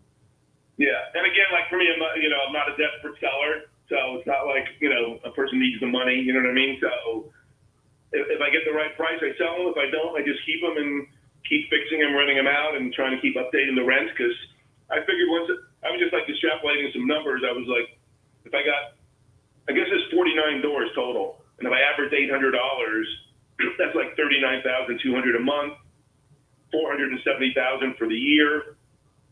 Property taxes and insurance about $45,000. So I'm left with $4.25, and then out of the $4.25, I just have repairs. So repairs, I'm guessing, could be anywhere from $50 to $100,000 a year. You know, some years you replace a roof. Some, you know, in one house when it comes up, like right now I just patch them when they leak. But every once in a while you got to replace the whole roof for $4,000 or $5,000. You know, that happens. You know, or a new furnace, but even a new furnace, couple grand. You know, $1,500. You know, water heaters, $600-700. But anyways, so projected income is $325 to $375. So I'm thinking if I can stick it out another year or so, I've already, you know, been doing it 12 years, another year or two, and, you know, get it up to $325 to $375, you know, I'll be looking at like a $3 million package. If I can get everything rented, all the rents updated, you know, but so that's kind of on, you know, on my mind too. Like, okay, so if I'm not in a rush to sell it, I can stick it out a little longer if I have to, you know? Yeah, no, I feel you. But yeah, I'm happy to take a look and see if I can't be a good fit to purchase it. So you can do that exchange, and if not, you know, like you said, you got it. Like over the last 5-6 years, I've just been trying to like simplify my life a lot, just, you know, because, you know, at a certain point you make enough money, you got enough investments, and like I said, a bunch of other things. And this is one thing. Hey, what I'm spending so much time on this, I can have more free time for myself to travel, to do all these things, and I have to, you know, it's annoying kind of traveling and having to be the manager at the same time, you know? Yeah. No, I definitely get it. I took myself out of doing that years ago. I've still got a couple of stragglers.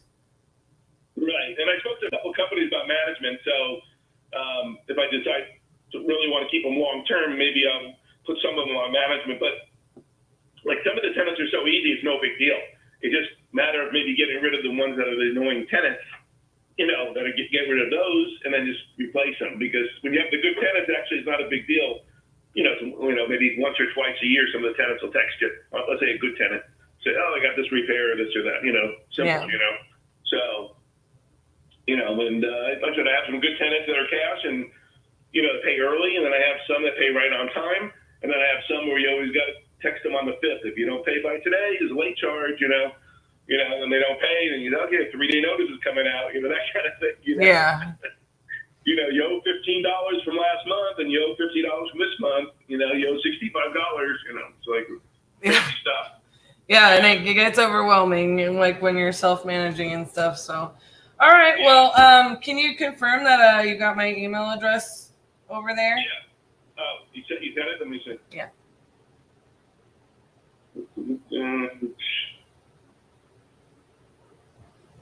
Yes, I got it. cd@com. Got it. Okay.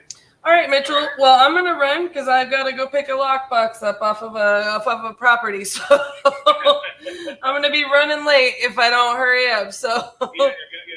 What's your name again? Let me put you in the phone. What's your name? Cassi, Cassi. Mm-hmm. Oh, Cassi. Okay, Cassi. All right, good. Good talking to you. I'll send that over today. You as well. Sounds good, Mitchell. We'll talk soon. Bye-bye. Bye-bye. And that, my friends, is the end of my day. This is exactly why you hire a property manager, man. Like, it's just too stinking much to try to do that all on your own. So, my friends, what a way to end the day. But I really do have to go. I hope you've all enjoyed the show. We're going to be signing off on a great note, great Monday, and tomorrow at 10 Central Standard Time,